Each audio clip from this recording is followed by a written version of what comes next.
Cord and Creese, James de Mille, Chapter 24. Beatrice's Journal, Brandon Hall, September 1, 1848. Paolo Langetti used to say that it was useful to keep a diary, not one from day to day, for each day's events are generally trivial, and therefore not worthy of record, but rather a statement in full of more important events in one's life, which may be turned to in later years. I wish I had begun this 16 months ago, when I first came here. How full would have been my melancholy record by this time. Where shall I begin? Of course, with my arrival here, for that is the time when we separated. There is no need for me to put down in writing the events that took place when he was with me. Not a word that he ever spoke, not a look that he ever gave, has escaped my memory. This much I may set down here. Alas! The shadow of the African forest fell deeply and darkly upon me. Am I stronger than other women, or weaker? I know not. Yet I can be calm while my heart is breaking. Yes, I am at once stronger and weaker, so weak that my heart breaks, so strong that I can hide it. I will begin from the time of my arrival here. I came knowing well who the man was and what he was whom I had for my father. I came with every word of that despairing voyager ringing in my ears, that cry from the drifting Vishnu, where Despard laid down to die. How is it that his very name thrills through me? I am nothing to him. I am one of the hateful brood of murderers. A thug was my father and my mother who? And who am I, and what? At least my soul is not his, though I am his daughter. My soul is myself, and life on earth cannot last forever. Hereafter I may stand where that man may never approach. How can I ever forget the first sight which I had of my father, who before I saw him had become to me as abhorrent as a demon? I came up in the coach to the door of the hall and looked out. On the broad piazza there were two men, one was sitting, the other standing. The one who was standing was somewhat elderly, with a broad, fat face, which expressed nothing in particular but vulgar good nature. He was dressed in black, and looked like a serious butler, or perhaps still more like some of the dissenting ministers whom I have seen. He stood with his hands in his pockets, looking at me with a vacant smile. The other man was younger, not over 30. He was thin, and looked pale from dissipation. His face was covered with spots, his eyes were grey, his eyelashes white. He was smoking a very large pipe, and a tumbler of some kind of drink stood on the stone pavement at his feet. He stared at me between the puffs of his pipe, and neither moved nor spoke. If I had not already tasted the bitterness of despair, I should have tasted it as I saw these men. Something told me that they were my father and brother. My very soul sickened at the sight. The memory of Despard's words came back, and if it had been possible to have felt any tender natural affection for them, this recollection would have destroyed it. I wish to see Mr. Potts, said I, coldly. My father stared at me. I'm Mr. Potts, he answered. I'm Beatrice, said I. I have just arrived from China. By this time the driver had opened the door, and I got out and walked up on the piazza. Johnny, exclaimed my father, what the devil is the meaning of this? Gad, I don't know, returned John, with a puff of smoke. Didn't you say she was drowned off the African coast? I saw so in the newspapers. Didn't you tell me about the Falcon rescuing her from the pirates, and then getting wrecked with all on board? Yes, but then there was a girl that escaped. Oh ho! Said my father, with a long whistle. I didn't know that. He turned and looked at me hastily, but in deep perplexity. So you're the girl, are you? Said he at last. I'm your daughter, I answered. I saw him look at John, who winked in return. He walked up and down for a few minutes, and at last stopped and looked at me again. That's all very well, said he at last, but how do I know that you're the party? Have you any proof of this? No. You have nothing but your own statement? No, and you may be an impostor. Mind you, I'm a magistrate and you'd better be careful. You can do what you choose, said I, coldly. No, I can't. In this country a man can't do what he chooses. I was silent. Johnny, said my father, I'll have to leave her to you. You arrange it. John looked at me lazily, still smoking, and for some time said nothing. I suppose, said he at last, you've got to put it through. You began it, you know. You would send for her. I never saw the use of it. But do you think this is the party? Oh, I dare say. It don't make any difference anyway. Nobody would take the trouble to come to you with a sham story. That's a fact, said my father, so I don't see but you've got to take her. Well, said my father, if you think so, why all right. I don't think anything of the kind, returned John, snappishly. I only think that she's the party you sent for. Oh, well, it's all the same, said my father, who then turned to me again. If you're the girl, he said, you can get in. Hunt up Mrs. Compton, and she'll take charge of you, Compton. At the mention of that name a shudder passed through me. She had been in the family of the murdered man, and had ever since lived with his murderer. I went in without a word, prepared for the worst, and expecting to see some evil-faced woman, fit companion for the pair outside. A servant was passing along. "Where is Mrs. Compton?" I asked. "Somewhere or other, I suppose," growled the man, and went on. I stood quietly. Had I not been prepared for some such thing as this, I might perhaps have broken down under grief, but I had read the miss, and nothing could surprise or wound me. I waited there for nearly half an hour, during which time no notice was taken of me. I heard my father and John walk down the piazza steps and go away. They had evidently forgotten all about me. At last a man came toward the door who did not look like a servant. He was dressed in black. He was a slender, pale, shambling man with thin, light hair, and a furtive eye and a weary face.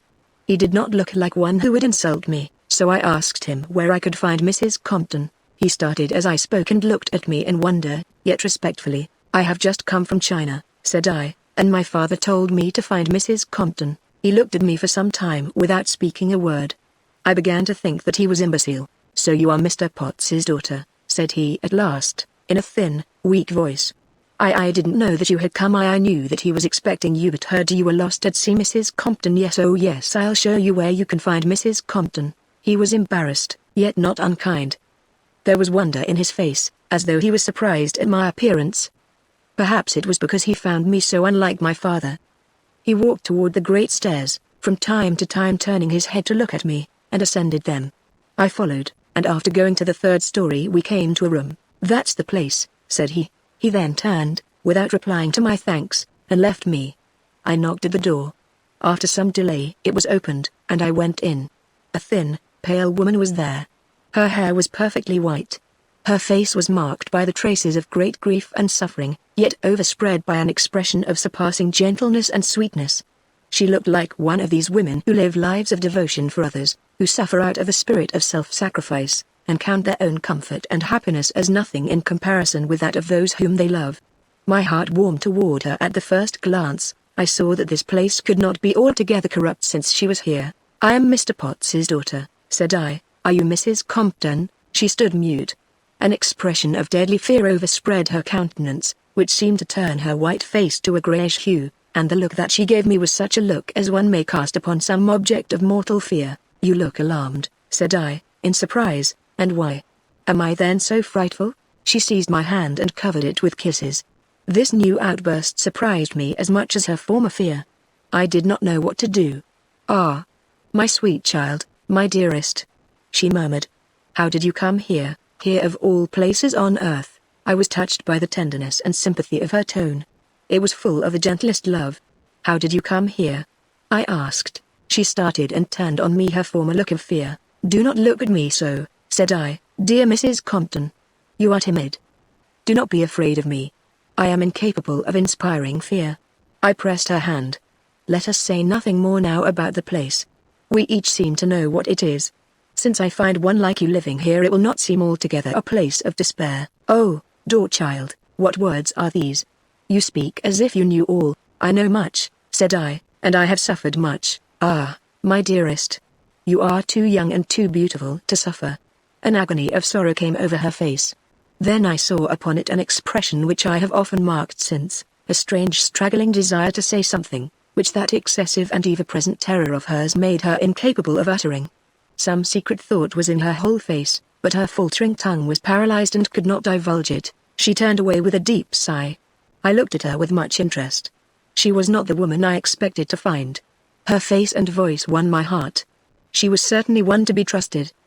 But still there was this mystery about her. Nothing could exceed her kindness and tenderness. She arranged my room. She did everything that could be done to give it an air of comfort. It was a very luxuriously furnished chamber. All the house was lordly in its style and arrangements.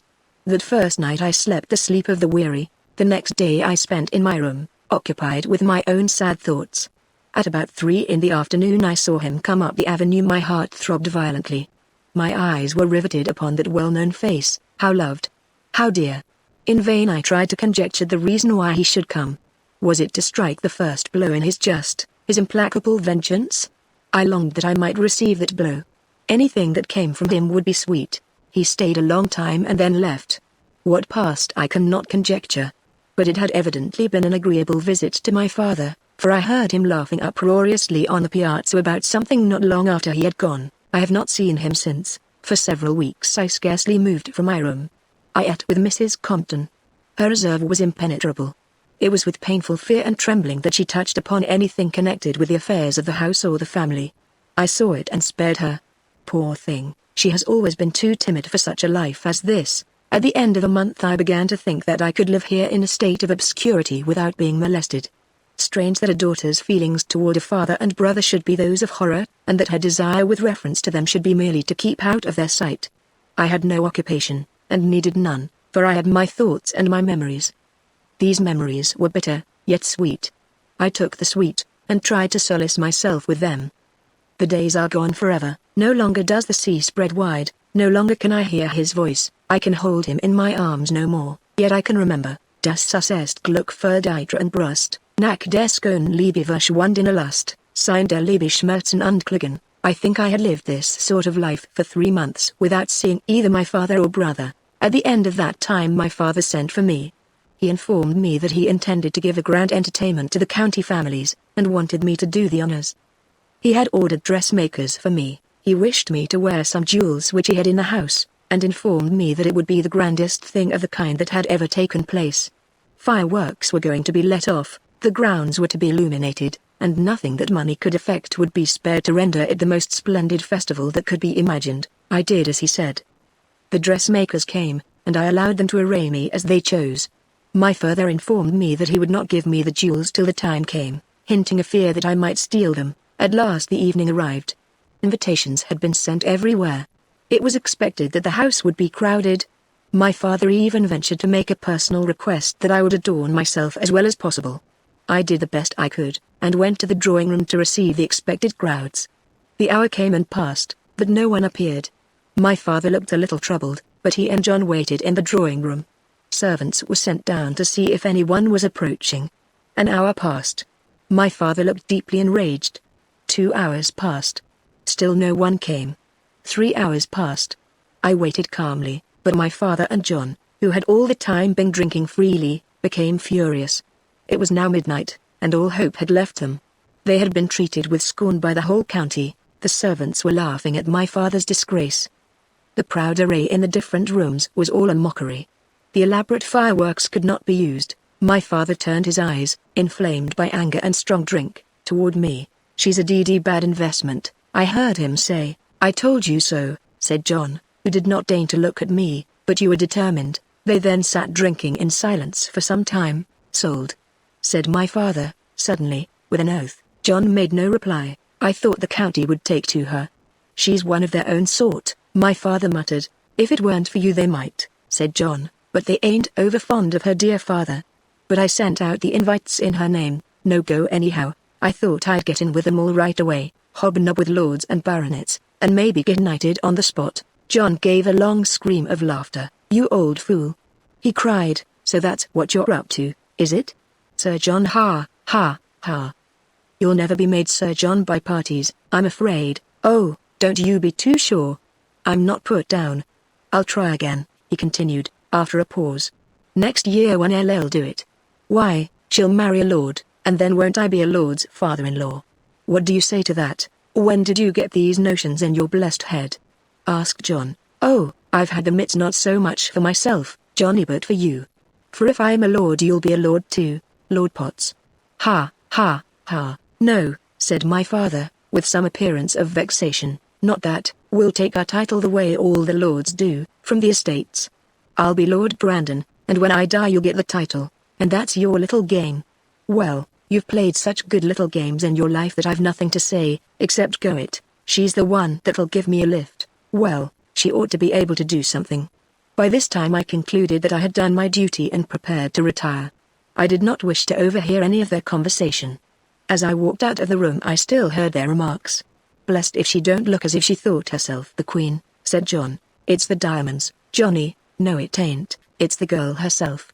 I don't like the way she has of looking at me and through me." "Why, that's the way with that kind. It's what the lords like." "I don't like it, then, and I tell you she's got to be took down." This was the last I heard. Yet one thing was evident to me from their conversation. My father had some wild plan of effecting an entrance into society through me. He thought that after he was once recognized he might get sufficient influence to gain a title and found a family. I also might marry a lord. He thus dreamed of being Lord Brandon, and one of the great nobles of the land. Amidst my sadness I almost smiled at this vain dream, but yet John's words affected me strongly. You've played such good little games in your life.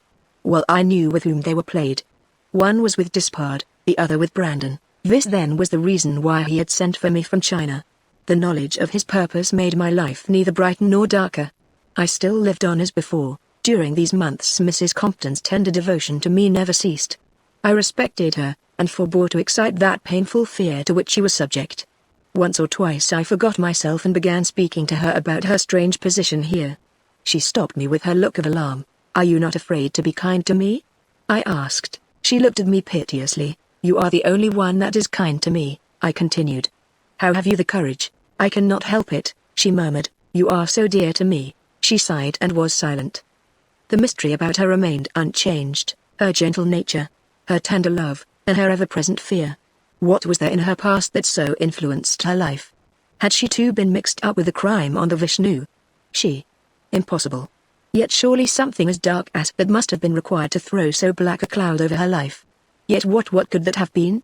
In spite of myself I associate her secret with the tragedy of Despard. She was in his family long. His wife died. She must have been with her at the time. The possibilities that have suggested themselves to my mind will one day drive me mad. Alas, how my heart yearns over that lonely man in the drifting ship. And yet, merciful God, who am I that I should sympathize with him? My name is infamy, my blood is pollution. I spoke to her once in a general way about the past. Had she ever been out of England? I asked. Yes, she answered, dreamily. Where? She looked at me and said not a word. At another time I spoke of China, and hinted that perhaps she too knew something about the East. The moment that I said this I repented.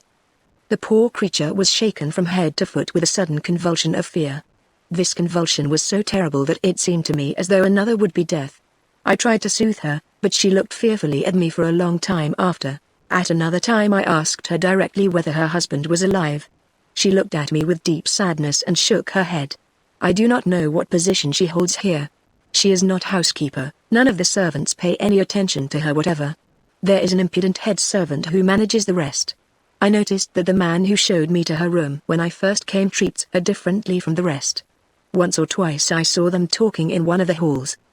There was deep respect in his manner. What he does I have not yet found out. He has always shown great respect to me, though why I cannot imagine. He has the same timidity of manner which marks Mrs. Compton. His name is Phillips. I once asked Mrs. Compton who Phillips was, and what he did. She answered quickly that he was a kind of clerk to Mr. Potts, and helped him to keep his accounts. Has he been with him long? I continued. Yes, a considerable time, she said, but I saw that the subject distressed her, so I changed it. For more than 3 months I remained in my room. But at last, through utter despair, I longed to go out.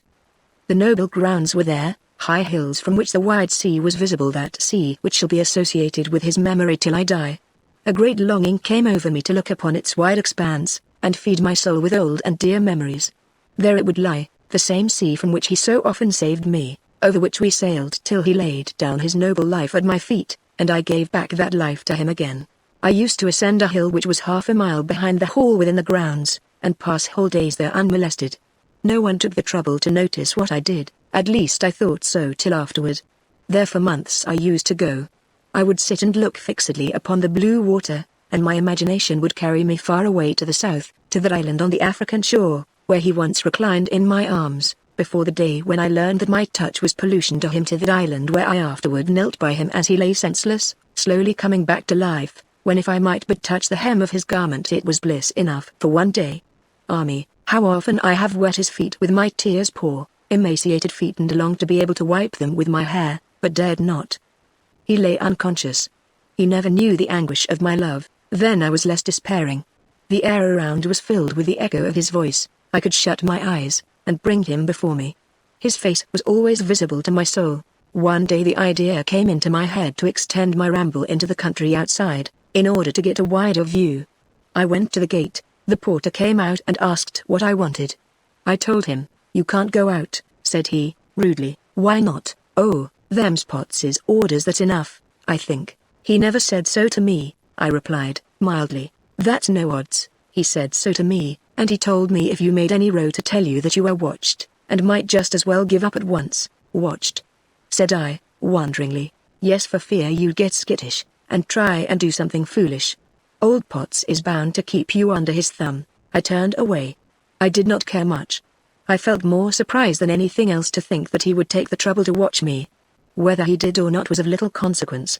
If I could only be where I had the sea before me, it was enough. That day, on going back to the hall, I saw John sitting on the piazza. A huge bulldog which he used to take with him everywhere was lying at his feet. Just before I reached the steps, a Malay servant came out of the house. He was about the same age as John. I knew him to be a Malay when I first saw him, and concluded that my father had picked him up in the East. He was slight but very lithe and muscular, with dark glittering eyes and glistening white teeth. He never looked at me when I met him, but always at the ground, without seeming to be aware of my existence. The Malay was passing out when John called out to him, "Hi, there, Vigil." Vigil looked carelessly at him. "Here," cried John, in the tone with which he would have addressed his dog. Vigil stopped carelessly. "Pick up my hat, and hand it to me." His hat had fallen down behind him. Vigil stood without moving, and regarded him with an evil smile. "DNU. Do you hear?" cried John. "Pick up my hat." But Vigil did not move. "If you don't, I'll set the dog on you," cried John, starting to his feet in a rage. Still Vigil remained motionless. "Nero!" cried John, furiously, pointing to Vigil. "Seize him, sir." The dog sprang up and at once leapt upon Vigil. Vigil warded off the assault with his arm. The dog seized it, and held on, as was his nature. Vigil did not utter a cry, but seizing the dog, he threw him on his back, and flinging himself upon him, fixed his own teeth in the dog's throat. John burst into a torrent of the most frightful curses. He ordered Vigil to let go of the dog. Vigil did not move, but while the dog's teeth were fixed in his arm, his own was still fixed as tenaciously in the throat of the dog. John sprang forward and kicked him with frightful violence. He leapt on him and stamped on him. At last, Vigil drew a knife from his girdle and made a dash at John. This frightened John, who fell back cursing. Vigil then raised his head. The dog lay motionless. He was dead. Vigil sat down, his arm running blood, with the knife in his hand, still glowering at John. During this frightful scene I stood rooted to the spot in horror. At last the sight of Vigil's suffering roused me. I rushed forward, and tearing the scarf from my neck, knelt down and reached out my hand to stanch the blood. Vigil drew back. "Poor Vigil," said I, "let me stop this blood. I can dress wounds." "How you suffer." He looked at me in bewilderment. Surprise at hearing a kind word in this house of horror seemed to deprive him of speech. Passively he let me take his arm, and I bound it up as well as I could. All this time John stood cursing, first me, and then Vigil. I said not a word, and Vigil did not seem to hear him, but sat regarding me with his fiery black eyes. When at last I had finished, he rose and still stood staring at me. I walked into the house. John hurled a torrent of imprecations after me. The last words that I heard were the same as he had said once before. "You've got to be took down, and I'll be DD if you don't get took down precious soon." I told Mrs. Compton of what had happened. As usual, she was seized with terror. She looked at me with a glance of fearful apprehension. At last she gasped out, "They'll kill you." "Let them," said I, carelessly. "It would be better than living." "Oh dear," groaned the poor old thing, and sank sobbing in a chair. I did what I could to soothe her, but to little purpose. She afterward told me that Vigil had escaped further punishment in spite of John's threats, and hinted that they were half afraid of him. The next day, on attempting to go out, Phillips told me that I was not to be permitted to leave the house. I considered it the result of John's threat, and yielded without a word. After this I had to seek distraction from my thoughts within the house. Now there came over me a great longing for music. Once, when in the drawing room on that famous evening of the abortive fete, which was the only time I ever was there, I had noticed a magnificent grand piano of most costly workmanship. The thought of this came to my mind, and an unconquerable desire to try it arose. So I went down and began to play. It was a little out of tune, but the tone was marvelously full and sweet. I threw myself with indescribable delight into the charm of the hour. All the old joy which music once used to bring came back. Imagination, stimulated by the swelling harmonies, transported me far away from this prison house and its hateful associations to that happier time of youth when not a thought of sorrow came over me. I lost myself therein. Then that passed, that life vanished, and the sea voyage began. The thoughts of my mind and the emotions of my heart passed down to the quivering chords and trembled into life and sound. I do not know how long I had been playing when suddenly I heard a sob behind me. I started and turned. It was Phillips. He was standing with tears in his eyes and a rapt expression on his emaciated face, his hands hanging listless, and his whole air that of one who had lost all senses save that of hearing. But as I turned and stopped, the spell that bound him was broken. He sighed and looked at me earnestly. "Can you sing? Would you like me to do so?" "Yes," he said, in a faint imploring voice. I began a low song, a strain associated with that same childhood of which I had just been thinking, a low, sad strain, sweet to my ears and to my soul. It spoke of peace and innocence, quiet home joys, and calm delights. My own mind brought before me the image of the house where I had lived, with the shadow of great trees around, and gorgeous flowers everywhere, where the sultry air breathed soft, and beneath the hot noon all men sank to rest and slumber. When I stopped I turned again. Phillips had not changed his attitude. But as I turned he uttered an exclamation and tore out his watch. "Oh, heavens!" 2 hours. He exclaimed.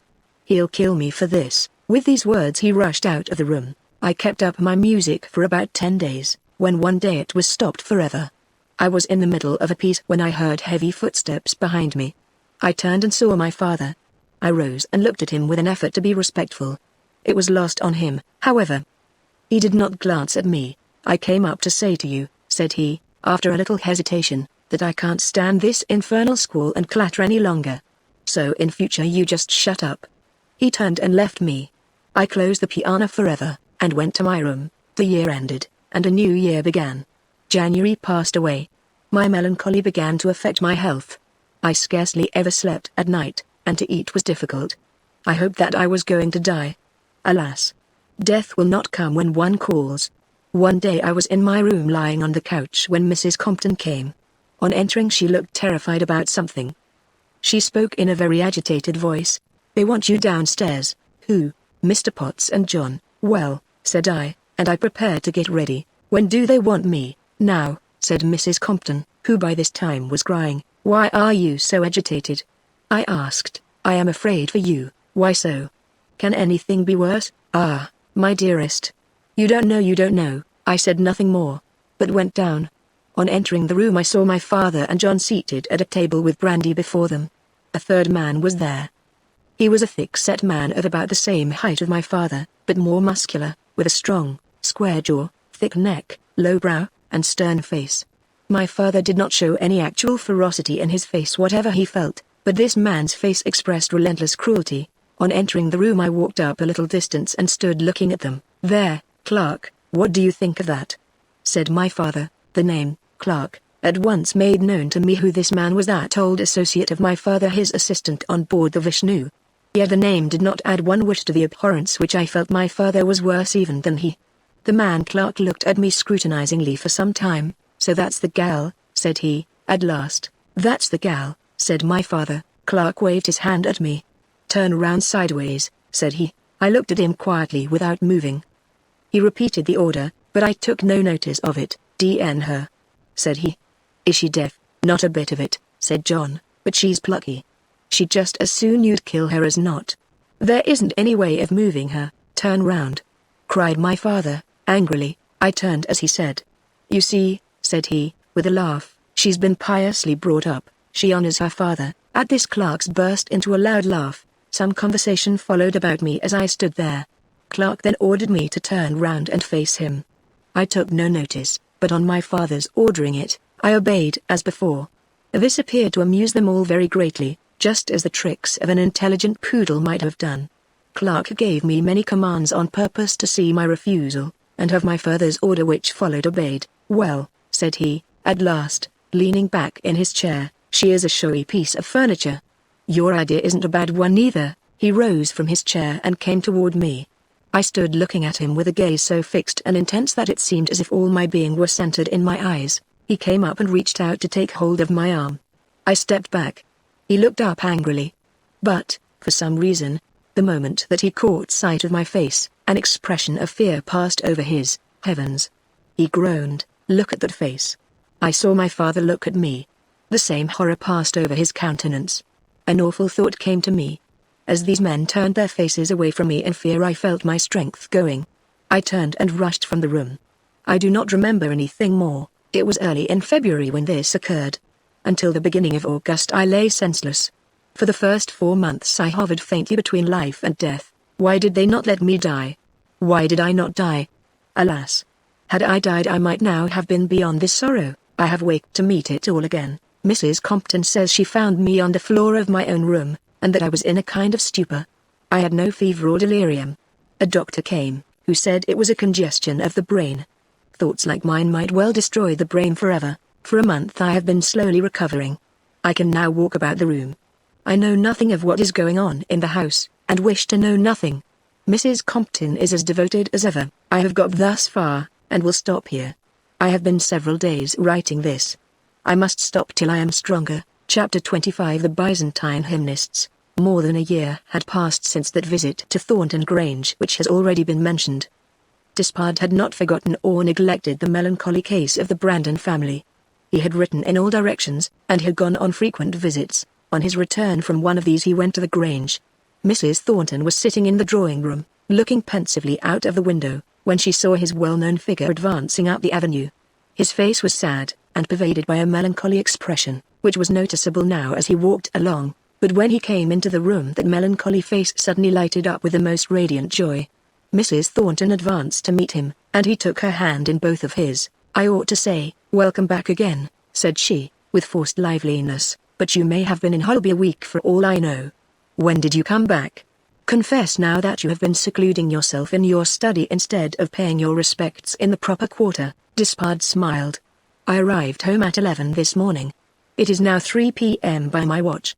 Shall I say how impatiently I have waited till 3 o'clock should come? Oh no. Don't say anything of the sort. I can imagine all that you would say.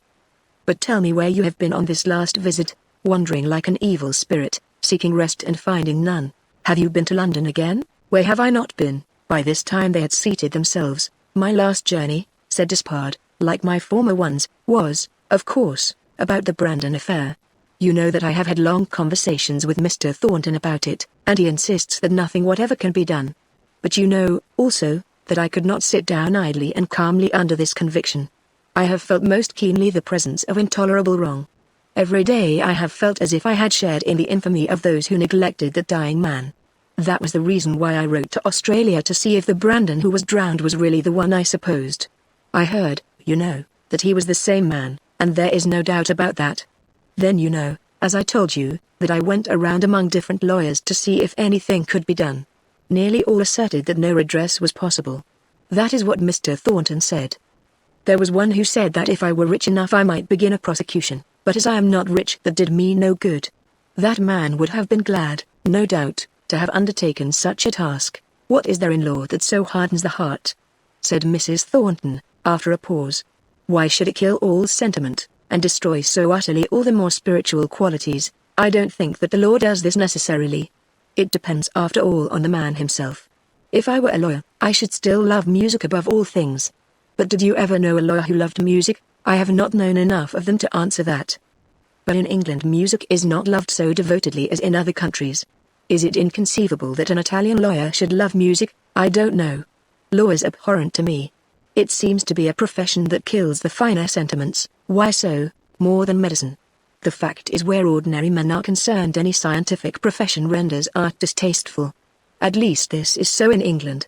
After all, most depends on the man himself, and one who is born with a keen sensibility to the charms of art will carry it through life, whatever his profession may be. But suppose the man himself has neither taste, nor sensibility, nor any appreciation of the beautiful, nor any sympathy whatever with those who love such things, what then? Mrs. Thornton spoke earnestly as she asked this. "Well," said Despard, "that question answers itself. As a man is born, so he is, and if nature denies him taste or sensibility it makes no difference what is his profession." Mrs. Thornton made no reply. "My last journey," said Despard, "was about the Brandon case. I went to London first to see if something could not be done. I had been there before on the same errand, but without success. I was equally unsuccessful this time. I tried to find out about Potts, the man who had purchased the estate, but learned that it was necessary to go to the village of Brandon.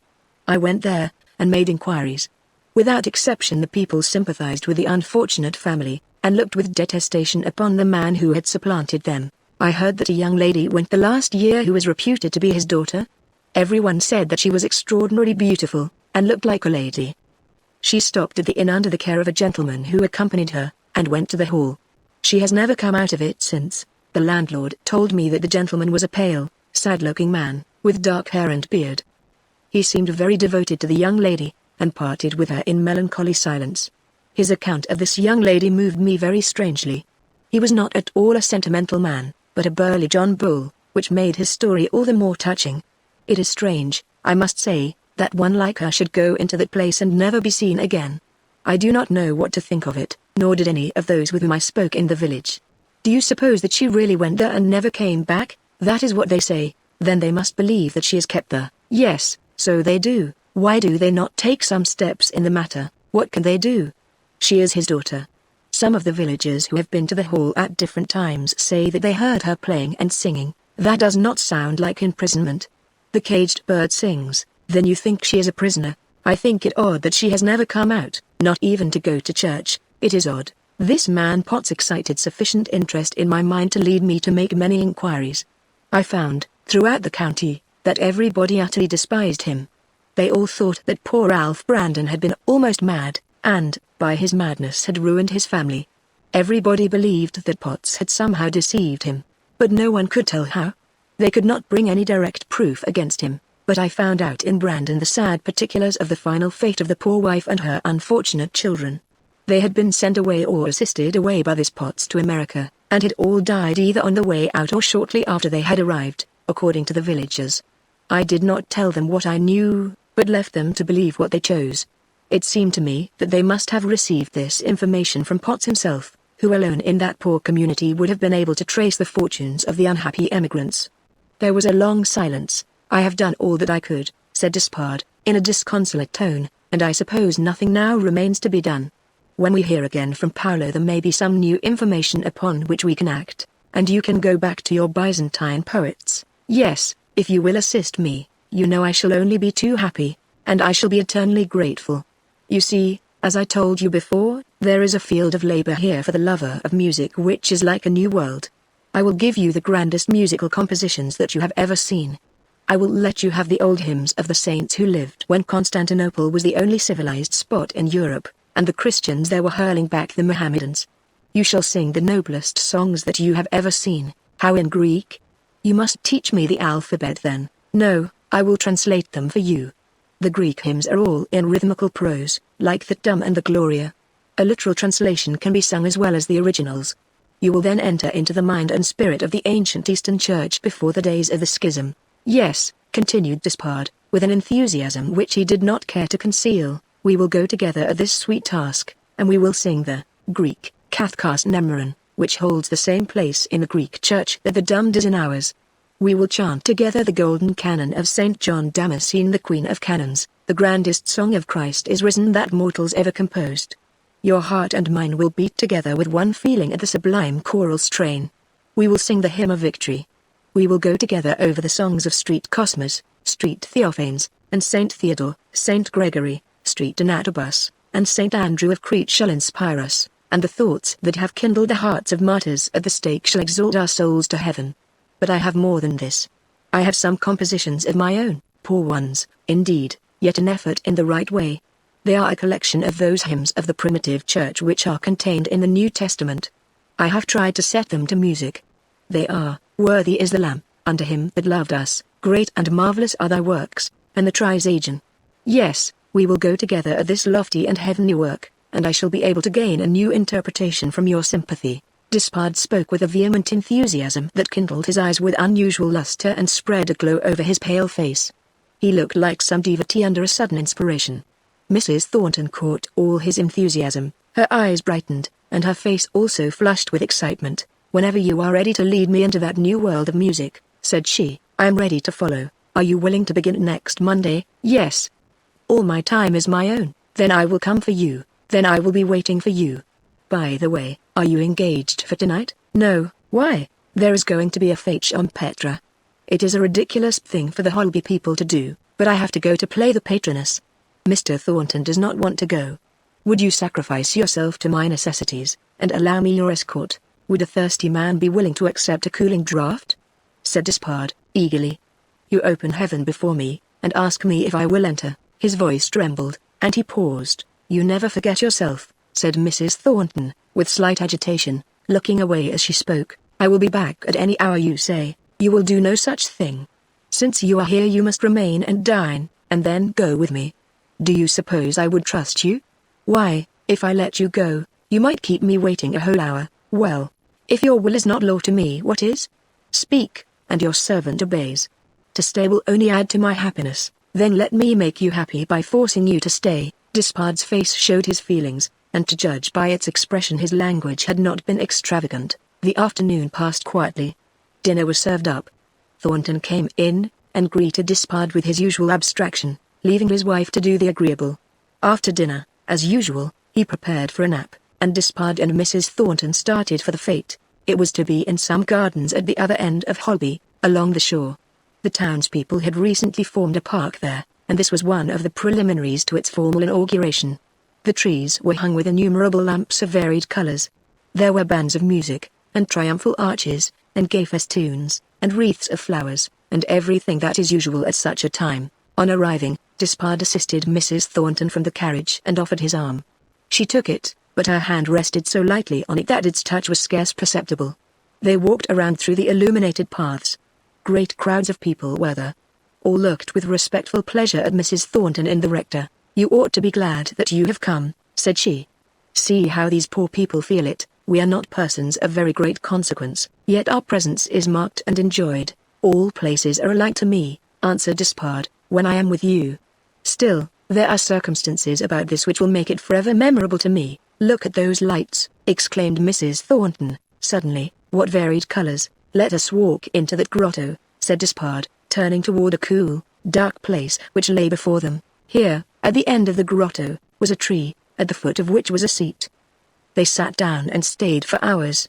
In the distance the lights twinkled and music arose. They said little, but listened to the confused murmur which in the pauses of the music came up from afar. Then they rose and walked back.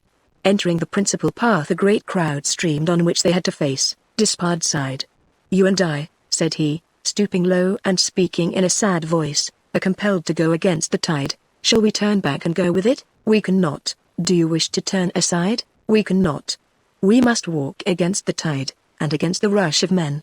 If we turn aside there is nothing but darkness. They walked on in silence till they reached the gate. The carriage has not come, said Mrs. Thornton. Do you prefer riding? No, it is not far. Will you walk? With pleasure. They walked on slowly. About halfway they met the carriage. Mrs. Thornton ordered it back, saying that she would walk the rest of the way. They walked on slowly, saying so little that at last Mrs. Thornton began to speak about the music which they had proposed to undertake. Despard's enthusiasm seemed to have left him. His replies were vague and general.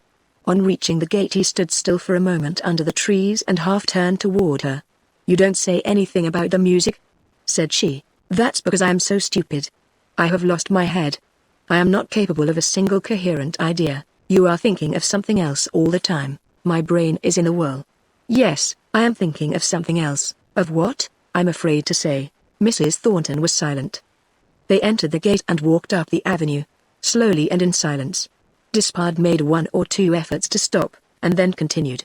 At last they reached the door. The lights were streaming brightly from window.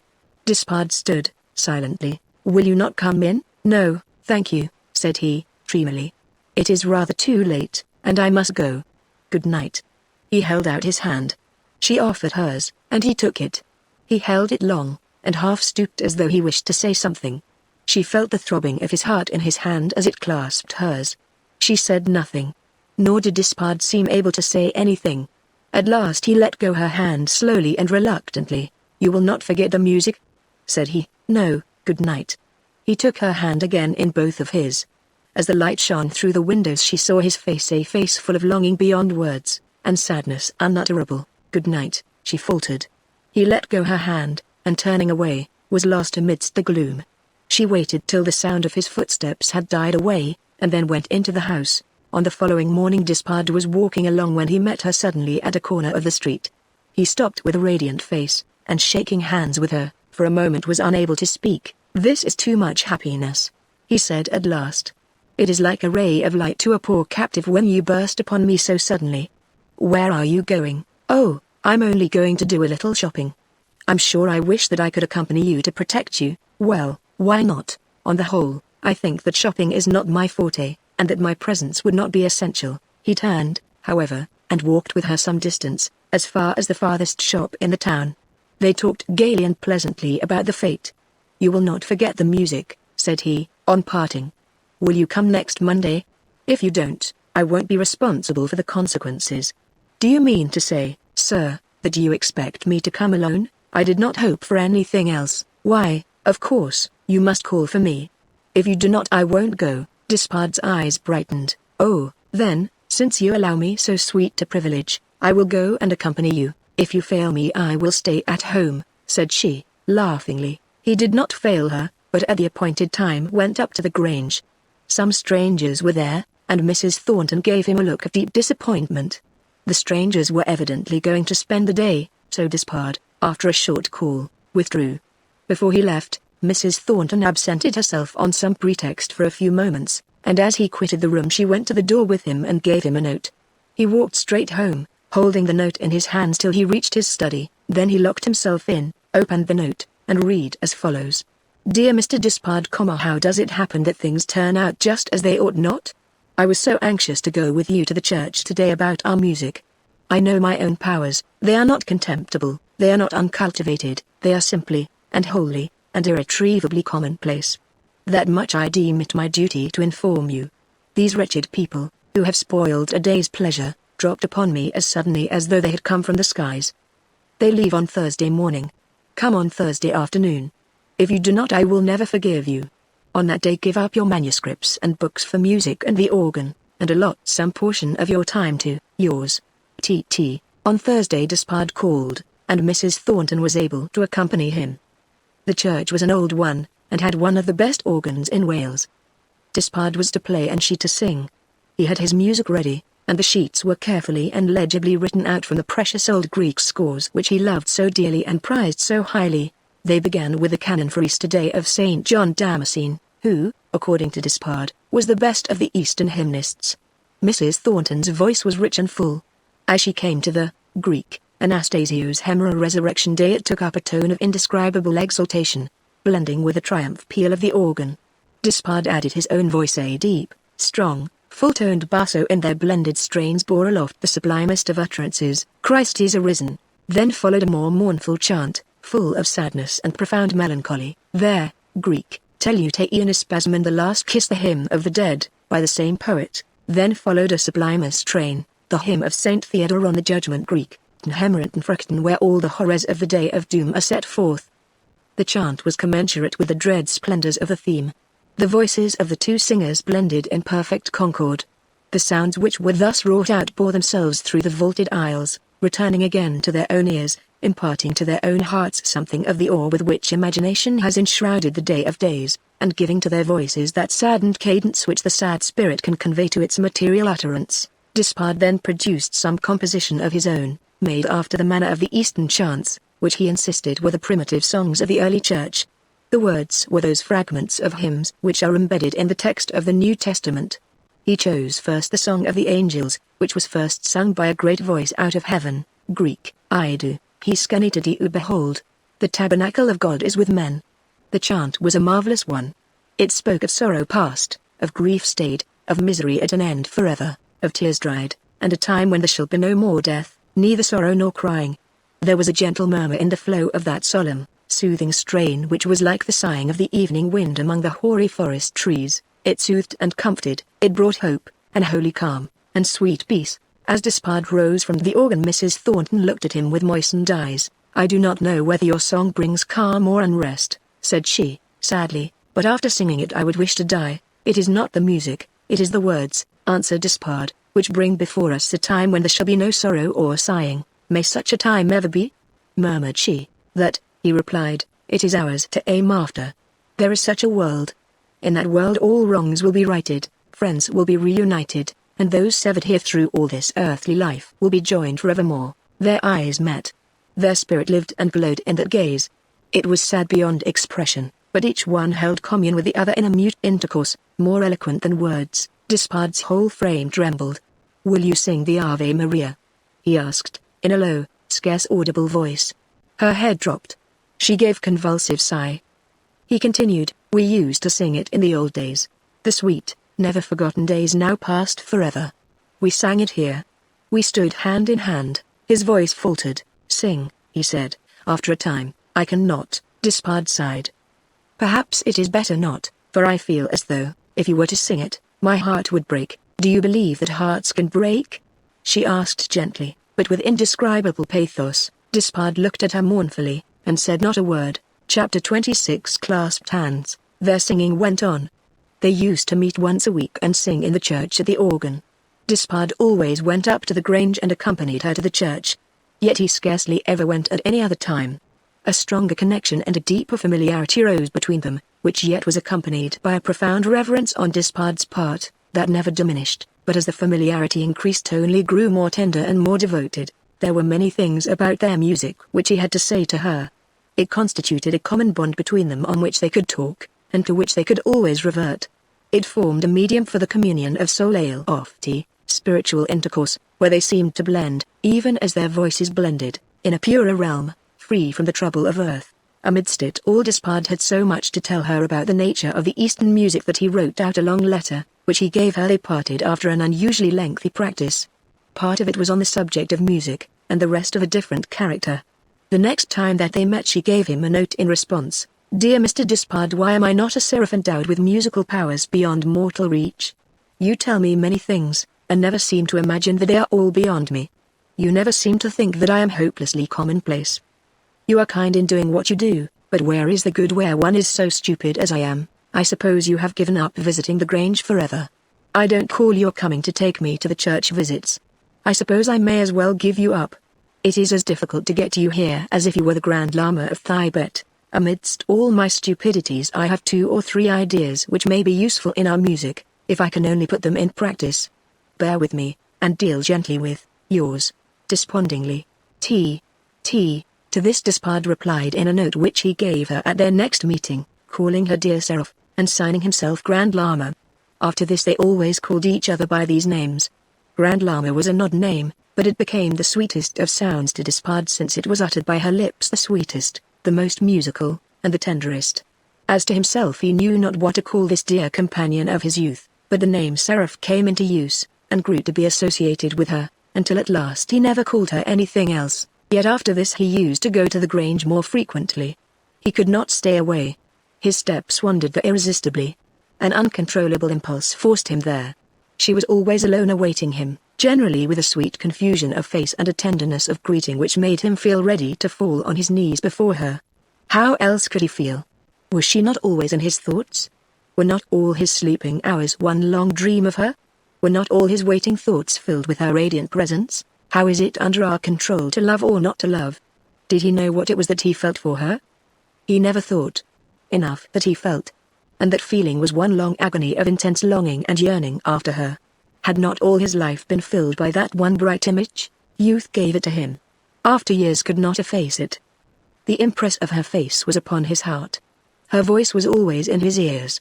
Every word that she had ever spoken to him was treasured up in his memory and heart with an avarice of love which prevented any one word from even being forgotten, at church and at home, during service and out of it, in the street or in the study. He saw only one face, and heard only one voice. Amidst the bustle of committee meetings he was conscious of her image, a sweet face smiling on him, a tender voice saying Lama. Was there ever so musical and so dear a word as Lama? For him, never. The hunger of his longing grew stronger every day.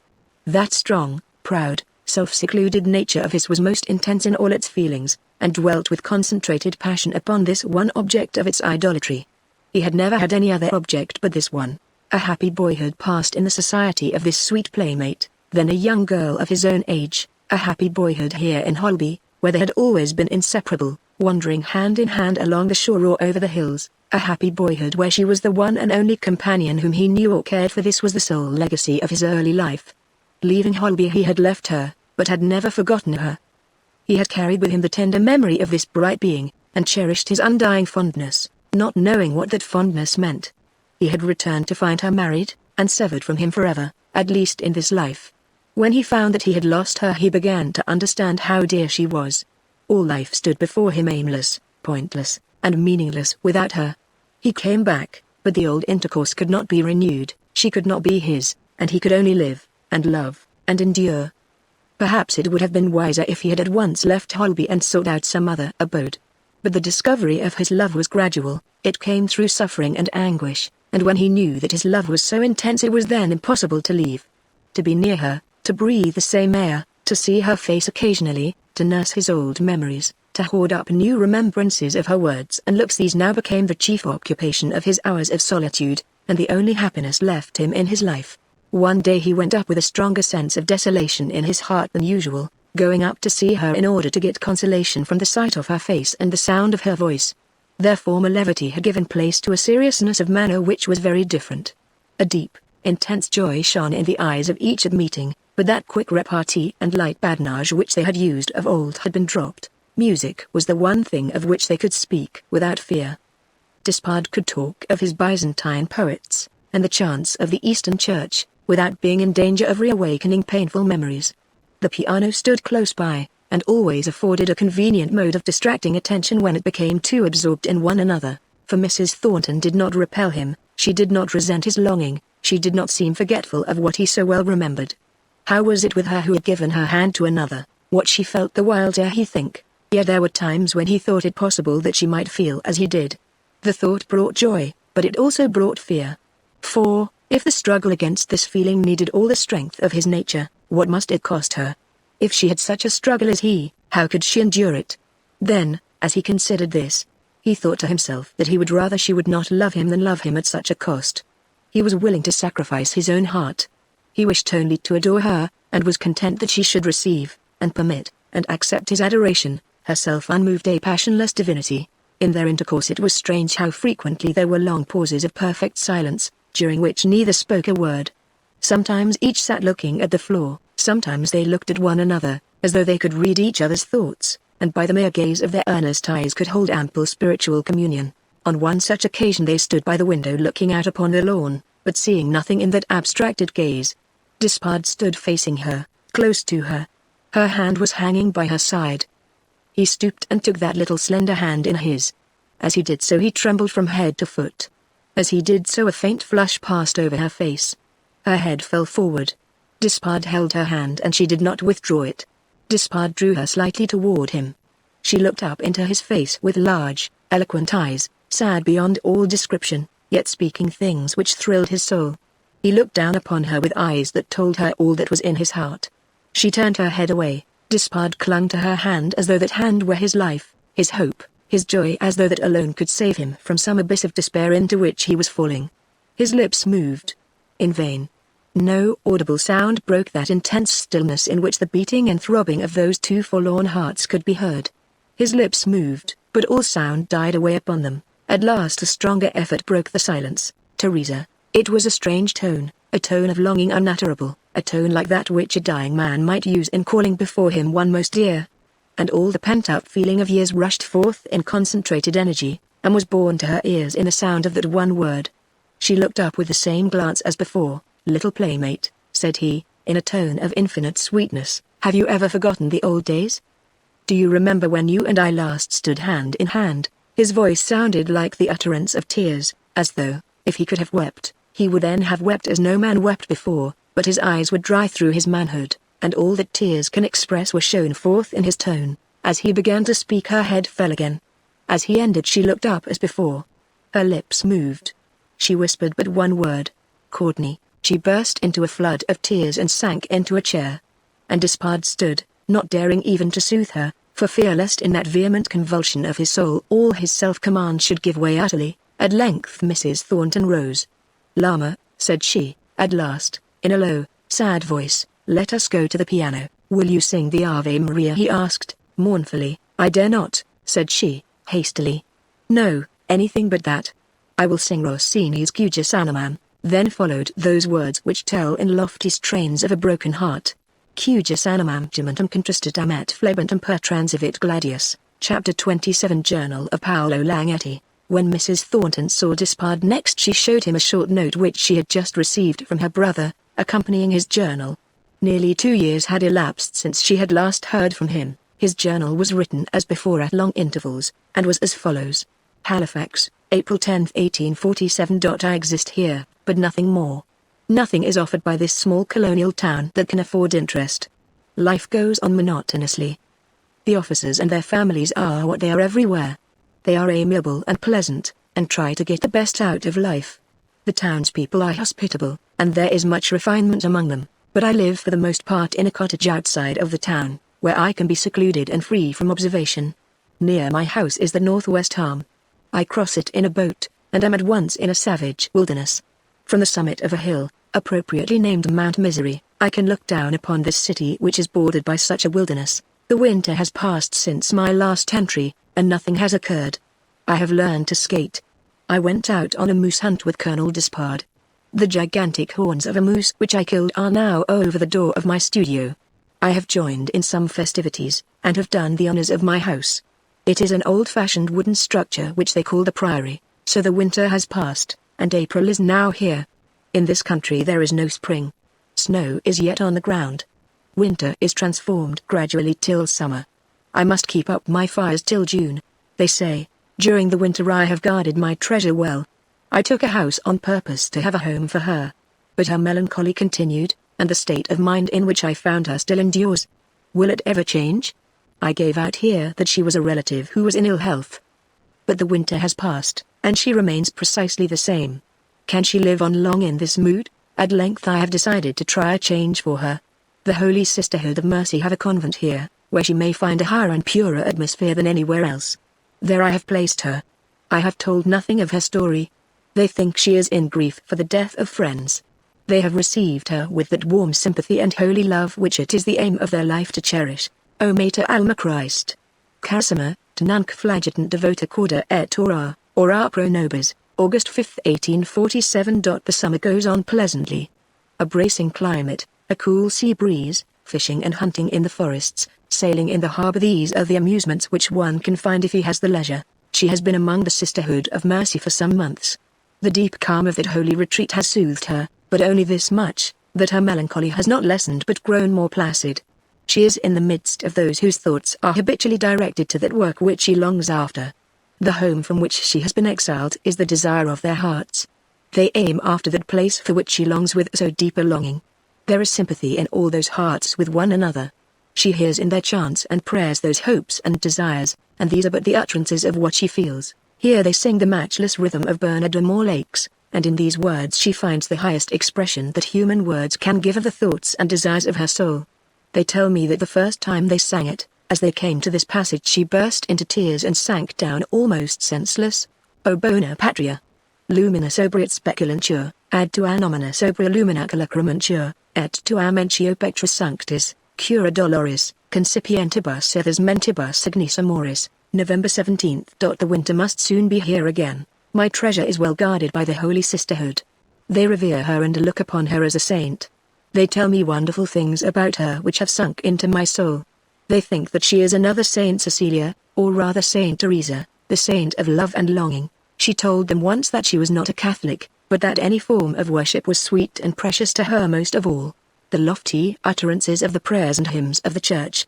She will not listen to dogmas, but says that God wishes only love and praise. Yet she joins in all their rites, and in this house, where love is chiefly adored, she surpasses all in the deep love of her heart. January 2, 1848. I have seen her for the first time in many months. She smiled. I never saw her smile before, except once in the ship, when I told my name and made her mother take my place in the cabin. She smiled. It was as if an angel from heaven had smiled on me. Do I not believe that she is one? They all say that she is unchanged. Her sadness has had no abatement. On that meeting she made an effort for my sake to stoop to me. Perhaps she saw how my very soul entreated her to speak. So she spoke of the sisterhood, and said she loved them all. I asked her if she was happier here than at my house. She said no. I did not know whether to feel rejoiced or sorrowful. Then she told me something which has filled me with wonder ever since. She asked me if I had been making inquiries about her family, for I had said that I would. I told her that I had. She asked what I had heard. I hesitated for a moment, and at last, seeing that she was superior to any sorrow of bereavement, I told her all about the sad fate of her brother Louis, which your old friend Courtney Despard had communicated to his uncle here. She listened without emotion, and at last, looking earnestly at me, said, "He is not dead." I stood amazed. I had seen the very newspapers which contained an account of his death. I had read the letters of Courtney Despard, which showed how painstaking his search had been. Had he not travelled to every place where he could hear anything of the Brandons? Had he not written at the very outset wherever he could hope to hear anything? I did not know what to say, for Louis Brandon is known to have fallen overboard from the ship Java, during a tremendous monsoon, several hundred miles away from any land. How could he possibly have escaped death? The captain, whom Courtney Despard found out and questioned, said he threw over a hen coop and a pail. These could not save him. Despard also inquired for months from every ship that arrived from those parts, but could learn nothing. The next ship that came from New South Wales foundered off the coast of Africa. 3 passengers escaped to Sierra Leone, and thence to England. Despard learned their names, but they were not Brandon. The information which one of them, named Wheeler, gave to the ship owners afforded no hope of his having been found by this ship, even if it had been possible. It was simply impossible, however, for the Falcon did not pass the spot where poor Brandon fell overboard till months had elapsed. All these things I knew, and they came to my mind. She did not notice my emotion, but after a pause she looked at me again with the same earnestness, and said, "My brother Frank is not dead." This surprised me as much as the other. "Are you sure?" said I, reverently. "I am." "How did you learn this?" "All who have inquired say that both of your brothers are dead." "They told me," said she, "many times. They said that my brothers had not come among them to their own place, as they would have had to come if they had left the earth."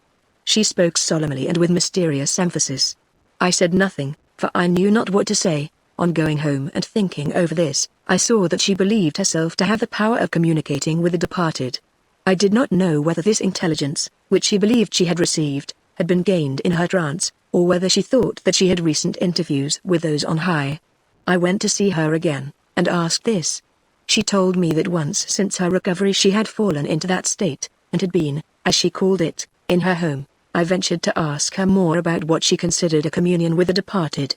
She tried to speak, but looked like one who could not find words. It was still the same as before. She has in her mind thoughts which cannot be expressed by any human language. She will not be able to express them till such a language is obtained. Yet she gave me one idea, which has been in my mind ever since. She said that the language of those among whom she has been has nothing on earth which is like it except music. If our music could be developed to an indefinite extent it might at last begin to resemble it. Yet she said that she sometimes heard strains here in the Holy Mass which reminded her of that language, and might be intelligible to an immortal. This is the idea which she imparted to me, and I have thought of it ever since. August 23. Great things have happened. When I last wrote I had gained the idea of transforming music into a language. The thought came to me that I, who thirst for music, and love it and cherish it above all things, to whom it is an hourly comfort and solace, that I might rise to utter forth to her sounds which she might hear. I had already seen enough of her spiritual tone to know what sympathies and emotions might best be acted upon. I saw her several times, so as to stimulate myself to a higher and purer exercise of whatever genius I may have. I was encouraged by the thought that from my earliest childhood, as I began to learn to speak, so I began to learn to sing. As I learned to read printed type, so I read printed music. The thoughts of composers in music thus became as legible to me as those of composers in words. So all my life my knowledge has widened, and with that knowledge my love has increased. This has been my one aim in life, my joy and my delight. Thus it came to pass that at last, when alone with my cream Mona, I could utter all my own thoughts, and pour forth every feeling that was in my heart. This was a language with me. I spoke it, yet there was no one who could understand it fully. Only one had I ever met with to whom I told this. Besides yourself, she could accompany me, she could understand and follow me wherever I led. I could speak this languages to her, and she could hear and comprehend. This one was my vice. Now that she had told me this I grasped at the thought. Never before had the idea entered my mind of trying upon her the effect of my music. I had given it up for her sake while she was with me, not liking to cause any sound to disturb her rapt and melancholy mood. But now I began to understand how it was with her. She had learned the language of the highest places and had heard the new song. She stood far above me, and if she could not understand my music it would be from the same reason that a grown man cannot comprehend the words of a lisping, stammering child. She had that language in its fullness. I had it only in its crudest rudiments. Now Bice learned my words and followed me. She knew my utterance. I was the master, she the disciple. But here was one who could lead me. I would be the follower and disciple. From her I could learn more than in all my life I could ever discover by my own unassisted efforts. It was mine, therefore, to struggle to overcome the lisping, stammering utterance of my purely earthly music, to gain from her some knowledge of the mood of that holier, heavenly expression, so that at last I might be able in some degree to speak to this exile the language of the home which she loved, that we, by holding commune in this language, might rise together to a higher spiritual realm, and that she in her solitude might receive at least some associate. So I proposed to her to come back and stay with me again. She consented at once. Before that memorable evening I purified my heart by fasting and prayer. I was like one who was seeking to ascend into heaven to take part in that celestial communion, to join in the new song, the music of the angels. By fasting and prayer I sought so to ascend, and to find thoughts and fit utterance for those thoughts. I looked upon my office as similar to that of the holy prophets of old. I felt that I had a power of utterance if the Divine One would only inspire. I fasted and prayed that so I might reduce this grosser material frame, and sharpen and quicken every nerve, and stimulate every fiber of the brain. So alone could I most nearly approach to the commune of spirits.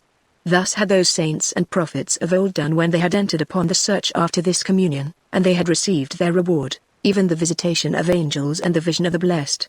A prophet, yes, now, in these days, it is left for the prophet to utter forth his inspiration by no other way than that of music. So I fasted and prayed.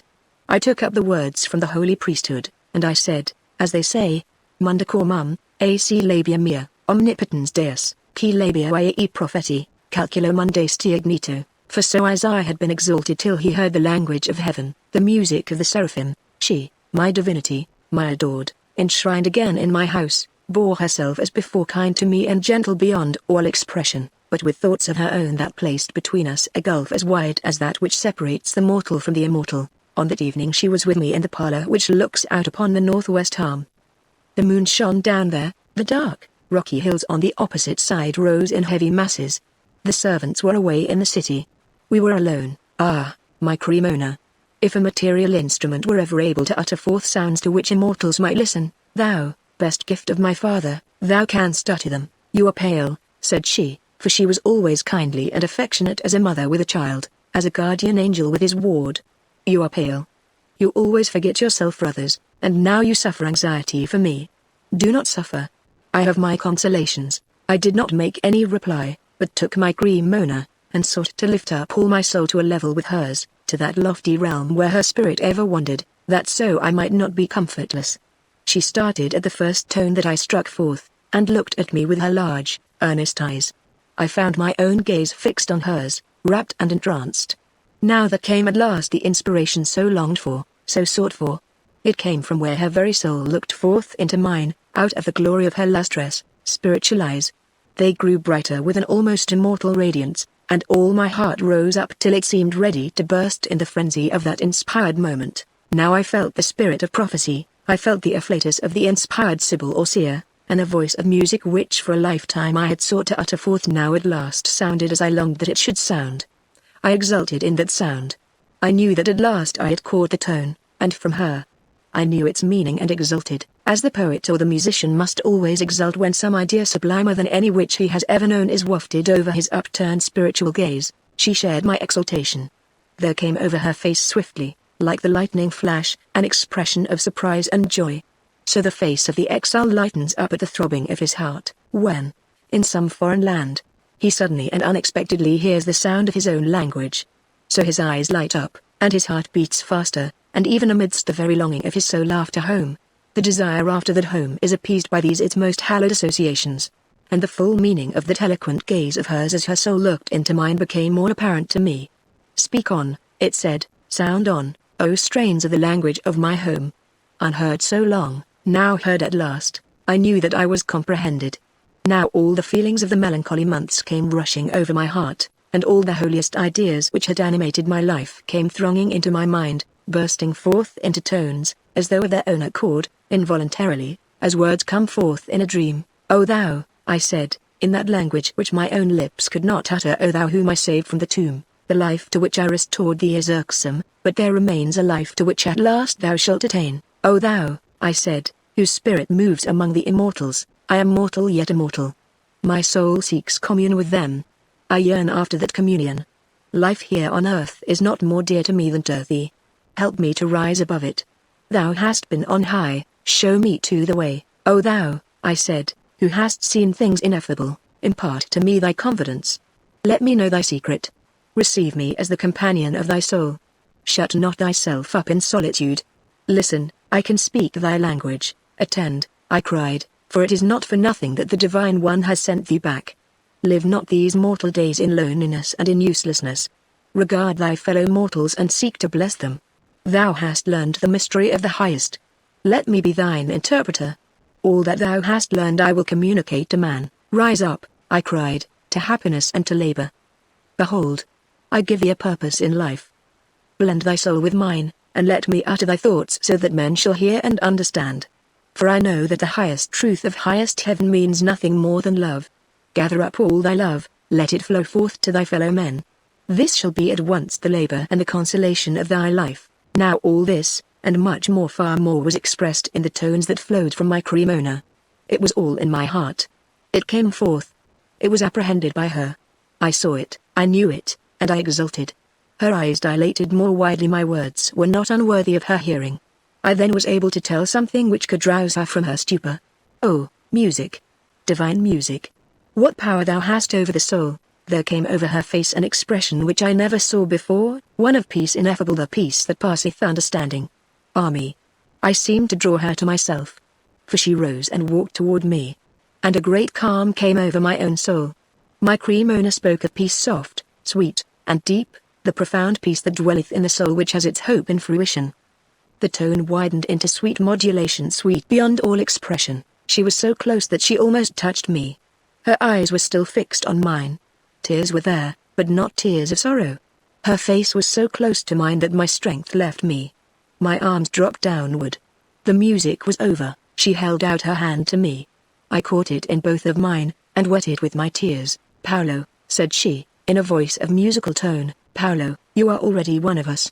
You speak our language. You have taught me something which flows from love duty. Yes, we will labor together, and they who live on high will learn even in their radiant home to envy us poor mortals. I said not a word, but knelt, and holding her hand still, I looked up at her in grateful adoration. November 28. For the last 3 months I have lived in heaven. She is changed. Music has reconciled her to exile. She has found one who speaks, though weakly, the language of that home. We hold together through this divine medium a lofty spirited intercourse. I learn from her of that starry world in which for a brief time she was permitted to dwell. Her seraphic thoughts have become communicated to me.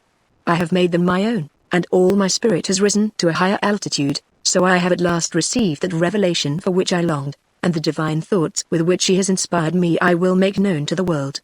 How? Description is inadequate, but it is enough to say that I have decided upon an opera as the best mode of making known these ideas. I have reported to one of those classical themes which, though as old as civilization, are yet ever new, because they are truth. My opera is on the theme of Prometheus. It refers to Prometheus delivered. My idea is derived from her. Prometheus represents divine love since he is the god who suffers unendurable agonies through his love for man.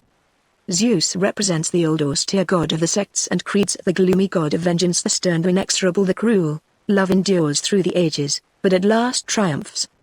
The chief agent in his triumph is Athene. She represents wisdom, which, by its life and increase, at last dethrones the god of vengeance and enthrones the god of love, for so the world goes on, and thus it shall be that human understanding, which I have personified under Athene, will at last exalt divine love over all, and cast aside its olden adoration of divine vengeance. I am trying to give to my opera the severe simplicity of the classical form, yet at the same time to pervade it all with the warm atmosphere of love and its widest sense. It opens with a chorus of seraphim. Prometheus laments, but the chief part is that of Athene. On that I have exhausted myself, but where can I get a voice that can adequately render my thoughts our thoughts? Where is Bice? She alone is this voice. She alone has the power of catching and absorbing into her own mind the ideas which I form, and with it all, she alone could express them. I would wander over the earth to find her. But perhaps she is in a luxurious home, where her associates would not listen to such a proposal. Patience. Perhaps Spice may at last bring her marvelous voice to my aid. December 15th. Every day our communion has grown more exalted. She breathes upon me the atmosphere of that radiant world, and fills my soul with rapture. I live in a sublime enthusiasm. We hold intercourse by means of music. We stand upon a higher plane than that of common men. She has raised me there, and has made me to be a partaker in her thoughts. Now I begin to understand something of the radiant world to which she was once for a brief time born. I know her lost joys, I share in her longings. In me, as in her, there is a deep, unquenchable thirst after those glories that are present there. All here seems poor and mean. No material pleasure can for a moment allure. I live in a frenzy. My soul is on fire. Music is my sole thought and utterance. Colonel Despard thinks that I am mad. My friends here pity me. I smile within myself when I think of pity being given by them to me. Kindly souls. Could they but have one faint idea of the unspeakable joys to which I have attained. My Cremona is my voice. It expresses all things for me. Ah, sweet companion of my soul's flight. My guide, my guardian angel, my inspirer. Had ever before two mortals while on earth a lot like ours? Who else besides us in this life ever learned the joys of pure spiritual communion? We rise on high together. Our souls are borne up in company. When we hold commune we cease to be mortals. My opera is finished. The radiancy of that divine love which has inundated all the being of Edith has been imparted to me in some measure sufficient to enable me to breathe forth to human ears tones which have been caught from immortal voices. She has given me ideas. I have made them audible and intelligible to men. I have had one performance of my work, or rather our work, for it is all hers.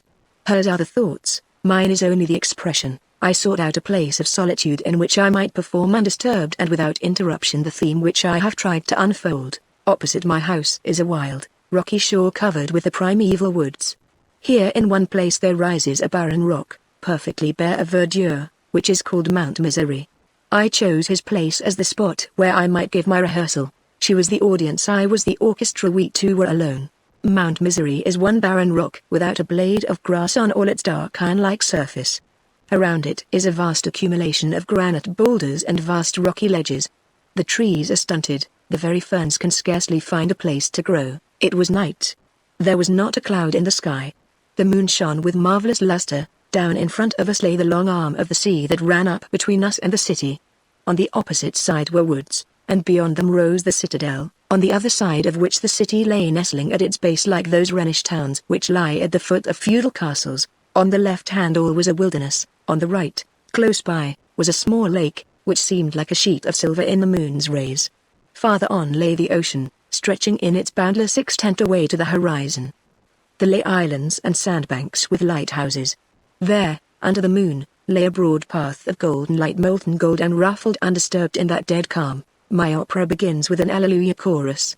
I have borrowed words from the angel song at the opening of Faust for my score. But the music has an expression of its own, and the words are feeble, and the only comfort is, that these words will be lost in the triumph strain of the tones that accompany them. She was with me, exulting where I was exultant, sad where I was sorrowful, still with her air of guide and teacher. She is my Egeria. She is my inspiring muse. I invoke her when I sing. But my song carried her away. Her own thoughts expressed by my utterance were returned to her, and she yielded herself up altogether to their power. Me. There is one language common to all on earth, and to all in heaven, and that is music. I exulted then on that bare, blasted rock. I triumphed. She joined me in it all. We exulted together. We triumphed. We mourned, we rejoiced, we despaired, we hoped, we sung alleluias in our hearts. The very winds were still. The very moon seemed to stay her course. All nature was hushed. She stood before me, white, slender, aerial, like a spirit from on high, as pure, as holy, as stainless. Her soul and mine were blended. We moved to one common impulse. We obeyed one common motive. What is this? Is it love? Yes, but not as men call love. Ours is heavenly love, ardent, but yet spiritual, intense, but without passion, a burning love like that of the cherubim, all-consuming, all-engrossing, and enduring forevermore. Have I ever told her my admiration? Yes, but not in words. I have told her so in music, in every tone, in every strain. She knows that I am hers. She is my divinity, My muse, my better genius, the nobler half of my soul, I have laid all my spirit at her feet, as one prostrates himself before a divinity. She has accepted that adoration and has been pleased. We are blended. We are one, but not after an earthly fashion, for never yet have I even touched her hand in love. It is our spirits, our real selves, not our merely visible selves, that love, yet that love is so intense that I would die forevermore if my death could make her life more sweet. She has heard all this from my Cremona. Here, as we stood under the moon, I thought her a spirit with a mortal lover. I recognize the full meaning of the sublime legend of Numa and Egeria. The mortal aspires in purity of heart, and the immortal comes down and assists and responds to his aspirations. Our souls vibrated in unison to the expression of heavenly thoughts. We threw ourselves into the rapture of the hour.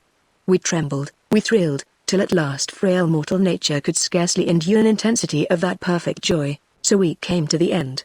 The end is a chorus of angels. They sing the divinest of songs that is written in holy revelation.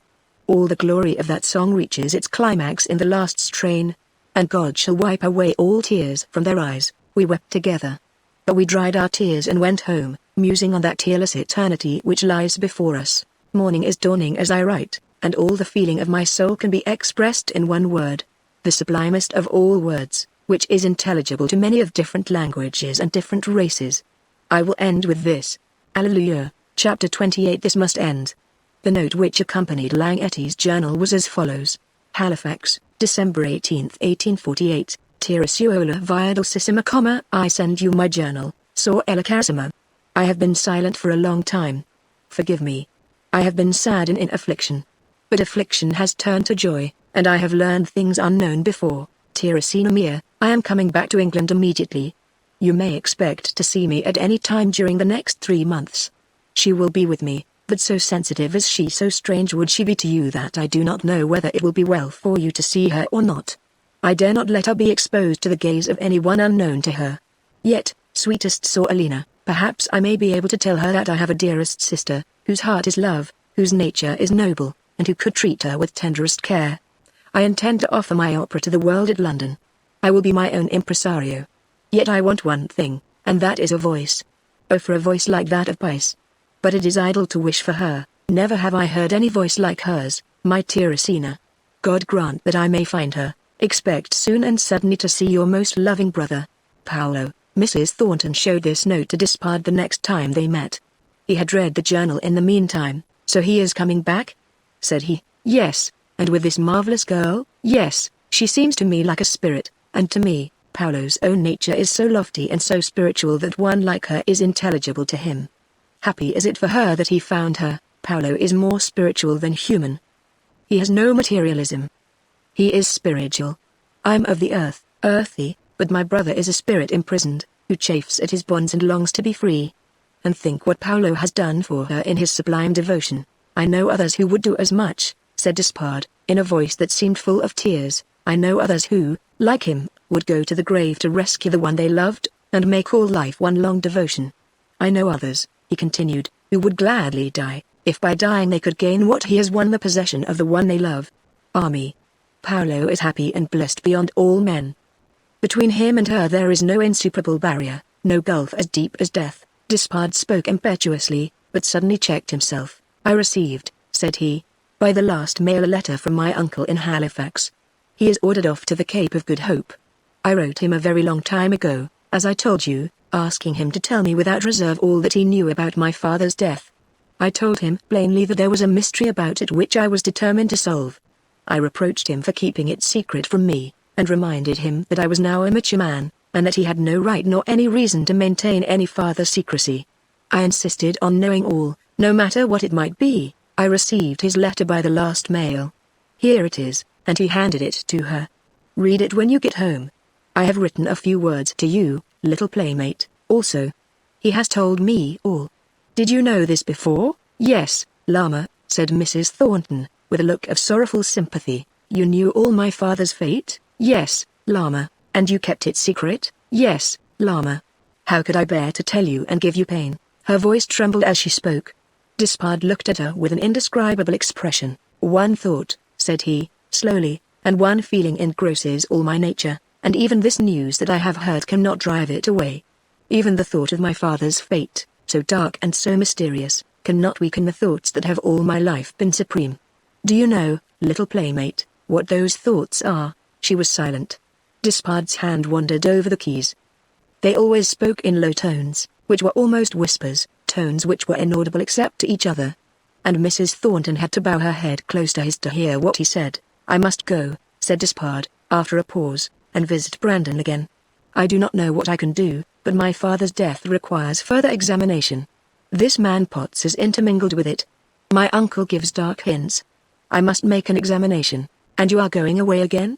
said Mrs. Thornton, sadly. Despard sighed. "Would it not be better," said he, as he took her hand in his, "would it not be better for you, little playmate, if I went away from you forever?" She gave him one long look of sad reproach. Then tears filled her eyes. "This cannot go on forever," she murmured. "It must come to that at last." Chapter 29 Beatrice's Journal, October 30, 1848. My recovery has been slow, and I am still far from well. I stay in my room almost altogether. Why should I do otherwise? Day succeeds day, and each day is a blank. My window looks on the sea, and I can sit there and feed my heart on the memories which that sea calls up. It is company for me in my solitude. It is music, though I cannot hear its voice. Oh, how I should rejoice if I could get down by its margin and touch its waters. Oh, how I should rejoice if those waters would flow over me forever. November 15th. Why I should write anything now I do not know. This uneventful life offers nothing to record. Mrs. Compton is as timid, as gentle, and as affectionate as ever. Phillips, poor, timorous, kindly soul, sends me flowers by her. Poor wretch, how did he ever get here? How did Mrs. Compton? December 28th. In spite of my quiet habits and constant seclusion, I feel that I am under some surveillance, not from Mrs. Compton, but from others. I have been out twice during the last fortnight and perceived this plainly. Men in the walks who were at work quietly followed me with their eyes. I see that I am watched. I did not know that I was of sufficient importance. Yesterday a strange incident occurred. Mrs. Compton was with me, and by some means or other my thoughts turned to one about whom I have often tried to form conjectures, my mother. How could she ever have married a man like my father? What could she have been like? Suddenly I turned to Mrs. Compton, and said, "Did you ever see my mother?" What there could have been in my question I cannot tell, but she trembled and looked at me with greater fear in her face than I had ever seen there before. This time she seemed to be afraid of me. I myself felt a cold chill run through my frame. That awful thought which I had once before known flashed across my mind. "Oh!" cried Mrs. Compton, suddenly. "Oh, don't look at me so, don't look at me so. I don't understand you," said I, slowly. She hid her face in her hands and began to weep. I tried to soothe her, and with some success, for after a time she regained her composure. Nothing more was said. But since then one thought, with a long series of attendant thoughts, has weighed down my mind. Who am I? What am I? What am I doing here? What do these people want with me? Why do they guard me? I can write no more. January 14th, 1849. The days drag on. Nothing new has happened. I am tormented by strange thoughts. I see this plainly that there are times when I inspire fear in this house. Why is this? Since that day, many months ago, when they all looked at me in horror, I have seen none of them. Now Mrs. Compton has exhibited the same fear. There is a restraint over her. Yes, she too fears me. Yet she is kind, and poor Phillips never forgets to send me flowers. I could smile at the idea of anyone fearing me, if it were not for the terrible thoughts that arise within my mind. February 12th. Of late all my thoughts have changed, and I have been inspired with an uncontrollable desire to escape. I live here in luxury, but the meanest house outside would be far preferable. Every hour here is a sorrow, every day a misery. Oh, me! If I could but escape. Once in that outer world I care not what might happen. I would be willing to do menial labor to earn my bread. Yet it need not come to that. The lessons which Paolo taught me have been useful in more ways than one.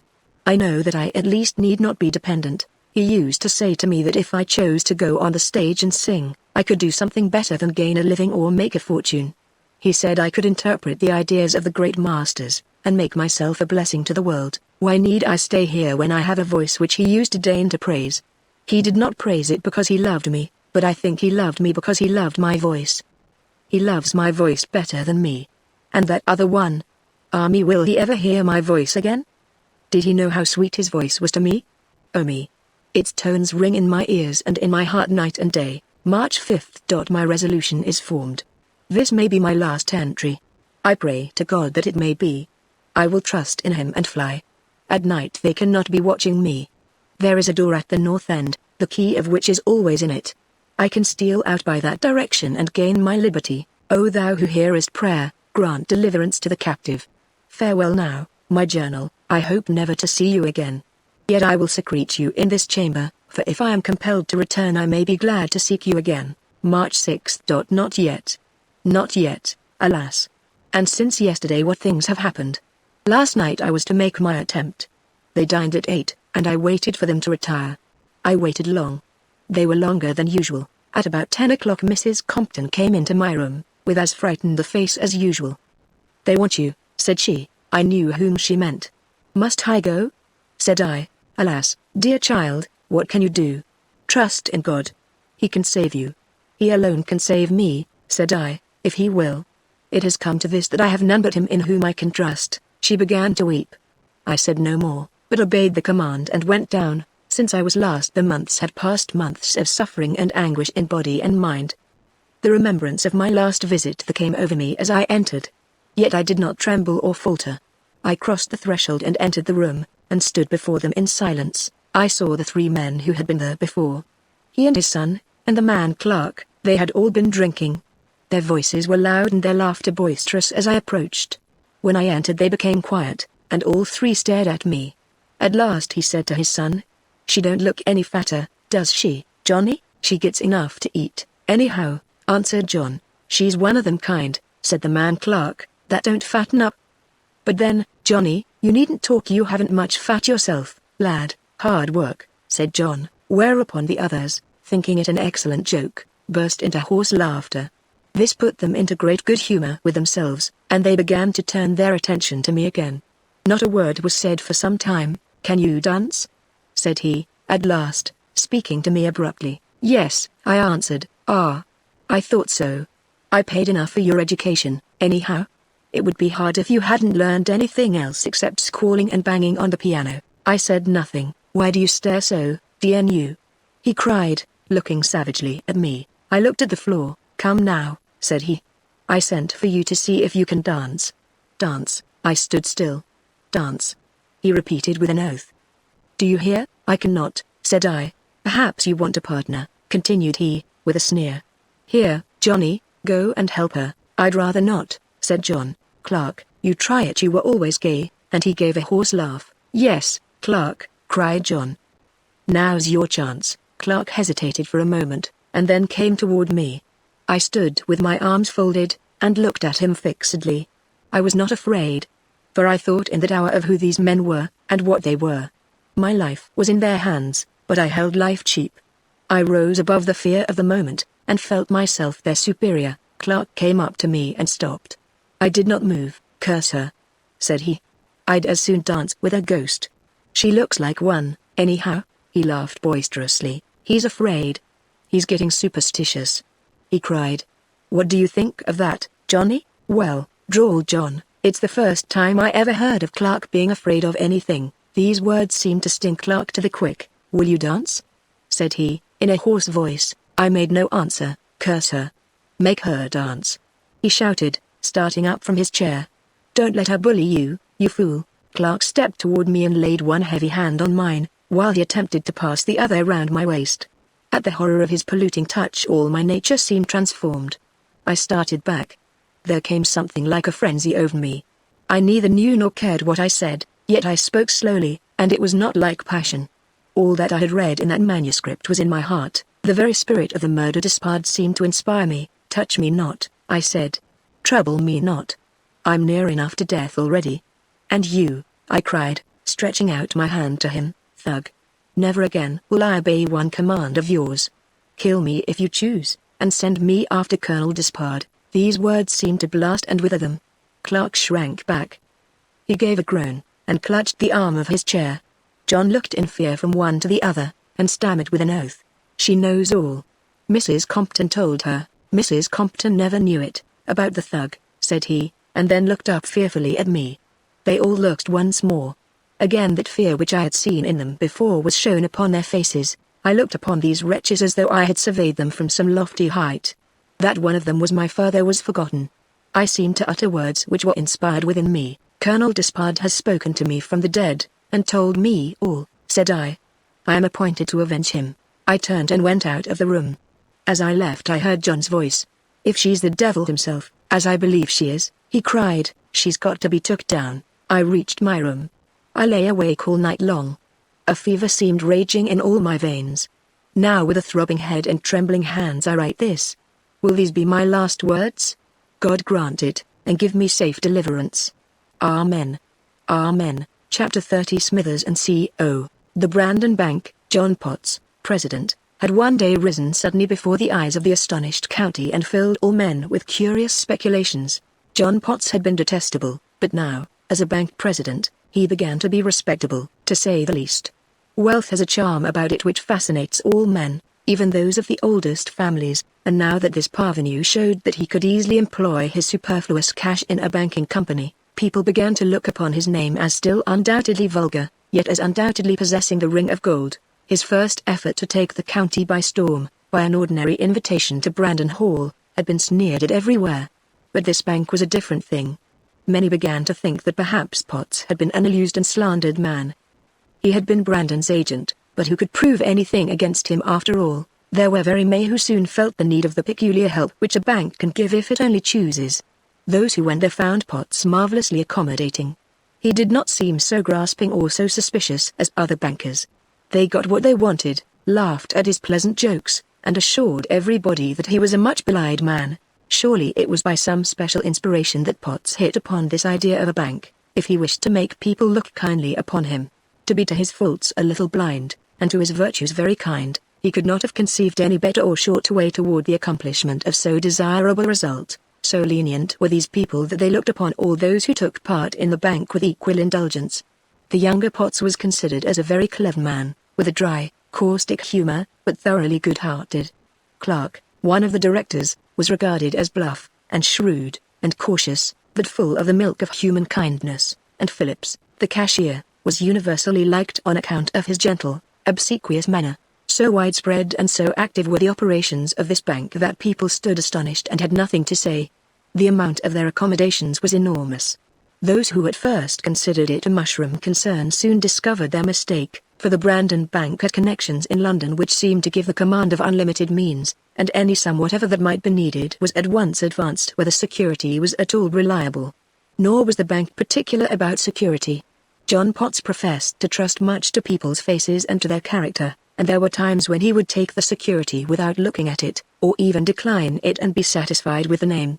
In less than a year the bank had succeeded in gaining the fullest confidence even of those who had at first been most skeptical, and John Potts had grown to be considered without doubt one of the most considerable men in the county. One day in March John Potts was sitting in the parlor of the bank when a gentleman walked in who seemed to be about 60 years of age. He had a slight stoop, and carried a gold-headed cane. He was dressed in black, had grey hair, and a very heavy grey beard and moustache. "Have I the honor of addressing Mr. Potts?" said the stranger, in a peculiarly high, shrill voice. "I'm Mr. Potts," said the other. The stranger thereupon drew a letter from his pocketbook and handed it to Potts. The letter was a short one, and the moment Potts had read it he sprang up and held out his hand eagerly. "Mr. Smithers, sir! You're welcome, sir, I'm sure, sir. Proud and happy, sir, to see you, I'm sure," said Potts, with great volubility. Mr. Smithers, however, did not seem to see his hand, but seated himself leisurely on a chair, and looked for a moment at the opposite wall like one in thought. He was a singular-looking old man. His skin was fresh, there was a grand, stern air upon his brow when it was in repose. The lower part of his face was hidden by his beard, and its expression was therefore lost.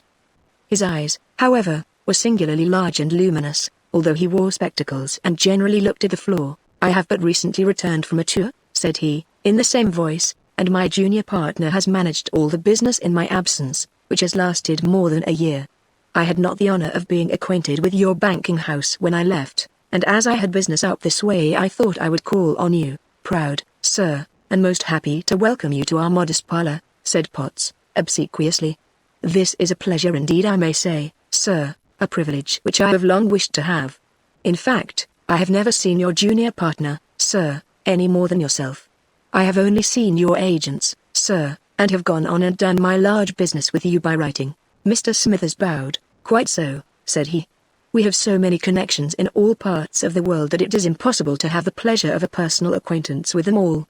There are some with whom we have much larger transactions than yourself whom I have never seen." "Indeed, sir!" exclaimed Potts, with great surprise. "Then you must do a larger business than I thought." "We do a large business," said Mr. Smithers, thoughtfully. "And all over the world, you said. Then you must be worth millions." "Oh, of course, one cannot do a business like ours, that commands money, without a large capital." "Are there many who do a larger business than I do?" "Oh yes. In New York the House of Peyton Brothers do a business of 10 times the amount, yes, 20 times. In San Francisco a new house, just started since the gold discoveries, has done a business with us almost as large. In Bombay Messrs.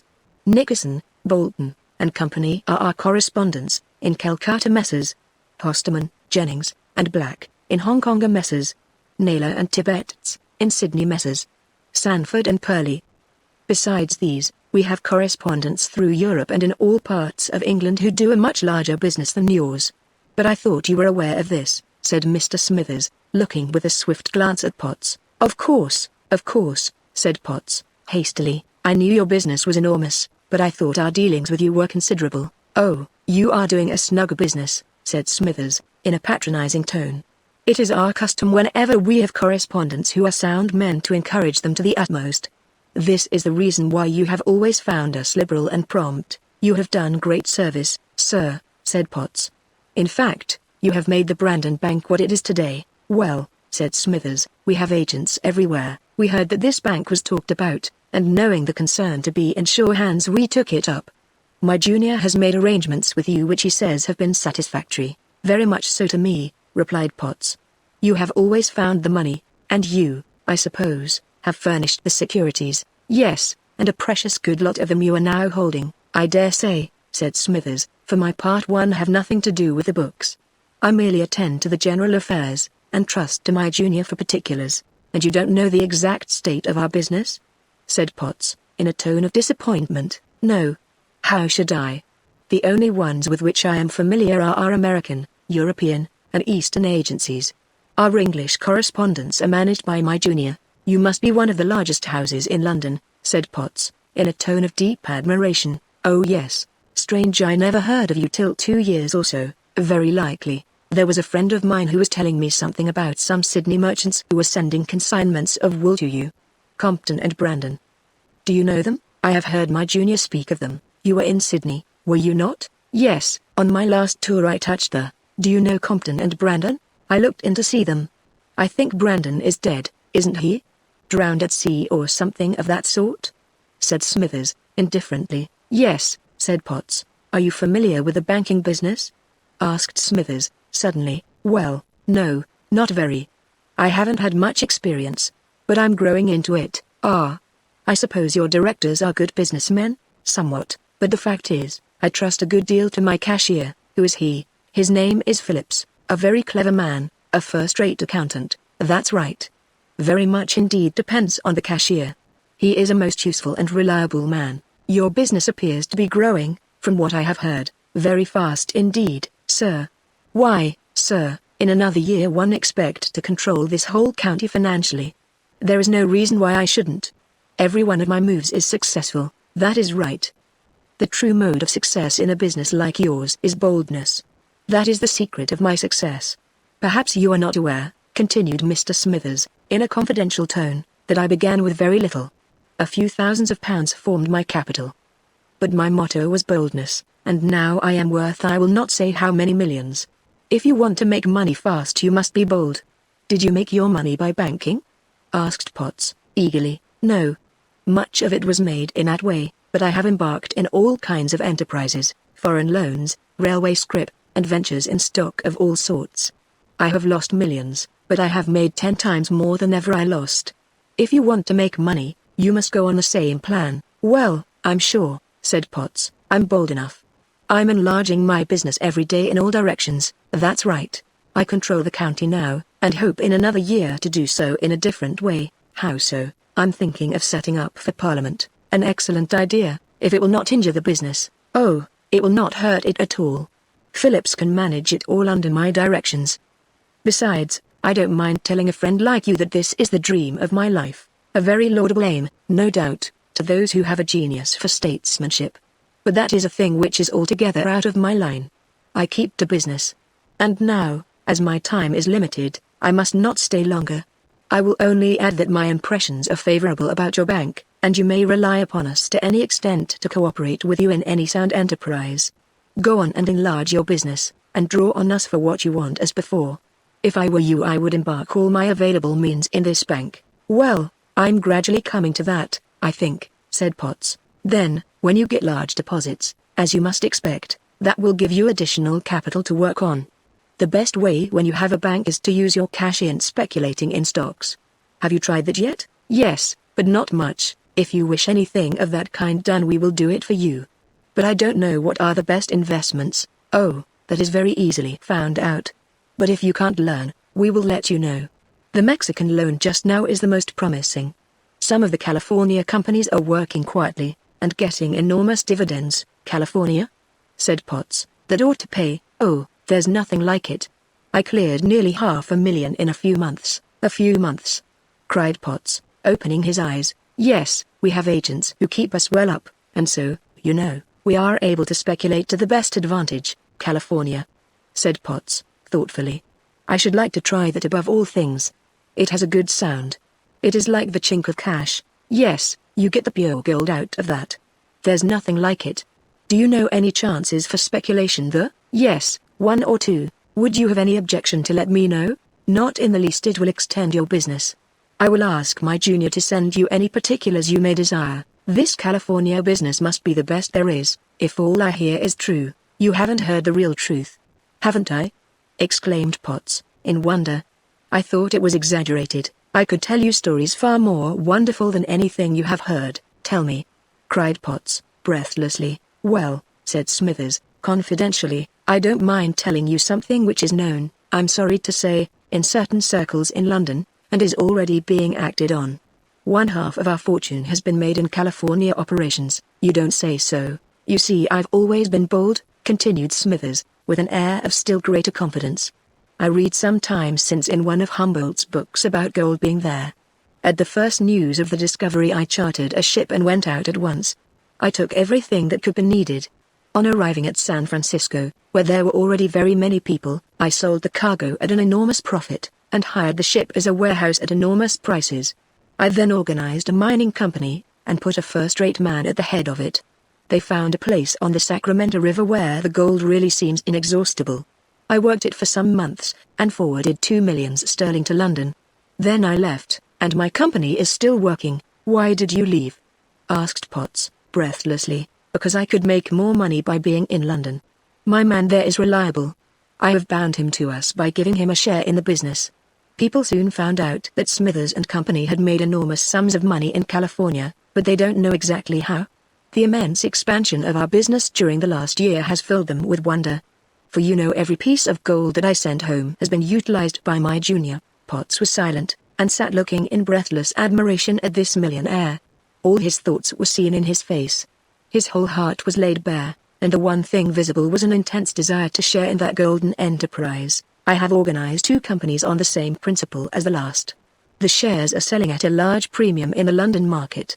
I take a leading part in each, and my name gives stability to the enterprise. If I find the thing likely to succeed, I continue. If not, why, I can easily sell out. I am on the point of organizing a 3rd company. Are the shares taken up? Cried Potts, eagerly. No, not yet. Well, could I obtain some? I really can't say, replied Smithers. You might make an application to my junior. I do nothing whatever with the details. I don't know what plans or agreements he may have been making. I should like exceedingly to take stock. How do the shares sell? The price is high, as we wish to confine our shareholders to the richer classes. We never put it at less than £1,000 a share. I would take any quantity. I dare say some may be in the market yet, said Smithers, calmly. They probably sell at a high premium though. I'd pay it, said Potts. Well, you may write and see. I know nothing about it, and if they're all taken up, what then? Oh, then I really don't know. Why can't you organize a company yourself? Well, you see, I don't know anything about the place. True, that is a disadvantage. But you might find some people who do know. That would be very difficult. I do not see how we could begin. And if I did find anyone, how could I trust him? You'd have to do as I did, give him a share of the business. It would be much better if I could get some stock in one of your companies. Your experience and credit would make it a success. Yes, there is no doubt that our companies would all be successful since we have a man on the spot. And that's another reason why I should prefer buying stock from you. You see, I might form a company. But what could I do? Could not your cashier help you? No, not in anything of that sort. Well, I can say nothing about it. My junior will tell you what chances there are, but while I see you personally, I should be glad if you would consent to give me a chance. Have you any objection? Oh no. I will mention your case the next time I write, if you wish it. Still, I cannot control the particular operations of the office. My control is supreme in general matters, and you see it would not be possible for me to interfere with the smaller details. Still, you might mention me. I will do so, said Smithers, and taking out his pocketbook he prepared to write. Let me see, said he. Your Christian name is what? John Potts. John Potts, repeated the other, as he wrote it down. Smithers rose. You may continue to draw on us as before, and any purchases of stock which you wish will be made. Potts thanked him profusely. I wish to see your cashier, to learn his mode of managing the accounts. Much depends on that, and a short conversation will satisfy me. Certainly, sir, certainly, said Potts, obsequiously. Phillips, he called. Phillips came in as timid and as shrinking as usual. This is Mr. Smithers, the great Smithers of Smithers & Co., bankers. He wishes to have a talk with you. Phillips looked at the great man with deep respect and made an awkward bow. You may come with me to my hotel, said Smithers, and with a slight bow to Potts he left the bank, followed by Phillips. He went upstairs and into a large parlor on the second story, which looked into the street. He motioned Phillips to a chair near the window, and seated himself in an armchair opposite. Smithers looked at the other with a searching glance, and said nothing for some time.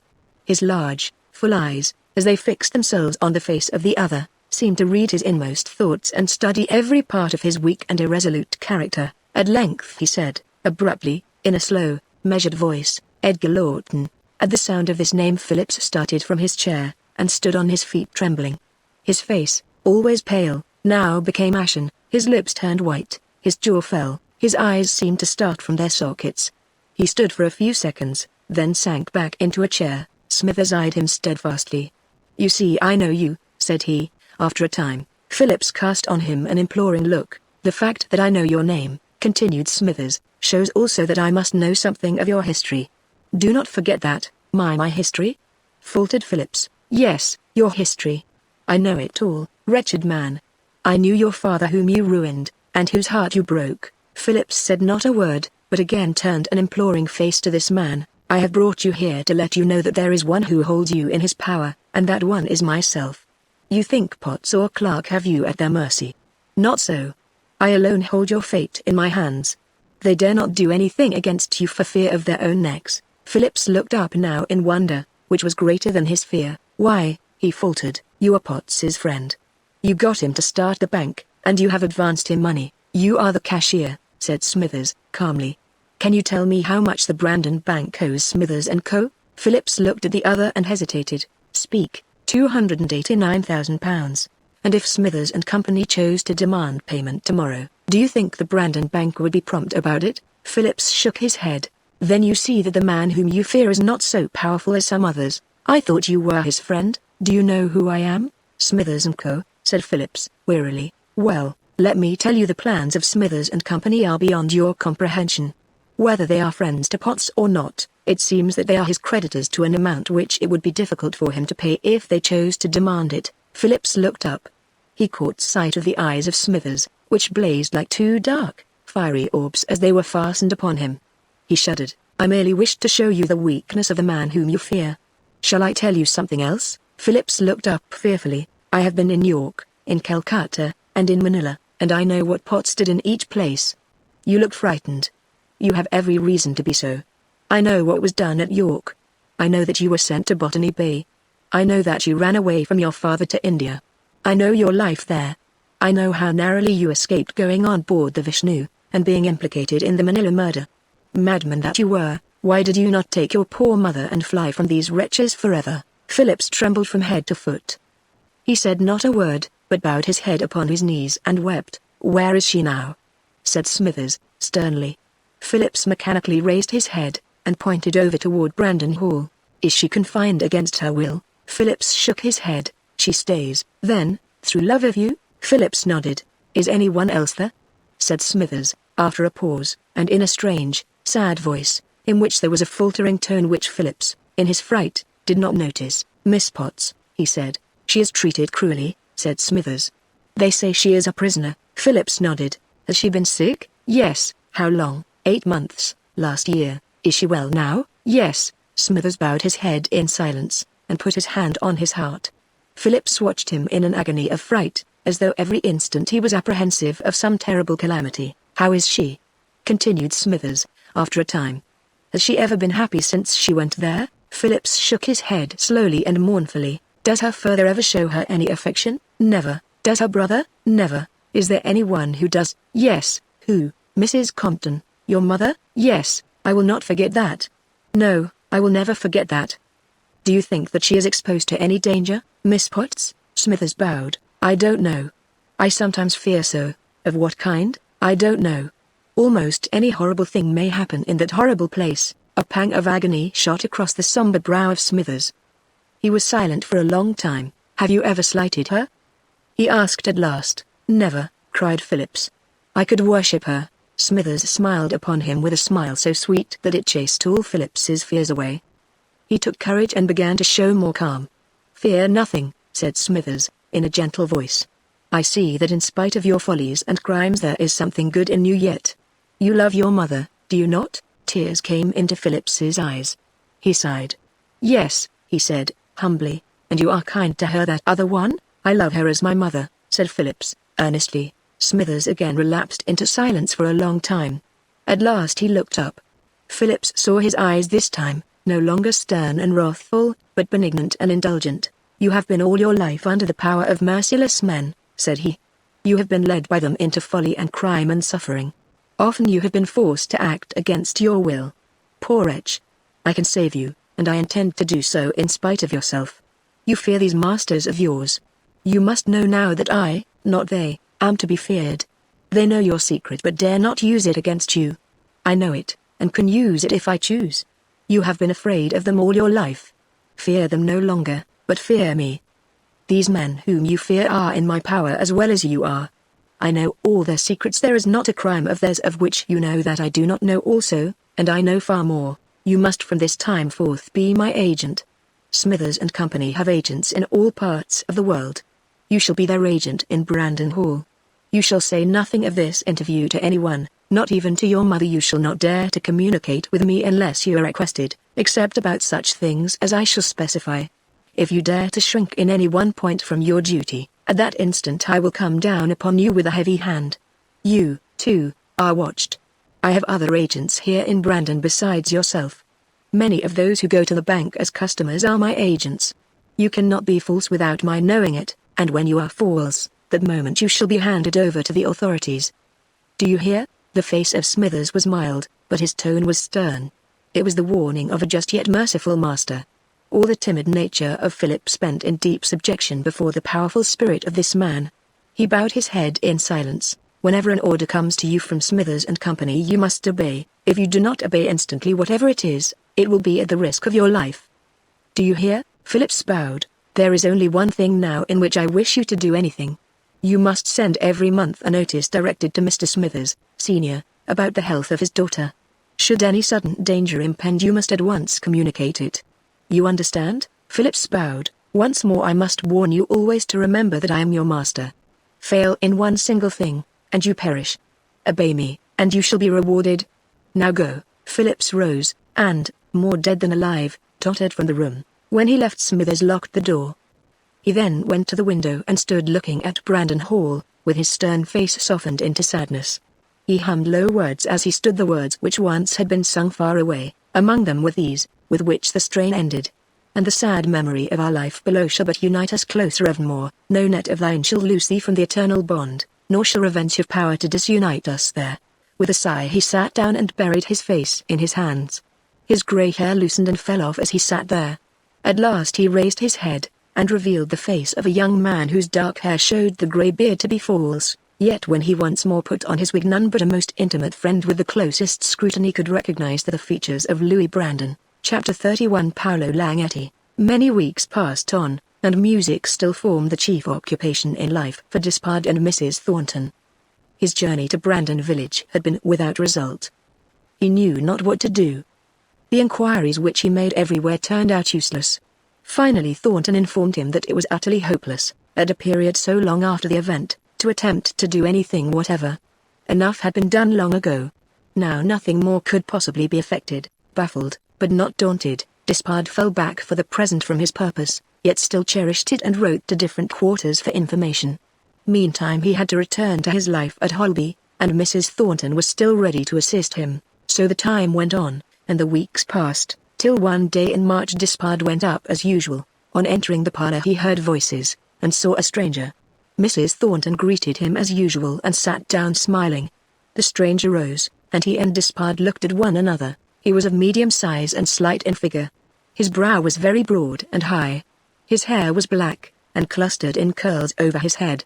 His eyes were large, and seemed to possess an unfathomable depth, which gave them a certain undefinable and mystic meaning. Liquid eyes, yet lustrous, where all the soul seemed to live and show itself, benignant in their glance, yet lofty like the eyes of a being from some superior sphere. His face was thin and shaven close, his lips also were thin, with a perpetual smile of marvelous sweetness and gentleness hovering about them.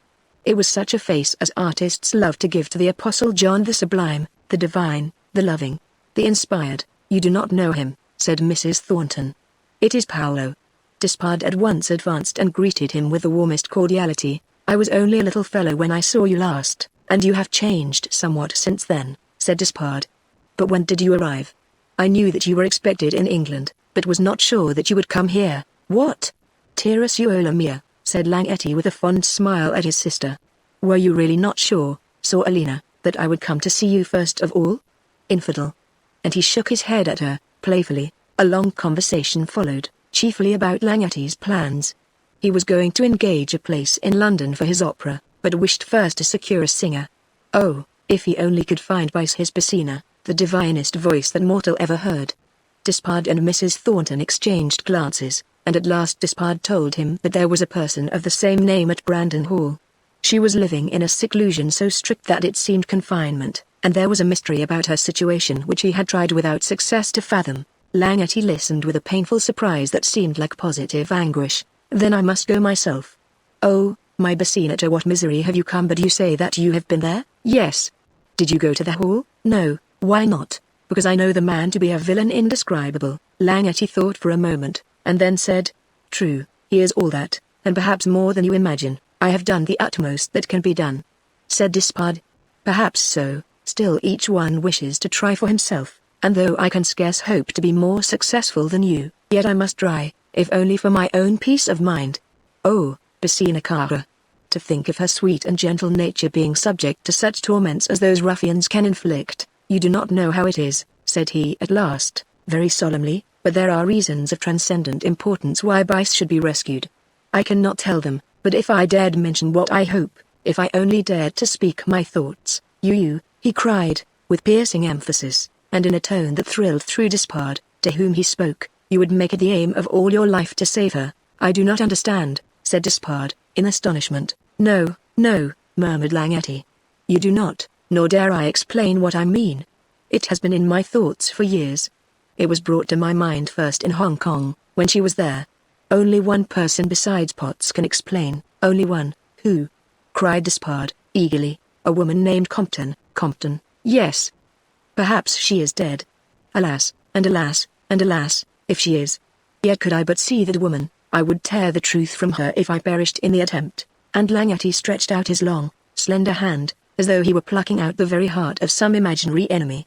"Think, Tirasuola," said he, after a while, "if you were in captivity, what would become of my opera? Could I have the heart to think about operas, even if I believed that they contributed to the welfare of the world, if your welfare was at stake? Now you know that next to you stands Bice. I must try and save her. I must give up all. My opera must stand aside till it be God's will that I give it forth. No, the one object of my life now must be to find Bice, to To see her or to see Mrs. Compton, if she is alive, is the secret of so much importance?" asked Despard. Langetty looked at him with mournful meaning. Despard looked at him wonderingly. What could he mean? How could anyone affect him? His peace of mind. That had been lost long ago. And if this secret was so terrible, it would distract his mind from its grief, its care, and its longing. Peace would be restored rather than destroyed. "I must find her.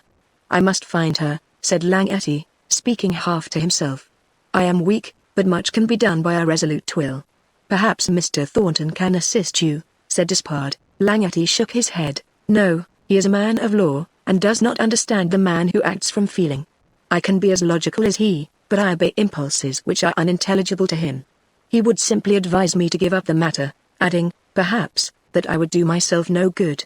Whereas he cannot understand that it makes no difference to me whether I do myself good or not, and again, that the highest good that I can do myself is to seek after her." Mrs. Thornton looked at Despard, but he avoided her glance. "No," said Langetty, "I will ask assistance from another, from you, Despard.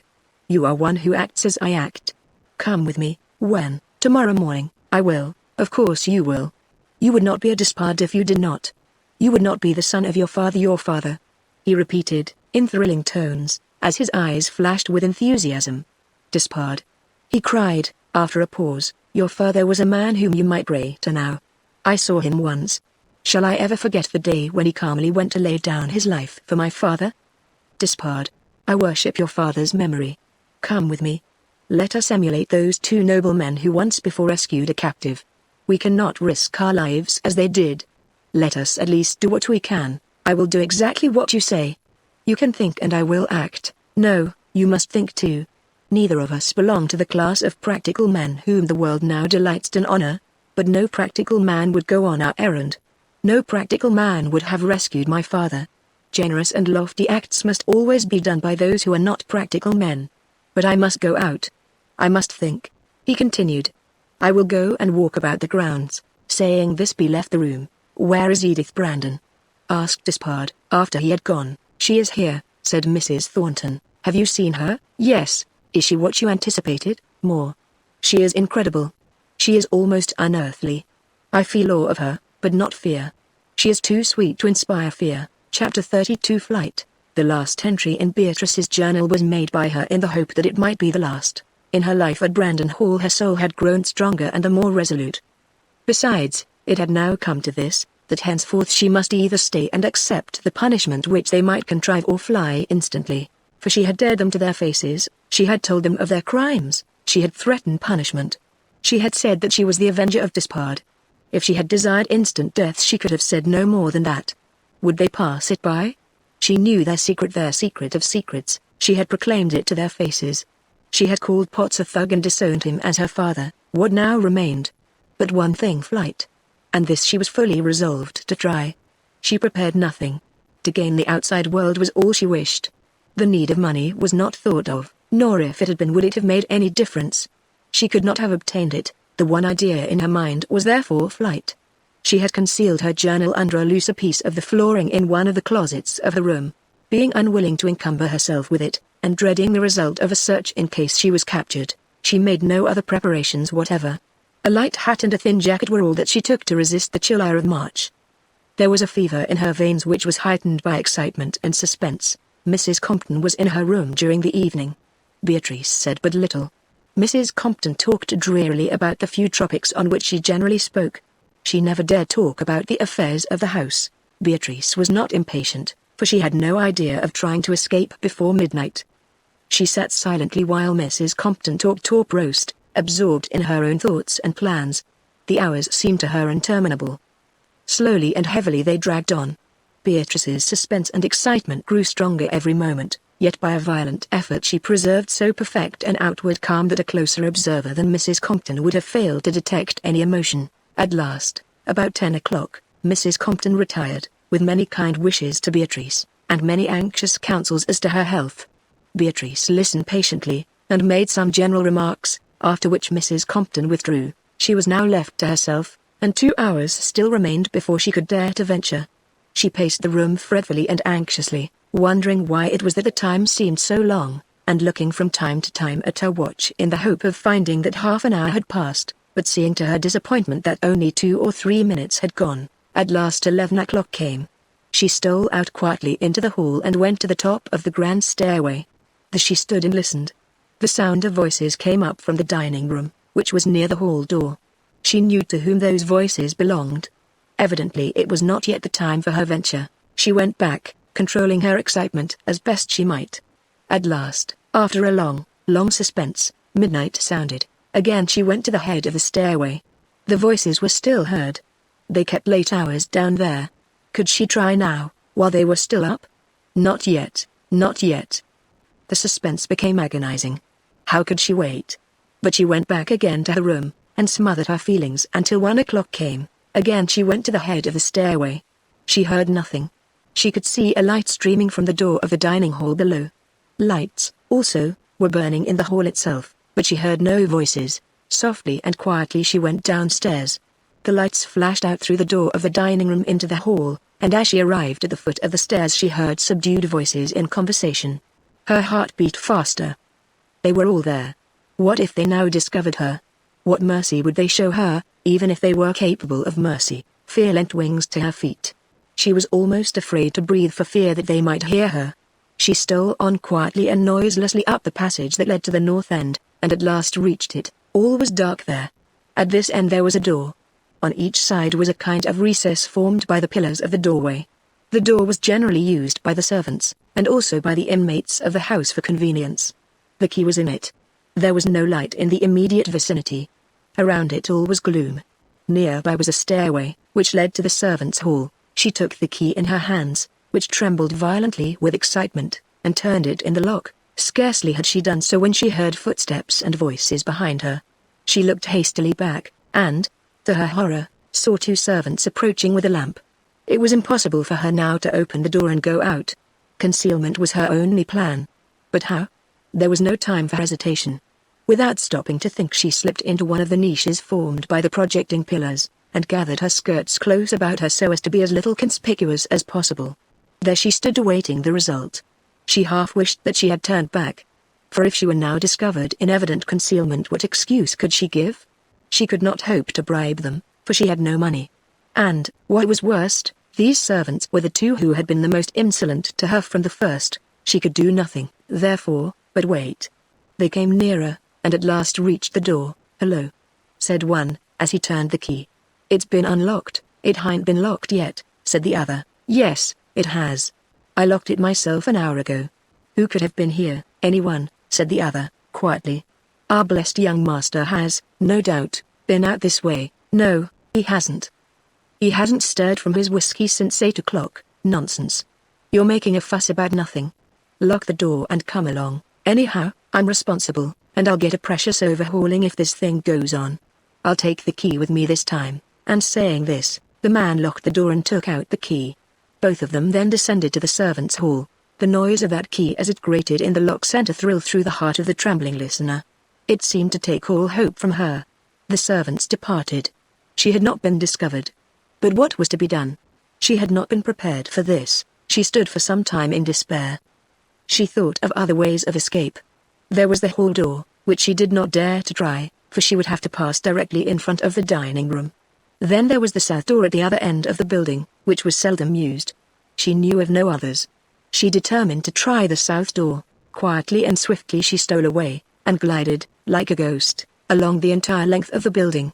It was quite dark at the south end as it had been at the north. She reached the door without accident. There was no key in it. It was locked.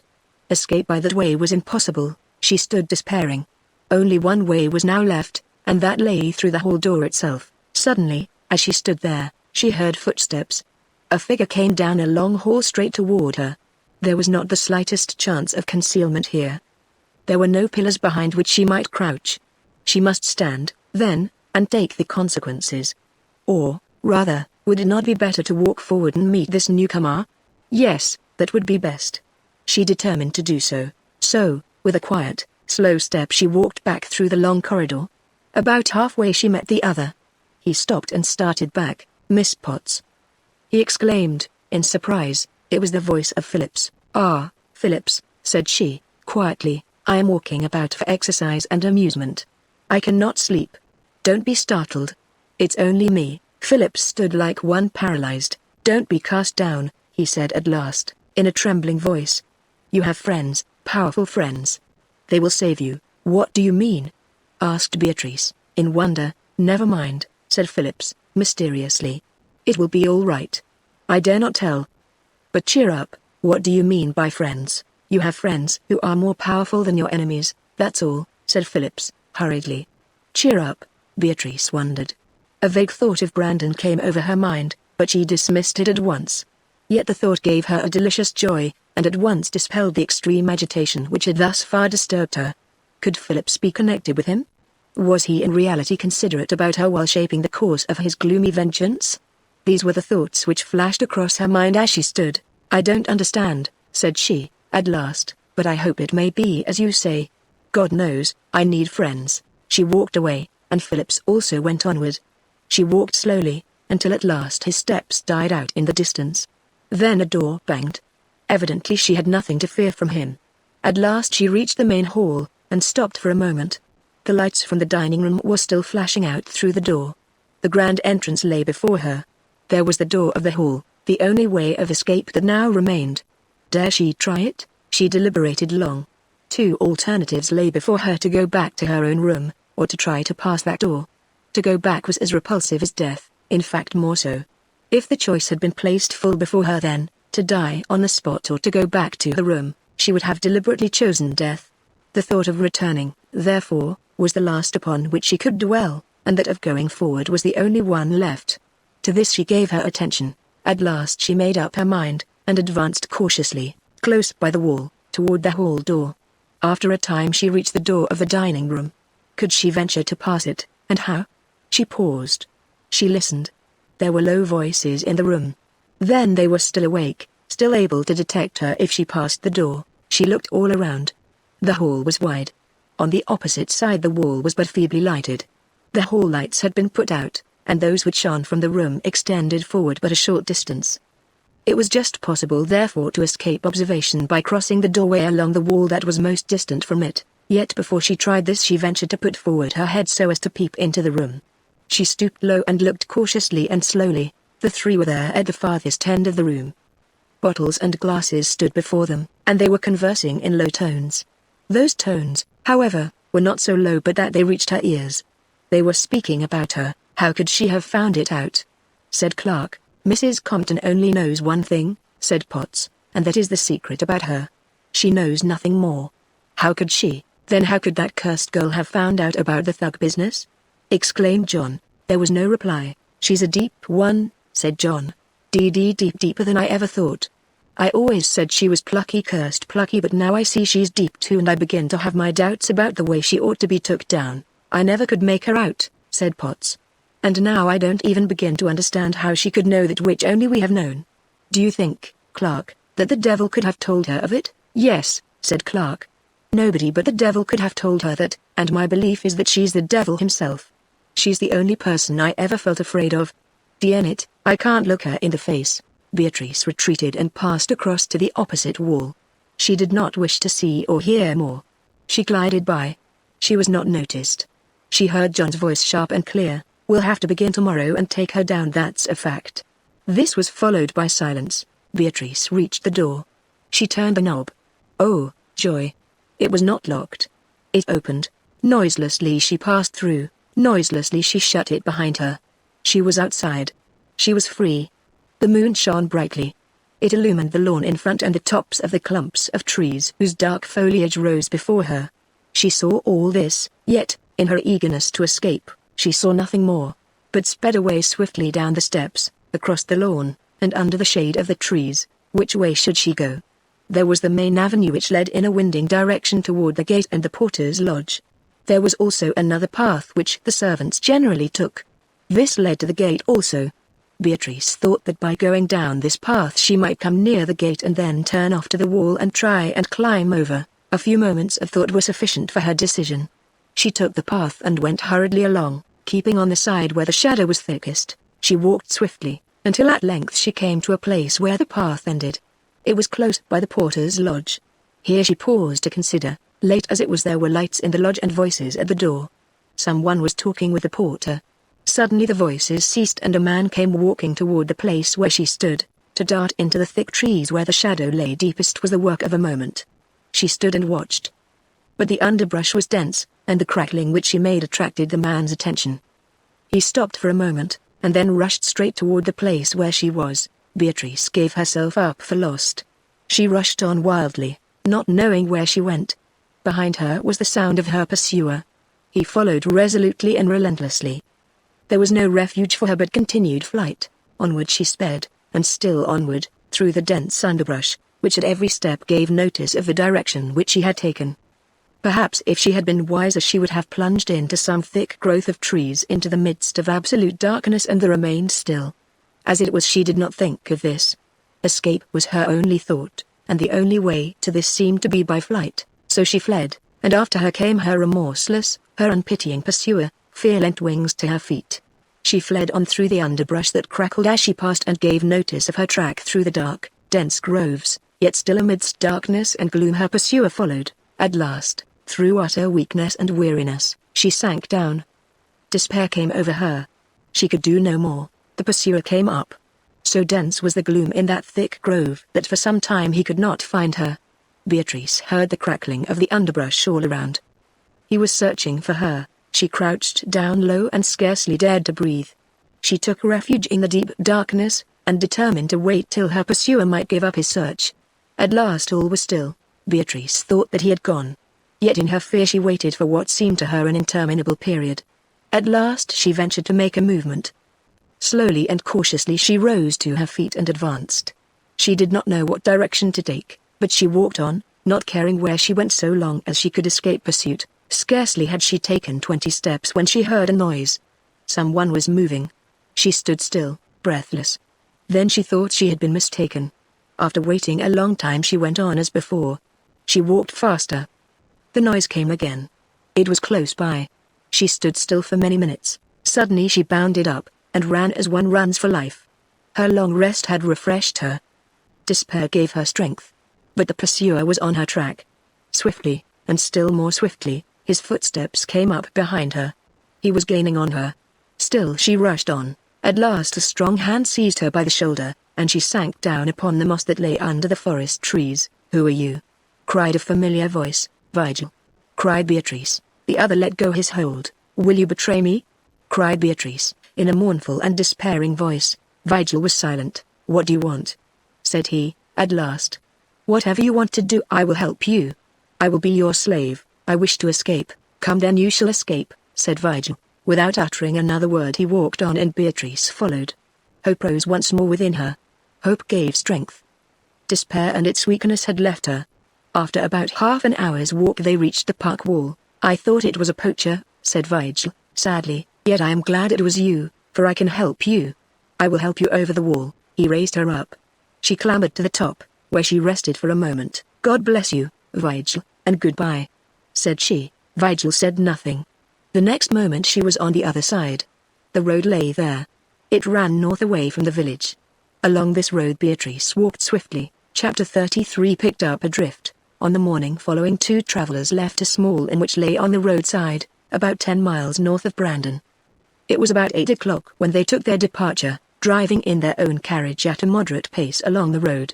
"Look, Langetti," said the one who was driving, pointing with his whip to an object in the road directly in front of them. Langetti raised his head, which had been bowed down in deep abstraction, to look in the direction indicated. A figure was approaching them. It looked like a woman. She walked very slowly, and appeared rather to stagger than to walk. "She appears to be drunk, Dispard," said Langetti. "Poor wretch, and on this bleak March morning too. Let us stop and see if we can do anything for her." They drove on, and as they met the woman Dispard stopped. She was young and extraordinarily beautiful. Her face was thin and white. Her clothing was of fine materials but scanty and torn to shreds. As they stopped she turned her large eyes up despairingly and stood still, with a face which seemed to express every conceivable emotion of anguish and of hope. Yet as her eyes rested on Langetti a change came over her. The deep and unutterable sadness of her face passed away, and was succeeded by a radiant flash of joy. She threw out her arms toward him with a cry of wild entreaty. The moment that Langetti saw her he started up and stood for an instant as if paralyzed. Her cry came to his ears. He leapt from the carriage toward her, and caught her in his arms. "Oh, Pice! Alas, my Basina!" he cried, and 1,000 fond words came to his lips. Beatrice looked up with eyes filled with grateful tears, her lips murmured some inaudible sentences, and then, in this full assurance of safety, the resolution that had sustained her so long gave way altogether. Her eyes closed, she gave a low moan, and sank senseless upon his breast. Langety supported her for a moment, then gently laid her down to try and restore her. He chafed her hands, and did all that is usually done in such emergencies. But here the case was different. It was more than a common faint, and the animation now suspended was not to be restored by ordinary efforts. Langety bowed over her as he chafed her hands. "Ah, my Basina," he cried, "is it thus I find you? Ah, poor thin hand. Alas, white wan face. What suffering has been yours, pure angel, among those fiends of hell?" He paused, and turned a face of agony toward Despard. But as he looked at him he saw a grief in his countenance that was only second to his own. Something in Beatrice's appearance had struck him with a deeper feeling than that merely human interest which the generous heart feels in the sufferings of others. "Langety," said he, "let us not leave this sweet angel exposed to this bleak wind. We must take her back to the inn. We have gained our object. Alas! The gain is worse than a failure. What can we do? Let us put her in the carriage between us, and drive back instantly." Despard stooped as he spoke, raised her reverently in his arms, and lifted her upon the seat. He sprang in and put his arms around her senseless form, so as to support her against himself. Langety looked on with eyes that were moist with a sad yet mysterious feeling, then he resumed his place in the carriage. "Oh, Langety," said Despard, "what is it that I saw in the face of this poor child that so wrings my heart? What is this mystery of yours that you will not tell?" "I cannot solve it," said Langety, "and therefore I will not tell it. Tell it, whatever it is. No, it is only conjecture as yet, and I will not utter it, and it affects me deeply. Therefore tell it. Therefore I must not tell it, for if it prove baseless I shall only excite your feeling in vain. At any rate let me know. For I have the wildest fancies, and I wish to know if it is possible that they are like your own." "No, Despard," said Langety. "Not now. The time may come, but it has not yet." Beatrice's head leaned against Despard's shoulder as she reclined against him, sustained by his arm. Her face was upturned, a face as white as marble, her pure Grecian features showing now their faultless lines like the sculptured face of some goddess. Her beauty was perfect in its classic outline. But her eyes were closed, and her wan, white lips parted, and there was a sorrow on her face which did not seem appropriate to one so young. "Look," said Langety, in a mournful voice. "Saw you ever in all your life anyone so perfectly and so faultlessly beautiful? Oh, if you could but have seen her, as I have done, in her moods of inspiration, when she sang. Could I ever have imagined such a fate as this for her? Oh, Despard," he continued, after a pause in which the other had turned his stern face to him without a word. "Oh, Despard, you ask me to tell you this secret. I dare not. It is so widespread. If my fancy be true, then all your life must at once be unsettled, and all your soul turned to one dark purpose. Never will I turn you to that purpose till I know the truth beyond the possibility of a doubt." "I saw that in her face," said Despard, "which I hardly dare acknowledge to myself." "Do not acknowledge it, then, I implore you. Forget it. Do not open up once more that old and now almost forgotten sorrow. Think not of it even to yourself." Langety spoke with a wild and vehement urgency which was wonderful. "Do you not see," said Despard, "that you rouse my curiosity to an intolerable degree? Be it so. At any rate it is better to suffer from curiosity than to feel what you must feel if I told you what I suspect." Had it been any other man than Langety, Despard would have been offended. As it was he said nothing, but began to conjecture as to the best course for them to follow. "It is evident," said he to Langety, "that she has escaped from Brandon Hall during the past night. She will, no doubt, be pursued. What shall we do? If we go back to this inn they will wonder at our bringing her. There is another inn a mile further on." "I have been thinking of that," replied Langety. "It will be better to go to the other inn. But what shall we say about her? Let us say she is an invalid going home. And am I her medical attendant?" asked Despard. "No, that is not necessary. You are her guardian, the rector of Holby. Of course your name is sufficient guarantee." "Oh," said Despard, after a pause, "I'll tell you something better yet. I am her brother and she is my sister, Miss Despard." As he spoke he looked down upon her marble face. He did not see Langety's countenance. Had he done so he would have wondered. for Langetty's eyes seemed to seek to pierce the very soul of Despard. His face became transformed. Its usual serenity vanished, and there was eager wonder, intense and anxious curiosity, and endeavor to see if there was not some deep meaning underlying Despard's words. But Despard showed no emotion. He was conscious of no deep meaning. He merely murmured to himself as he looked down upon the unconscious face. My sick sister, my sister Beatrice." Langetty said not a word, but sat in silence, absorbed in one intense and wondering gaze. Despard seemed to dwell upon this idea, fondly and tenderly. "She is not one of that brood," said he, after a pause. "It is in name only that she belongs to them. They are fiends and she is an angel," said Langetty. "Heaven has sent her to us. We must preserve her forever. If she lives," said Langetty, "she must never go back." "Go back?" cried Despard. "Better far for her to die. I myself would die rather than give her up, and I, too. But we will not. I will adopt her. Yes, she shall cast away the link that binds her to these accursed ones, her vile name. I will adopt her. She shall have my name, she shall be my sister. She shall be Beatrice Despard, and surely," continued Despard, looking tenderly down, "surely, of all the Despard race there was never one so beautiful and so pure as she." Langetty did not say a word, but looked at Despard and the one whom he thus called his adopted sister with an emotion which he could not control. Tears started to his eyes, yet over his brow there came something which is not generally associated with tears, a lofty, exultant expression, an air of joy and peace. "Your sister," said Despard, "shall nurse her back to health. She will do so for your sake, Langetty, or rather from her own noble and generous instincts. In Thornton Grange she will, perhaps, find some alleviation for the sorrows which she may have endured. Our care shall be around her, and we can all labor together for her future welfare." They at length reached the inn of which they had spoken, and Beatrice was tenderly lifted out and carried upstairs. She was mentioned as the sister of the Reverend Mr. Despard, of Holby, who was bringing her back from the seaside, whither she had gone for her health. Unfortunately, she had been too weak for the journey. The people of the inn showed the kindest attention and warmest sympathy. A doctor was sent for, who lived at a village 2 miles farther on. Beatrice recovered from her faint, but remained unconscious. The doctor considered that her brain was affected. He shook his head solemnly over it, as doctors always do when they have nothing in particular to say. Both Langetty and Despard knew more about her case than he did. They saw that rest was the one thing needed. But rest could be better attained in Holby than here, and besides, there was the danger of pursuit. It was necessary to remove her, and that, too, without delay.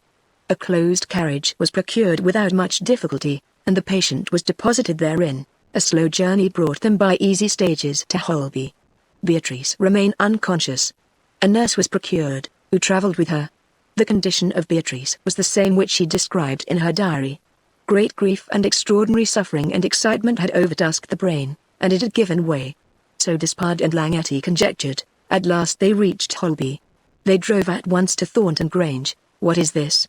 cried Mrs. Thornton, who had heard nothing from them, and ran out upon the piazza to meet them as she saw them coming. "I have found Bice," said Langetty, "and have brought her here." "Where is she?" "There," said Langetty. "I give her to your care. It is for you to give her back to me." Chapter 34. On the track. Beatrice's disappearance was known at Brandon Hall on the following day. The servants first made the discovery. They found her absent from the room, and no one had seen her about the house. It was an unusual thing for her to be out of the house early in the day, and of late for many months she had scarcely ever left her room, so that now her absence at once excited suspicion. The news was communicated from one to another among the servants. Afraid of Potts, they did not dare to tell him, but first sought to find her by themselves. They called Mrs. Compton, and the fear which perpetually possessed the mind of this poor, timid creature now rose to a positive frenzy of anxiety and dread. She told all that she knew, and that was that she had seen her the evening before as usual, and had left her at 10 o'clock. No satisfaction therefore could be gained from her. The servants tried to find traces of her, but were unable. At length toward evening, on Potts's return from the bank, the news was communicated to him. The rage of Potts need not be described here. That one who had twice defied should now escape him filled him with fury. He organized all his servants into bands, and they scoured the grounds till darkness put an end to these operations. That evening Potts and his 2 companions dined in moody silence, only conversing by fits and starts. "I don't think she's killed herself," said Potts, in reply to an observation of Clark. "She's got stuff enough in her to do it, but I don't believe she has. She's playing a deeper game." I only wish we could fish up her dead body out of some pond. It would quiet matters down very considerable. If she's got off, she's taken with her some secrets that won't do us any good," remarked John. "The devil of it is," said Potts, "we don't know how much she does know. She must know a precious lot, or she never would have dared to say what she did." "But how could she get out of the park?" said Clark. "That wall is too high to climb over, and the gates are all locked." "It's my opinion," exclaimed John, "that she's in the grounds yet." Potts shook his head. "After what she told me, it's my belief she can do anything." "Why, didn't she tell us of crimes that were committed before she was born?" "I begin to feel shaky, and it is the girl that has made me so." Potts rose to his feet, plunged his hands deep into his pockets, and walked up and down. The others sat in gloomy silence. "Could that Hong Kong nurse of hers have told her anything?" asked John. "She didn't know anything to tell. Mrs. Compton must have blown." "Then, Mrs. Compton didn't know?" "I tell you that there is not one human being living that knows what she told us besides ourselves and her. How the devil she picked it up I don't know. I didn't like the cut of her from the first," said John. "She had a way of looking that made me feel uneasy, as though there was something in her that would someday be dangerous. I didn't want you to send for her." "Well, the mischief's done now. You're not going to give up the search, are you?" asked Clark. "Give it up? Not I. We must get her back." "Yes, our only safety now is in catching her again at all hazards." There was a long silence. 20 years ago," said Potts, moodily, "the Vishnu drifted away, and since the time of the trial no one has mentioned it to me till that girl did." "And she is only 20 years old," rejoined John. "I tell you, lads, you've got the devil to do with when you tackle her," remarked Clark. "But if she is the devil we must fight it out and crush her." 23 years, continued Potts, in the same gloomy tone. 23 years have passed since I was captured with my followers. No one has mentioned that since. No one in all the world knows that I am the only Englishman that ever joined the thugs except that girl. She must know everything that we have done," said Clark. "Of course she must, including our Brandon enterprise," said John. "And including your penmanship," said Clark. "Enough, lad, to stretch a neck. Come," said Potts, "don't let us talk of this, anyhow." Again they relapsed into silence. "Well," exclaimed John, at last, "what are you going to do tomorrow?" "Chase her till I find her," replied Potts, savagely. "But where?" "I've been thinking of a plan which seems to me to be about the thing." "What?" "A good old plan," said Potts. "Your pup, Johnny, can help us." John pounded his fist on the table with savage exultation. "My bloodhound. Good, old dad, what a trump you are to think of that. He'll do it." "Yes," said John. "If he gets on her track and comes up with her, I'm a little afraid that we'll arrive at the spot just too late to save her. It's the best way that I know of for getting rid of the difficulty handsomely. Of course we are going after her through anxiety, and the dog is an innocent pup who comes with us, and if any disaster happens we will kill him on the spot." Potts shook his head moodily. He had no very hopeful feeling about this. He was shaken to the soul at the thought of this stern, relentless girl carrying out into the world his terrific secret. Early on the following morning they resumed their search after the lost girl. This time the servants were not employed, but the three themselves went forth to try what they could do. With them was the pup to which allusion had been made on the previous evening. This animal was a huge bloodhound, which John had purchased to take the place of his bulldog, and of which he was extravagantly proud. True to his instinct, the hound understood from smelling an article of Beatrice's apparel what it was that he was required to seek, and he went off on her trail out through the front door, down the steps, and up to the grove. The others followed after. The dog led them down the path toward the gate, and thence into the thick grove and through the underbrush. Scraps of her dress still clung in places to the brushwood. The dog led them round and round wherever Beatrice had wandered in her flight from Vigil. They all believed that they would certainly find her here, and that she had lost her way or at least tried to conceal herself. But at last, to their disappointment, the dog turned away out of the wood and into the path again. Then he led them along through the woods until he reached the park wall. Here the animal squatted on his haunches, and, lifting up his head, gave a long deep howl. "What's this?" said Potts. "Why, don't you see? She's got over the wall somehow. All that we've got to do is to put the dog over, and follow on." The others at once understood that this must be the case. In a short time they were on the other side of the wall, where the dog found the trail again, and led on while they followed as before. They did not, however, wish to seem like pursuers. That would hardly be the thing in a country of law and order. They chose to walk rather slowly, and John held the dog by a strap which he had brought with him. They soon found the walk much longer than they had anticipated, and began to regret that they had not come in a carriage.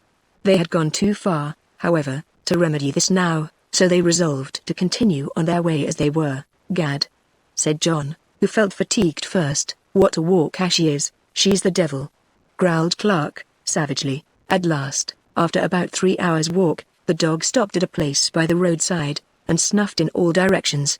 The others watched him anxiously for a long time. The dog ran all around sniffing at the ground, but to no purpose. He had lost the trail. Again and again he tried to recover it, but his bloodthirsty instinct was completely at fault. The trail had gone, and at last the animal came up to his master and crouched down at his feet with a low moan. "Sold!" cried John, with a curse. "What can have become of her?" said Potts. "I don't know," said John. "I dare say she's got took up in some wagon." "Yes, that's it. That's the reason why the trail has gone. What shall we do now? We can't follow. It may have been the coach, and she may have got a lift to the nearest railway station." "Well," said John, "I'll tell you what we can do. Let one of us go to the inns that are nearest, and ask if there was a girl in the coach that looked like her, or make any inquiries that may be needed. We could find out that much at any rate." The others assented. John swore he was too tired. At length, after some conversation, they all determined to go on, and to hire a carriage back. Accordingly on they went, and soon reached an inn. Here they made inquiries, but could learn nothing whatever about any girl that had stopped there. Potts then hired a carriage and drove off to the next inn, leaving the others behind. He returned in about 2 hours. His face bore an expression of deep perplexity. "Well, what luck, Dad?" asked John. "There's the devil to pay," growled Potts. "Did you find her? There is a girl at the next inn, and it's her. Now what name do you think they call her by?" "What, Miss Dispard?" Clark turned pale and looked at John, who gave a long, low whistle. "Is she alone?" asked John. "No, that's the worst of it. A reverend gent is with her, who has charge of her, and says he is her brother, who, his name is Courtney Dispard, son of Colonel Lionel Dispard," said Potts. The others returned his look in utter bewilderment. "I've been thinking and thinking," said Potts, "but I haven't got to the bottom of it yet. We can't do anything just now, that's evident. I found out that this reverend gent is on his way to Holby, where he is rector. The only thing left for us to do is to go quietly home and look about us. It seems to me that this is like the beginning of one of those monsoon storms," said Clark, gloomily. The others said nothing. In a short time they were on their way back, moody and silent. Chapter 35 Beatrice's Recovery. It was not easy for the overdusked and overworn powers of Beatrice to rally. Weeks passed before she opened her eyes to a recognition of the world around her. It was March when she sank down by the roadside. It was June when she began to recover from the shock of the terrible excitement through which she had passed. Loving hearts sympathized with her, tender hands cared for her, vigilant eyes watched her, and all that love and care could do were unremittingly exerted for her benefit. As Beatrice opened her eyes after her long unconsciousness, she looked around in wonder, recognizing nothing. Then they rested in equal wonder upon one who stood by her bedside. She was slender and fragile in form, with delicate features, whose fine lines seemed rather like ideal beauty than real life. The eyes were large, dark, lustrous, and filled with a wonderful but mournful beauty. Yet all the features, so exquisite in their loveliness, were transcended by the expression that dwelt upon them. It was pure, it was spiritual, it was holy. It was the face of a saint, such a face as appears to the rapt devotee when fasting has done its work, and the quickened imagination grasps at ideal forms till the dwellers in heaven seem to become visible. In her confused mind Beatrice at first had a faint fancy that she was in another state of existence, and that the form before her was one of those pure intelligences who had been appointed to welcome her there. Perhaps there was some such thought visible upon her face, for the stranger came up to her noiselessly, and stooping down, kissed her. "You are among friends," said she, in a low, sweet voice. "You have been sick long." "Where am I?" "Among loving friends," said the other, "far away from the place where you suffered." Beatrice sighed. "I hoped that I had passed away forever," she murmured. "Not yet, said the stranger, in a voice of tender yet mournful sweetness, which had in it an unfathomable depth of meaning. "We must wait on here, dear friend, till it be his will to call us." "And who are you?" asked Beatrice, after a long and anxious look at the face of the speaker. "My name is Edith Brandon," said the other, gently. "Brandon!" Edith Brandon, cried Beatrice, with a vehemence which contrasted strangely with the scarce audible words with which she had just spoken. The stranger smiled with the same melancholy sweetness which she had shown before. "Yes," said she, "but do not agitate yourself, dearest. And have you nursed me?" "Partly. But you are in the house of one who is like an angel in her loving care of you." "But you?" persisted Beatrice. "You did not perish, then, as they said?" "No," replied the stranger, "it was not permitted me, thank God," murmured Beatrice, fervently. "He has one sorrow less." "Did he save you?" "He," said Edith, "of whom you speak does not know that I am alive, nor do I know where he is. Yet some day we will perhaps meet. And now you must not speak. You will agitate yourself too much. Here you have those who love you. For the one who brought you here is one who would lay down his life for yours, dearest. He is Paolo Langetti." "Langetti," said Beatrice. "Oh, God be thanked, and she who has taken you to her heart and home is his sister Teresa, of whom he used to speak so lovingly? Ah, God is kinder to me than I feared. Ah, me. It is as though I had died and have awaked in heaven. But now I will speak no more, and you must speak no more, for you will only increase your agitation. Rest, and another time you can ask what you please." Edith turned away and walked to one of the windows, where she looked out pensively upon the sea. From this time Beatrice began to recover rapidly. Langetti's sister seemed to her almost like an old friend, since she had been associated with some of her most pleasant memories. An atmosphere of love was around her. The poor sufferer inhaled the pure and life-giving air, and strength came with every breath. At length she was able to sit up, and then Langetti saw her. He greeted her with all the ardent and impassioned warmth which was so striking a characteristic of his impulsive and affectionate nature. Then she saw Despard. There was something about this man which filled her with indefinable emotions. The knowledge which she had of the mysterious fate of his father did not repel her from him. A wonderful and subtle sympathy seemed at once to arise between the two. The stern face of Despard assumed a softer and more genial expression when he saw her. His tone was gentle and affectionate, almost paternal. What was the feeling that arose within her heart toward this man? With the one for her father who had inflicted on his father so terrible a fate, how did she dare to look him in the face or exchange words with him? Should she not rather shrink away as once she shrank from Brandon? Yet she did not shrink. His presence brought a strange peace and calm over her soul. His influence was more potent over her than that of Langetti. In this strange company he seemed to her to be the center and the chief. To Beatrice, Edith was an impenetrable mystery. Her whole manner excited her deepest reverence and at the same time her strongest curiosity. The fact that she was his sister would of itself have won her heart, but there were other things about her which affected her strangely. Edith moved among the others with a strange, far-off air, an air at once full of gentle affection, yet preoccupied. Her manner indicated love, yet the love of one who was far above them. She was like some grown person associating with young children whom he loved.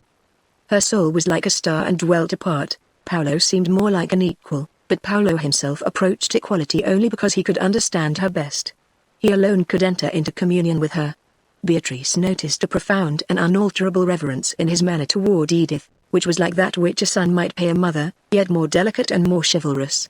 All this, however, was beyond her comprehension. She once questioned Mrs. Thornton, but received no satisfaction. Mrs. Thornton looked mysterious, but shook her head. "Your brother treats her like a divinity. I suppose he thinks she is something more than mortal." "Do you have that awe of her which I feel?" "Yes, and so does everyone. I feel toward her as though she belonged to another world. She takes no interest in this. She nursed me, oh yes. Every act of love or kindness which she can perform she seeks out and does, but now as you grow better she falls back upon herself." Surrounded by such friends as these, Beatrice rapidly regained her strength. Weeks went on, and at length she began to move about, to take long rides and drives, and to stroll through the park. During these weeks Paolo made known to her his plans. She embraced them eagerly. "You have a mission," said he. "It was not for nothing that your divine voice was given to you. I have written my opera under the most extraordinary circumstances. You know what it is. Never have I been able to decide how it should be represented. I have prayed for a voice. At my time of need you were thrown in my way. My vice, God has sent you. Let us labor together." Beatrice grasped eagerly at this idea. To be a singer, to interpret the thoughts of Langetti, seemed delightful to her. She would then be dependent on no friend. She would be her own mistress. She would not be forced to lead a life of idleness, with her heart preying upon itself. Music would come to her aid. It would be at once the purpose, the employment, and the delight of her life. If there was one thing to her which could alleviate sorrow and grief, it was the exultant joy which was created within her by the divine art, that art which alone is common to earth and heaven.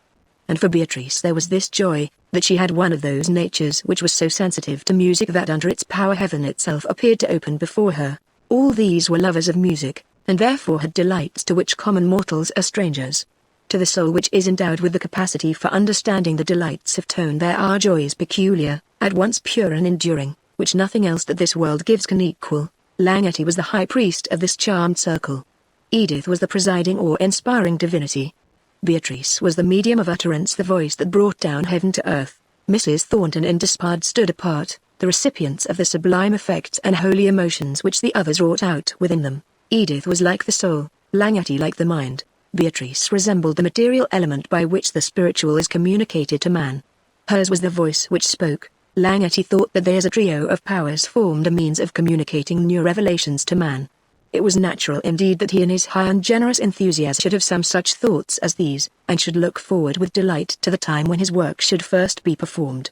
Edith, who lived and moved in an atmosphere beyond human feeling, was above the level of his enthusiasm, but Beatrice caught it all, and in her own generous and susceptible nature this purpose of Langetti produced the most powerful effects. In the church where Mrs. Thornton and Despard had so often met there was now a new performance. Here Langetti played, Beatrice sang, Edith smiled as she heard the expression of heavenly ideas, and Despard and Mrs. Thornton found themselves borne away from all common thoughts by the power of that sublime rehearsal. As time passed and Beatrice grew stronger, Langetti became more impatient about his opera. The voice of Beatrice, always marvelous, had not suffered during her sickness. Nay, if anything, it had grown better. Her soul had gained new susceptibilities since Langetti last saw her, and since she could understand more and feel more, her expression itself had become more subtle and refined. So that voice which Langetti had always called divine had put forth new powers, and if he believed himself the high priest and Beatrice the Pythian, saw that her inspiration had grown more delicate and more profound. "We will not set up a new Delphi," said he. "Our revelations are not new. We but give fresh and extraordinary emphasis to old and eternal truths." In preparing for the great work before them it was necessary to get a name for Beatrice. Her own name was doubly abhorrent, first, from her own lifelong hate of it, which later circumstances had intensified, and, secondly, from the damning effect which such a name would have on the fortune of any artiste. Langetti wished her to take his name, but Despard showed an extraordinary pertinacity on this point. "No," said he, "I am personally concerned in this. I adopted her. She is my sister. Her name is Despard. If she takes any other name I shall consider it as an intolerable slight." He expressed himself so strongly that Beatrice could not refuse. Formerly she would have considered that it was infamous for her to take that noble name, but now this idea had become weak, and it was with a strange exultation that she yielded to the solicitations of Despard. Langetti himself yielded at once. His face bore an expression of delight which seemed inexplicable to Beatrice. She asked him why he felt such pleasure. Was not an Italian name better for a singer? Despard was an English name, and, though aristocratic, was not one which a great singer might have. "I am thinking of other things, my Basina," said Langetti, who had never given up his old, fond, fraternal manner toward her. "It has no connection with art. I do not consider the mere effect of the name for one moment." "What is it, then, that you do consider?" "Other things." "What other things, not connected with art?" continued Langetti, evasively. "I will tell you some day when the time comes. Now you are exciting my curiosity," said Beatrice, in a low and earnest tone. "You do not know what thoughts you excite within me.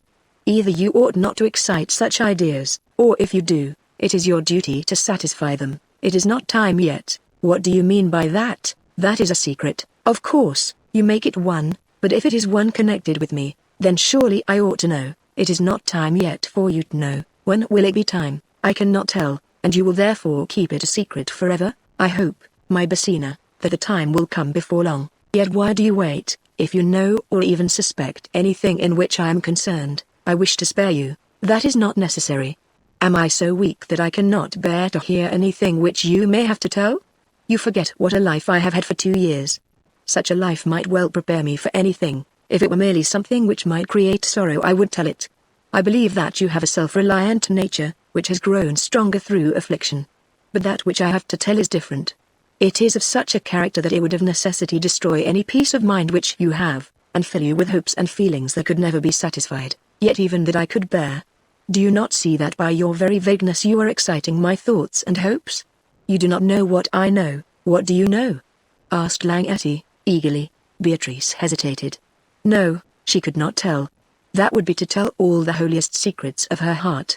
For she must then tell about Brandon, and the African island, and the manuscript which he carried and which had been taken from his bosom. Of this she dared not speak. She was silent. "You cannot know anything," said Langety.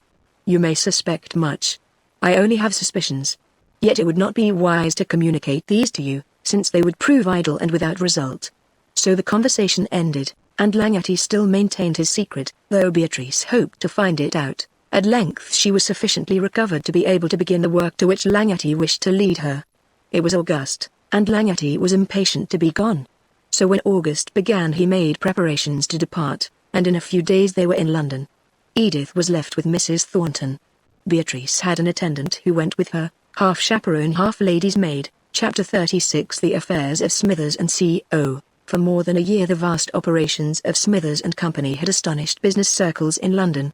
Formerly they had been considered as an eminently respectable house, and as doing a safe business, but of late all this had been changed in so sudden and wonderful a manner that no one could account for it. Leaving aside their old, cautious policy, they undertook without hesitation the largest enterprises.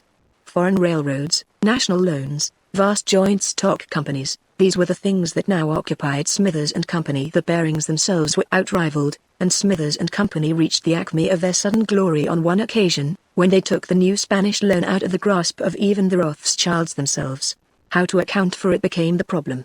For, allowing the largest possible success in their former business to Smithers & Co., that business had never been of sufficient dimensions to allow of this. Some said that a rich Indian had become a sleeping partner, others declared that the real Smithers was no more to be seen, and that the business was managed by strangers who had bought them out and retained their name. Others again said that Smithers and Company had made large amounts in California mining speculations.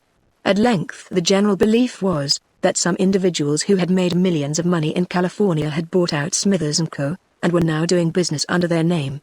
As to their soundness there was no question. Their operations were such as demanded, first of all, ready money in unlimited quantities. This they were always able to command. Between them and the Bank of England there seemed to be the most perfect understanding and the most enviable confidence. The Rothschilds spoke of them with infinite respect. People began to look upon them as the leading house in Europe. The sudden apparition of this tremendous power in the commercial world threw that world into a state of consternation which finally ended in wondering awe. But Smithers and Company continued calmly, yet successfully, their great enterprises. The Russian loan of 15 millions was negotiated by them. They took 20 millions of the French loan, 5 millions of the Austrian, and 2.5 of the Turkish. They took nearly all the stock of the Lyon and Marseille Railroad. They owned a large portion of the stock of the Peninsula and Oriental Steam Navigation Company. They had 10 millions of East India stock. California alone, which was now dazzling the world, could account to the common mind for such enormous wealth. The strangest thing was that Smithers himself was never seen. The business was done by his subordinates. There was a young man who represented the house in public, and who called himself Henderson. He was a person of distinguished aspect, yet of reserved and somewhat melancholy manner. No one pretended to be in his confidence. No one pretended to know whether he was clerk or partner. As he was the only representative of Smithers & Co., he was treated with marked respect wherever he appeared. The young man, whether partner or clerk, had evidently the supreme control of affairs. He swayed in his own hands the thunderbolts of this Olympian power. Nothing daunted him. The grandeur of his enterprises dazzled the public mind. His calm antagonism to the great houses of London filled them with surprise. A new power had seized a high place in the commercial world, and the old gods, the Rothschilds, the Barings, and others looked aghast. At first they tried to despise this interloper. At length they found him at least as strong as themselves, and began to fancy that he might be stronger. A few experiments soon taught them that there was no weakness there. On one occasion the Rothschilds, true to their ordinary selfish policy, made a desperate attempt to crush the new house which dared to enter into rivalry with them. Widespread plans were arranged in such a way that large demands were made upon them on one day. The amount was nearly 2 millions. Smithers and Company showed not the smallest hesitation. Henderson, their representative, did not even take the trouble to confer with the Bank of England. He sent his orders to the bank. The money was furnished. It was the directors of the Bank of England who looked aghast at this struggle between Rothschild and Smithers and Company. The gold in the bank vaults sank low, and the next day the rates of discount were raised.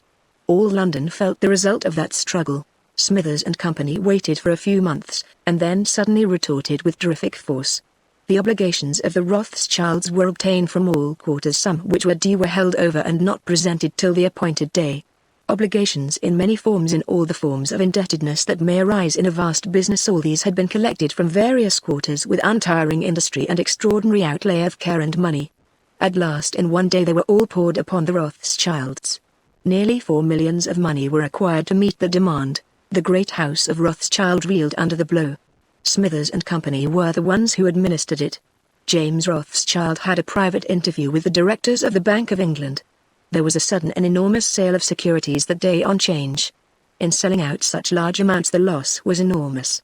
It was difficult to find purchasers, but Smithers and Company stepped forward and bought nearly all that was offered. The Rothschilds saved themselves, of course, but at a terrible loss, which became the profits of Smithers and Company. The Rothschilds retreated from the conflict utterly routed, and glad to escape disaster of a worse kind. Smithers and Company came forth victorious. They had beaten the Rothschilds at their own game, and had made at least $500,000. All London rang with the story. It was a bitter humiliation for that proud Jewish house which for years have never met with a rival. Yet there was no help, nor was there the slightest chance of revenge. They were forced to swallow the result as best they could, and to try to regain what they had lost. After this the pale and melancholy face of Henderson excited a deeper interest. This was the man who had beaten the Rothschilds, the strongest capitalist in the world. In his financial operations he continued as calm, as grave, and as immovable as ever. He would risk millions without moving a muscle of his countenance. Yet so sagacious was he, so widespread were his agencies, so accurate was his secret information, that his plans scarcely ever failed. His capital was so vast that it often gave him control of the market. Coming into the field untrammeled as the older houses were, he had a larger control of money than any of them, and far greater freedom of action. After a time the Rothschilds, the Barings, and other great bankers, began to learn that Smithers and Company had vast funds everywhere, in all the capitals of Europe, and in America. Even in the West Indies their operations were extensive. Their old Australian agency was enlarged, and a new banking house founded by them in Calcutta began to act on the same vast scale as the leading house at London. Smithers and Company also continued to carry on a policy which was hostile to those older bankers. The Rothschilds in particular felt this, and were in perpetual dread of a renewal of that tremendous assault under which they had once nearly gone down. They became timid, and were compelled to arrange their business so as to guard against this possibility. This, of course, checked their operations, and widened and enlarged the field of action for their rivals. No one knew anything whatever about Henderson. None of the clerks could tell anything concerning him. They were all new hands. None of them had ever seen Smithers. They all believed that Henderson was the junior partner, and that the senior spent his time abroad. From this it began to be believed that Smithers stayed in California digging gold, which he diligently remitted to the London house. At length the clerks began to speak mysteriously of a man who came from time to time to the office, and whose whole manner showed him to possess authority there. The treatment which he received from Henderson, at once cordial and affectionate, showed them to be most intimate and friendly, and from words which were dropped they all thought him to be the senior partner. Yet he appeared to be very little older than Henderson, if as old, and no one even knew his name. If anything could add to the interest with which the house of Smithers and Company was regarded, it was this impenetrable mystery, which baffled not merely outriders but even the clerks themselves. Shortly after the departure of Langetti and Beatrice from Holby, two men were seated in the inner parlour of the office of Smithers and Company. One was the man known as Henderson, the other the mysterious senior partner. They had just come in and letters were lying on the table. "You've got a large number this morning, Frank?" said the senior partner. "Yes," said Frank, turning them over, "and here, Louis, is one for you." He took out a letter from the pile and handed it to Louis. "It's from your Brandon Hall correspondent," he added. Louis sat down and opened it. The letter was as follows. August 15, 1840. Dear Sir, I have had nothing in particular to write since the flight of Miss Potts, except to tell you what they were doing. I have already informed you that they kept 3 spies at Holby to watch her. One of these returned, as I told you in my last letter, with the information that she had gone to London with a party named Langetti. Ever since then they have been talking it over, and have come to the conclusion to get a detective and keep him busy watching her with the idea of getting her back, I think. I hope to God they will not get her back. If you take any interest in her, sir, as you appear to do, I hope you will use your powerful arm to save her. It will be terrible if she has to come back here. She will die, I know. Hoping soon to have something more to communicate. I remain, yours respectfully, E.L., Mr. Smithers, Sen, London. Louis read this letter over several times and fell into deep thought. Frank went on reading his letters, looking up from time to time.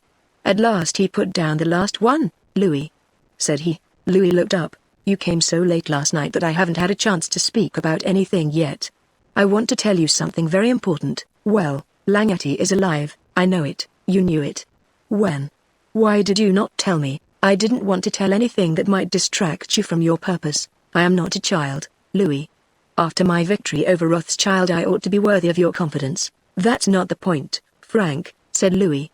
But I know your affection for the man, and I thought you would give up all to find him. Well, I thought it would be better to let nothing interpose now between us and our purpose.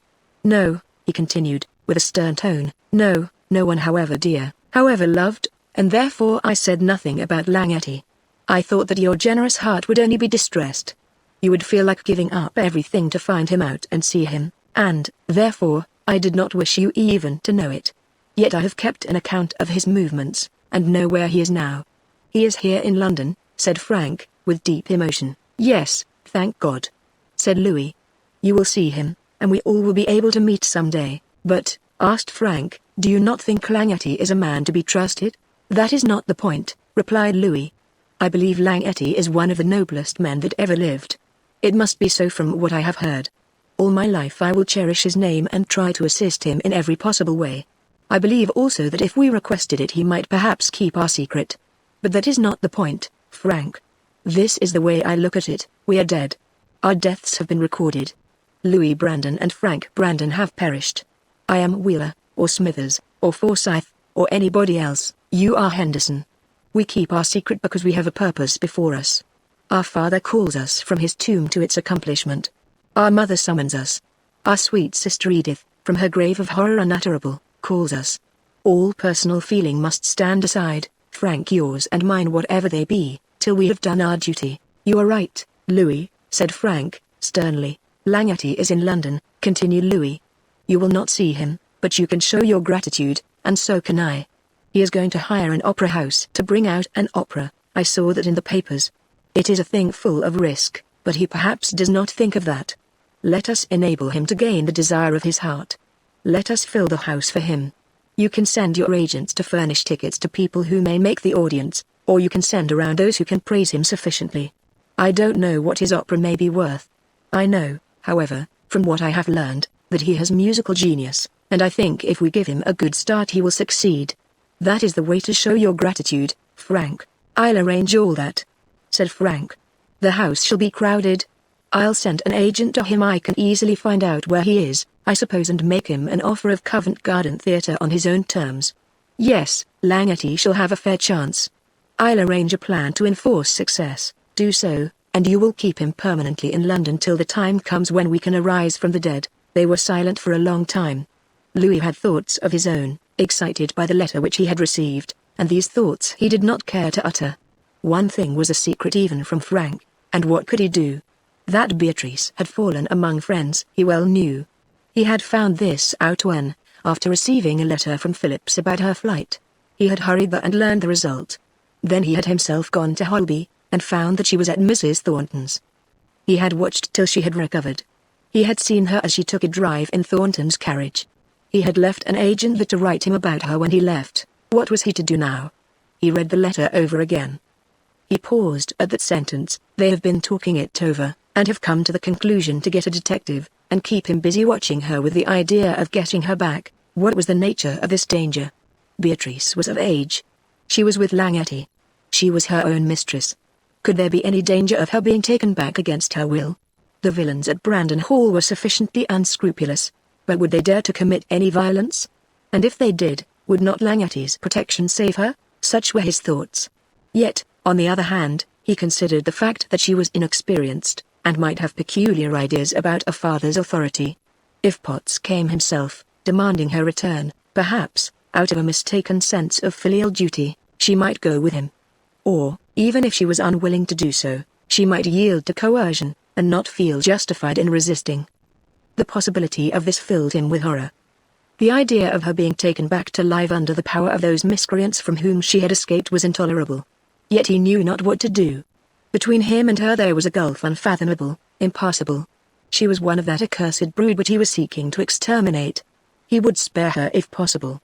He would gladly lay down his life to save her from one moment's misery, but if she stood in the way of his vengeance, could he dare he stay that vengeance?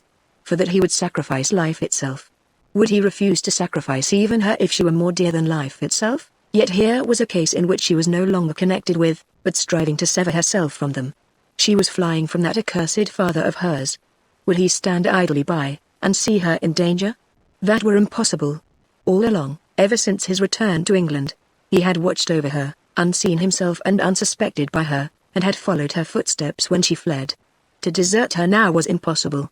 The only question with him was how to watch her or guard her. One thing gave him comfort, and that was the guardianship of Langety. This he thought was sufficient to ensure her safety. For surely Langety would know the character of her enemies as well as Beatrice herself, and so guard her as to ensure her safety from any attempt of theirs. He therefore placed his chief reliance on Langety, and determined merely to secure someone who would watch over her, and let him know from day to day how she fared. Had he thought it necessary he would have sent a band of men to watch and guard her by day and night, but this idea never entered his mind for the simple reason that he did not think the danger was pressing. England was after all a country of law, and even her father could not carry off his daughter against her will when she was of age. So he comforted himself. "Well," said he, at last, rousing himself from his abstraction, "how is Potts now?" "Deeper than ever," answered Frank, quietly. "The Brandon Bank." "The Brandon Bank has been going at a rate that would have founded any other concern long ago. There's not a man that I sent there who has not been welcomed and obtained all that he wanted. Most of the money that they advanced has been to men that I sent. They drew on us for the money and sent us various securities of their own, holding the securities of these applicants. It is simply bewildering to think how easily that scoundrel fell into the snare. When a man has made a fortune easily he gets rid of it easily," said Louis, laconically. "Potts thinks that all his applicants are leading men of the county. I take good care that they go there as baronets at least. Some are lords. He is overpowered in the presence of these lords, and gives them what they ask on their own terms. In his letters he has made some attempts at an expression of gratitude for our great liberality. This I enjoyed somewhat. The villain is not a difficult one to manage, at least in the financial way. I leave the denouement to you, Louis. The denouement must not be long delayed now. Well, for that matter things are so arranged that we may have the beginning of the end as soon as you choose. What are the debts of the Brandon Bank to us now?" £515,150, said Frank. 500,000 very good, returned Louis, thoughtfully. "And how is the sum secured?" "Chiefly by acknowledgements from the bank with the endorsement of John Potts, President." "What are the other liabilities?" "He has implored me to purchase for him or sell him some California stock. I have reluctantly consented to do so," continued Frank, with a sardonic smile, "entirely through the request of my senior, and he has taken 100 shares at £1,000 each." £100,000, said Louis. "I consented to take his notes," continued Frank, "purely out of regard to the recommendations of my senior." "Anything else?" asked Louis. "He urged me to recommend him to a good broker who might purchase stock for him in reliable companies. I created a broker and recommended him. He asked me also confidentially to tell him which stocks were best, so I kindly advised him to purchase the Mexican and the Guatemala loan. I also recommended the Venezuela bonds. I threw all these into the market, and by dexterous manipulation raised the price to 3% premium. He paid £103 for every £100. When he wants to sell out, as he may one day wish to do, he will be lucky if he gets 35%. How much did he buy? Mexican loan, 50,000, Guatemala, 50,000, and Venezuela bonds, 50,000. He is quite lavish." "Oh, quite. That makes it so pleasant to do business with him. Did you advance the money for this?" "He did not ask it. He raised the money somehow, perhaps from our old advances, and bought them from the broker. The broker was of course myself. The beauty of all this is, that I send applicants for money, who give their notes. He gets money from me and gives his notes to me, and then advances the money to these applicants, who bring it back to me. It's odd, isn't it? Louis smiled. Has he no bona fide debtors in his own county? Oh yes, plenty of them, but more than half of his advances have been made to my men. Did you hint anything about issuing notes? Oh yes, and the bait took wonderfully. He made his bank a bank of issue at once, and sent out £150,000 in notes. I think it was in this way that he got the money for all that American stock. At any rate, it helped him. As he has only a small supply of gold in his vaults, you may very readily conjecture his peculiar position. Louis was silent for a time. You have managed admirably, Frank, said he at last. Oh, rejoined Frank, Potts is very small game, financially.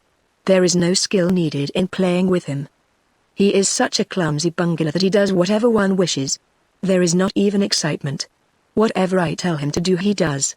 Now if I were anxious to crush the Rothschilds, it would be very different. There would then be a chance for skill. You have had the chance. I did not wish to ruin them, said Frank. Too many innocent people would have suffered. I only wished to alarm them. I rather think, from what I hear, that they were a little disturbed on that day when they had to pay 4 millions.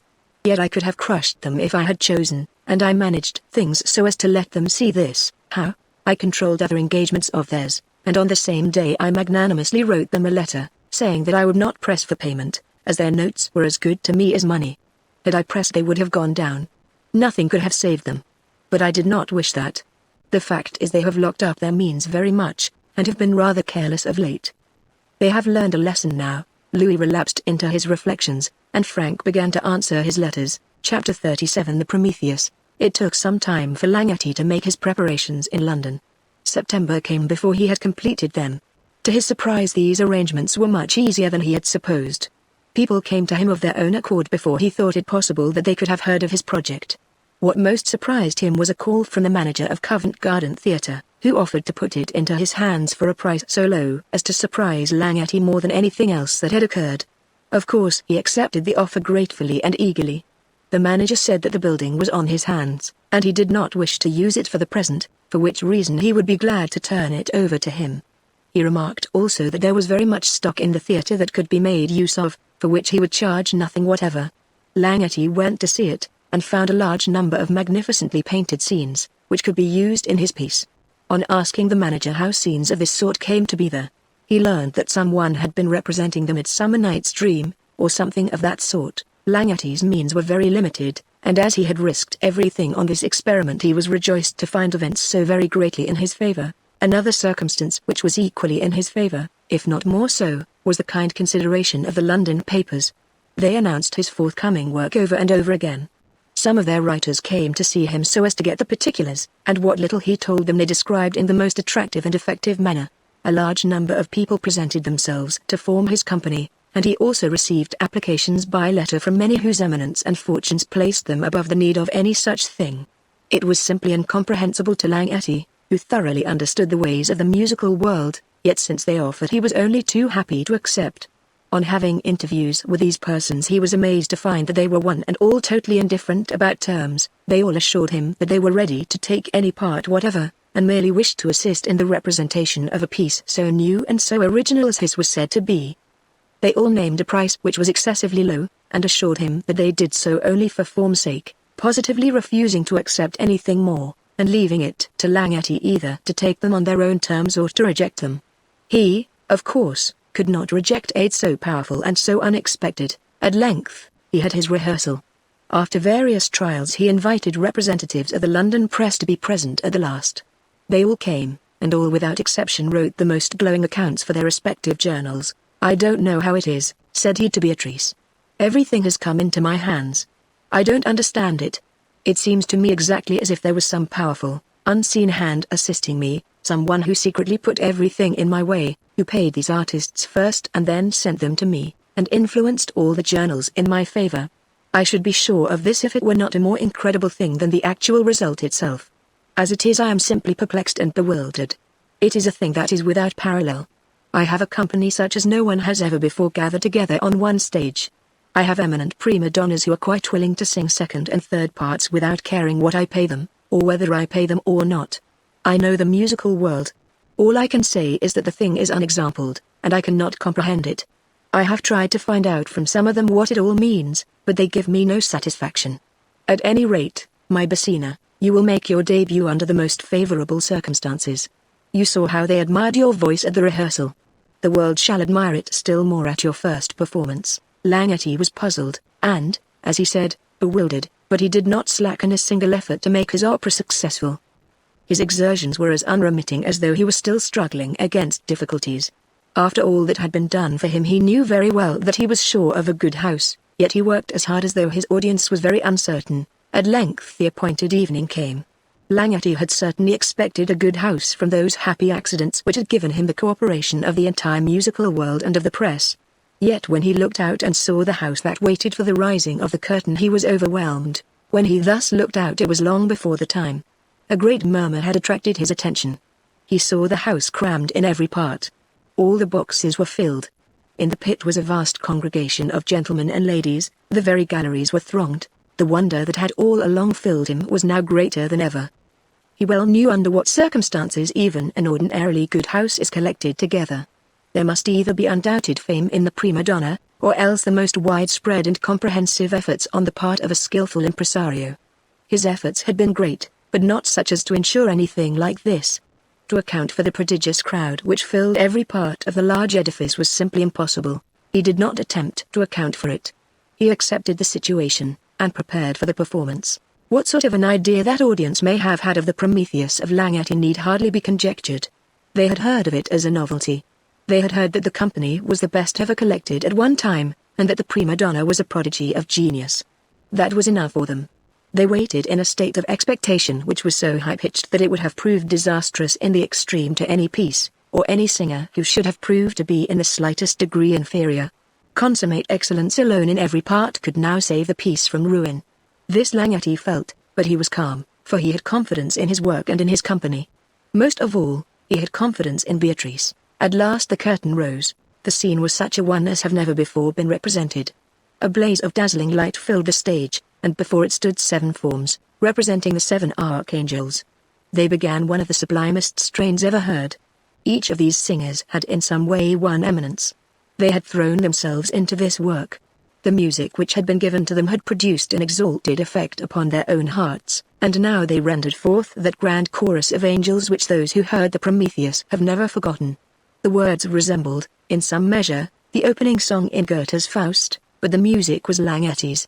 The effect of this magnificent opening was wonderful. The audience sat spellbound, hushed into stillness by those transcendent harmonies which seemed like the very song of the angels themselves, like that new song which is spoken of in Revelation. The grandeur of Handel's stupendous chords was renewed, and everyone present felt its power. Then came the second scene. Prometheus lay suffering. The ocean nymphs were around him, sympathizing with his woes. The sufferer lay chained to a bleak rock in the summit of frosty Caucasus. Far and wide extended an expanse of ice. In the distance arose a vast world of snow-coveted peaks. In front was a murder glace, which extended all along the stage. Prometheus addressed all nature, the divine ether, the swift-winged winds, earth the all-mother, and the infinite laughter of the ocean waves. The thoughts were those of Aeschylus, expressed by the music of Langetty. The ocean nymphs bewailed him in a song of mournful sweetness, whose indescribable pathos touched every heart. It was the intensity of sympathy so profound that it became anguish, for the heart that felt it have identified itself with the heart of the sufferer. Then followed an extraordinary strain. It was the voice of universal nature, animate and inanimate, mourning over the agony of the god of love. In that strain was heard the voice of man, the sighing of the winds, the moaning of the sea, the murmur of the trees, the wail of bird and beast, all blending in extraordinary unison, and all speaking of woe. And now a third scene opened. It was Athene. Athene represented wisdom or human understanding, by which the god of vengeance is dethroned, and gives place to the eternal rule of the god of love. To but few of those present could this idea of Langetty's be intelligible. The most of them merely regarded the fable and its music, without looking for any meaning beneath the surface. To these, and to all, the appearance of Beatrice was like a new revelation. She came forward and stood in the costume which the Greek has given to Athene, but in her hand she held the olive, her emblem, instead of the spear. From beneath her helmet her dark locks flowed down and were wreathed in thick waves that clustered heavily about her head. Here, as Athene, the pure classical contour of Beatrice's features appeared in marvelous beauty, faultless in their perfect Grecian mold. Her large, dark eyes looked with a certain solemn meaning out upon the vast audience. Her whole face was refined and sublimed by the thought that was within her. In her artistic nature she had appropriated this character to herself so thoroughly, that, as she stood there, she felt herself to be in reality all that she represented. The spectators caught the same feeling from her. Yet so marvelous was her beauty, so astonishing was the perfection of her form and feature, so accurate was the living representation of the ideal goddess that the whole vast audience after one glance burst forth into pealing thunders of spontaneous and irresistible applause. Beatrice had opened her mouth to begin, but as that thunder of admiration arose she fell back a pace. Was it the applause that had overawed her? Her eyes were fixed on one spot at the extreme right of the pit. A face was there which enchained her. A face, pale, sad, mournful, with dark eyes fixed on hers in steadfast despair. Beatrice faltered and fell back, but it was not at the roar of applause. It was that face, the one face among 3,000 before her, the one, the only one that she saw. Ah, how in that moment all the past came rushing before her: the Indian Ocean, the Malay pirate, where that face first appeared, the Atlantic, the shipwreck, the long sail over the seas in the boat, the African Isle. She stood so long in silence that the spectators wondered. Suddenly the face which had so transfixed her sank down. He was gone, or he had hid himself.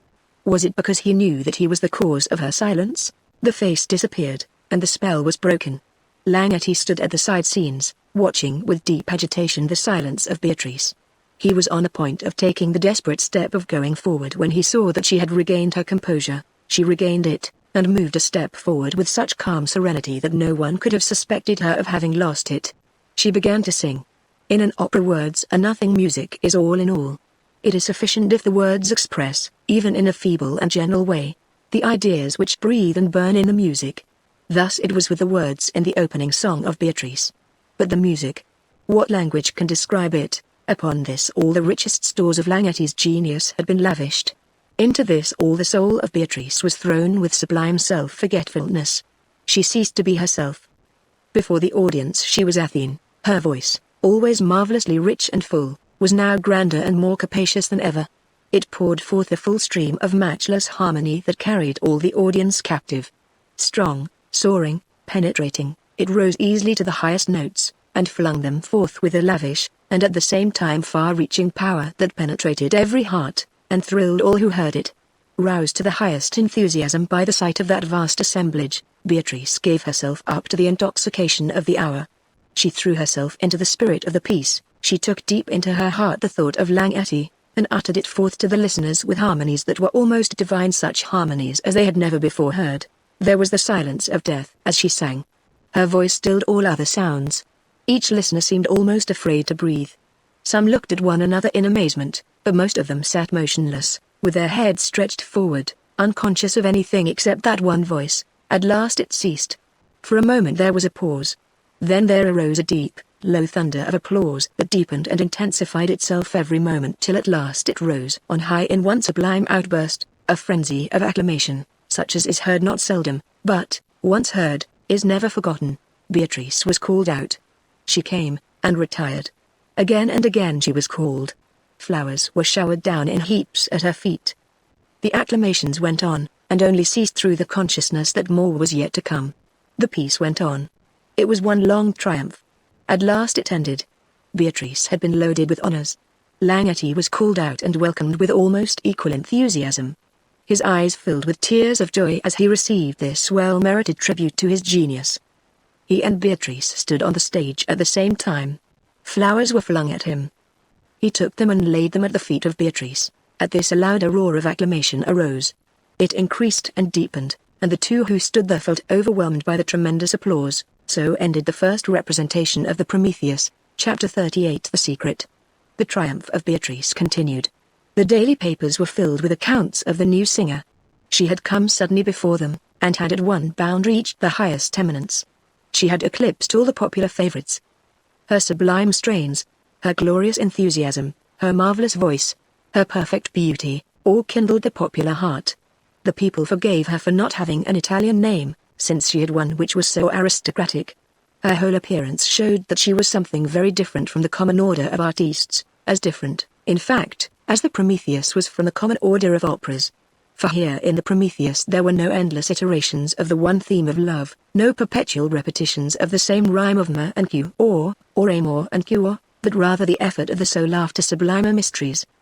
The Prometheus sought to solve the problem of life and of human suffering. Its divine sentiments brought hope and consolation.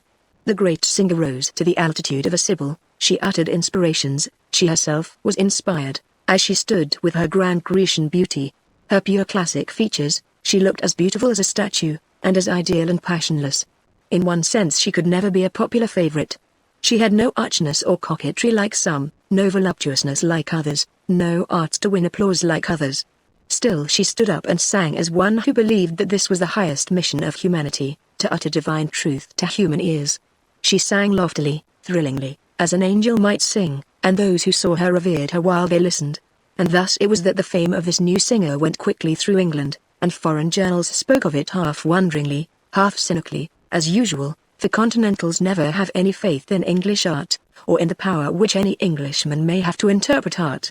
The leading French journals conjectured that the Prometheus was of a religious character, and therefore puritanical, and consequently for that reason was popular.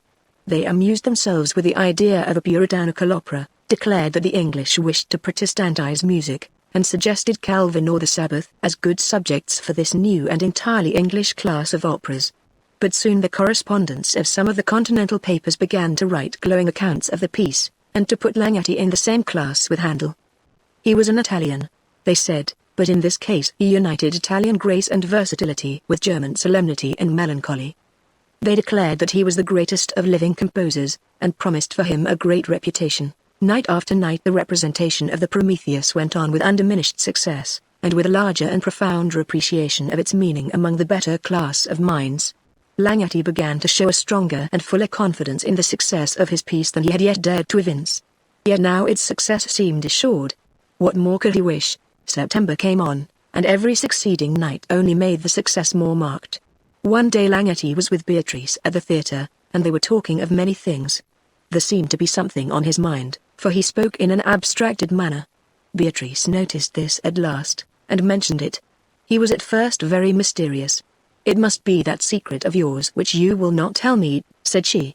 "You said once before that it was connected with me, and that you would tell it to me when the time came. Has not the time come yet?" "Not yet," answered Langetti. "When will it come? I don't know. And will you keep it secret always?" "Perhaps not. You speak undecidedly." "I am undecided. Why not decide now to tell it?" pleaded Beatrice. "Why should I not know it? Surely I have gone through enough suffering to bear this, even if it brings something additional." Langetti looked at her long and doubtfully. "You hesitate," said she. "Yes, why? It is of too much importance. That is all the more reason why I should know it." "Would it crush me if I knew it?" "I don't know. It might." "Then let me be crushed." Langetti sighed. "Is it something that you know for certain, or is it only conjecture?" "Neither," said he. But halfway between the two, Beatrice looked earnestly at him for some time. Then she put her head nearer to his and spoke in a solemn whisper. "It is about my mother." Langetti looked at her with a startled expression. "Is it not?" He bowed his head. "It is, it is. And if so, I conjure you to tell me. Look, I am calm. Think I am strong. I am not one who can be cast down merely by bad news. I may tell you soon." "Say you will." "I will," said Langetti, after a struggle. "When?" "Soon." "Why not tomorrow?" "That is too soon." "You are impatient." "Of course I am," said Beatrice. "Ought I not to be so? Have you not said that this concerns me? And is not all my imagination aroused in the endeavor to form a conjecture as to what it may be?" She spoke so earnestly that Langetti was moved, and looked still more undecided. "When will you tell me?" "Soon, perhaps," he replied, with some hesitation. "Why not now?" "Oh no, I must assure myself first about some things." "Tomorrow, then?" He hesitated. "Yes," said she, "it must be tomorrow. If you do not, I shall think that you have little or no confidence in me." "I shall expect it tomorrow." Langetti was silent. "I shall expect it tomorrow," repeated Beatrice. Langetti still continued silent. "Oh, very well, silence gives consent," said she, in a lively tone. "I have not consented." "Yes you have, by your silence. I was deliberating. I asked you twice, and you did not refuse. Surely that means consent." "I do not say so," said Langetti, earnestly, "but you will do so.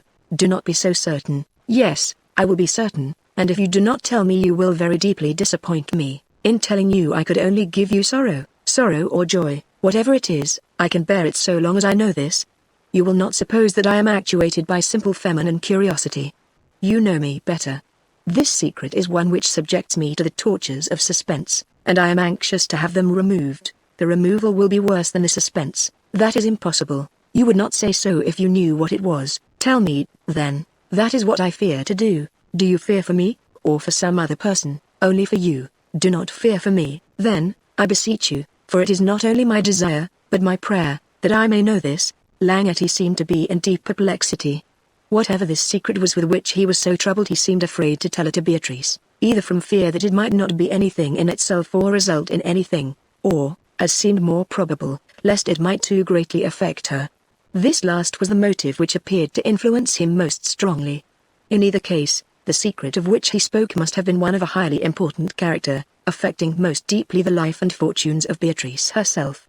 She had formed her own ideas and her own expectations about it, and this made her all the more urgent, and even peremptory, in her demand. In fact, things had come to such a point that Langety found himself no longer able to refuse, and now only sought how to postpone his divulgence of his secret. Yet even this Beatrice combated, and would listen to no later postponement than the morrow. At length, after long resistance to her demand, Langety assented, and promised on the morrow to tell her what it was that he had meant by his secret, for, as she gathered from his conversation, it was something that he had first discovered in Hong Kong, and had never since forgotten, but had tried to make it certain. His efforts had thus far been useless, and he did not wish to tell her till he could bring proof. That proof, unfortunately, he was not able to find, and he could only tell his conjectures. It was for these, then, that Beatrice waited in anxious expectation. Chapter 39. The Cab. That evening Beatrice's performance had been greeted with louder applause than usual, and, what was more gratifying to one like her, the effective passages had been listened to with a stillness which spoke more loudly than the loudest applause of the deep interest of the audience. Langety had almost always driven home with her, but on this occasion he had excused himself on account of some business in the theatre which required his attention. On going out, Beatrice could not find the cabman whom she had employed. After looking around for him a long time, she found that he had gone. She was surprised and vexed. At the same time she could not account for this, but thought that perhaps he had been drinking and had forgotten all about her. On making this discovery she was on the point of going back and telling Langety, but a cabman followed her persistently, promising to take her wherever she wished, and she thought that it would be foolish to trouble Langety about so small a matter, so that at length she decided to employ the persevering cabman, thinking that he could take her to her lodgings as well as anybody else. The cabman started off at a rapid pace, and went on through street after street, while Beatrice sat thinking of the evening's performance. At last it seemed to her that she had been a much longer time than usual, and she began to fear that the cabman had lost his way. She looked out. They were going along the upper part of Oxford Street, a great distance from where she lived. She instantly tried to draw down the window so as to attract the cabman's attention, but could not move it. She tried the other, but all were fast and would not stir. She rapped at the glass to make him hear, but he took no notice. Then she tried to open the door, but could not do so from the inside. She sat down and thought. What could be the meaning of this? They were now going at a much faster rate than is common in the streets of London, but where she was going she could not conjecture. She was not afraid. Her chief feeling was one of indignation. Either the cabman was drunk or what? Could he have been hired to carry her off to her enemies? Was she betrayed? This thought flashed like lightning through her mind. She was not one who would sink down into inaction at the sudden onset of terror. Her chief feeling now was one of indignation at the audacity of such an attempt. Obeying the first impulse that seized her, she took the solid roll of music which she carried with her and dashed it against the front window so violently that she broke it in pieces. Then she caught the driver by the sleeve and ordered him to stop. "All right," said the driver, and, turning a corner, he whipped up his horses, and they galloped on faster than ever. "If you don't stop I'll call for help," cried Beatrice. The driver's only answer was a fresh application of the whip. The street up which they turned was narrow, and as it had only dwelling houses it was not so brightly lighted as Oxford Street. There were but few foot passengers on the sidewalk. As it was now about midnight, most of the lights were out, and the gas lamps were the chief means of illumination. Yet there was a chance that the police might save her. With this hope she dashed her music scroll against the windows on each side of the cab and shivered them to atoms, calling at the top of her voice for help. The swift rush of the cab and the sound of a woman's voice shouting for aid aroused the police. They started forward. But the horses were rushing so swiftly that no one dared to touch them. The driver seemed to them to have lost control. They thought that the horses were running away, and that those within the cab were frightened. Away they went through street after street, and Beatrice never ceased to call. The excitement which was created by the runaway horses did not abate, and at length when the driver stopped a policeman hurried up. The house before which the cab stopped was a plain two-story one, in a quiet-looking street. A light shone from the front parlor window. As the cab drew up, the door opened and a man came out. Beatrice saw the policeman. "Help!" she cried. "I implore help. This wretch is carrying me away." "What's this?" growled the policeman. At this the man that had come out of the house hurried forward. "Have you found her?" exclaimed a well-known voice. "Oh, my child. How could you leave your father's roof?" It was John Potts. Beatrice was silent for a moment in utter amazement. Yet she made a violent effort against her despair. "You have no control over me," said she, bitterly. "I am of age. And you," said she to the policeman, "I demand your help. I put myself under your protection, and order you either to take that man in charge or to let me go to my home." "Oh, my daughter?" cried Potts. "Will you still be relentless?" "Help me," cried Beatrice, and she opened the cab door. "The policeman can do nothing," said Potts. "You are not of age. He will not dare to take you from me. I implore you," cried Beatrice, "save me from this man. Take me to the police station anywhere rather than leave me here." "You cannot," said Potts to the bewildered policeman. "Listen. She is my daughter and underage. She ran away with a strolling Italian vagabond, with whom she is leading an improper life. I have got her back." "It's false," cried Beatrice, vehemently. "I fled from this man's house because I feared his violence." "That is an idle story," said Potts. "Save me," cried Beatrice. "I don't know what to do. I suppose I've got to take you to the station." "At any rate," said the policeman, hesitatingly. "Well," said Potts to Beatrice, "if you do go to the station house you'll have to be handed back to me." "You're underage." "It's false," cried Beatrice. "I am 20. "No, you are not more than 17. Langetty can prove that I am 20. "How?" "I have documents, and a father's word will be believed before a paramour's." This taunt stung Beatrice to the soul. "As to your charge about my cruelty, I can prove to the world that you lived in splendor in Brandon Hall. Every one of the servants can testify to this. Your morose disposition made you keep by yourself. You always treated your father with indifference, and finally ran away with a man who unfortunately had won your affections in Hong Kong." "You well know the reason why I left your roof," replied Beatrice, with calm and severe dignity. "Your foul aspersions upon my character are unworthy of notice, and what shall I say about your aspersions on my character?" cried Potts, in a loud, rude voice, hoping by a sort of vulgar self-assertion to browbeat Beatrice. "Do you remember the names you called me and your threats against me? When all this is brought out in the police court, they will see what kind of a daughter you have been. You will be the last one who will dare to let it be brought into a police court, and why? Those absurd charges of yours are worthless. Have you any proof?" he continued, with a sneer, "or has your paramour any?" "Take me away," said Beatrice to the policeman. "Wait!" exclaimed Potts. "You are going, and I will go to reclaim you. The law will give you back to me, for I will prove that you are underage, and I have never treated you with anything except kindness. Now the law can do nothing since you are mine. But as you are so young and inexperienced, I'll tell you what will happen. The newspapers," he continued, after a pause, "will be full of your story.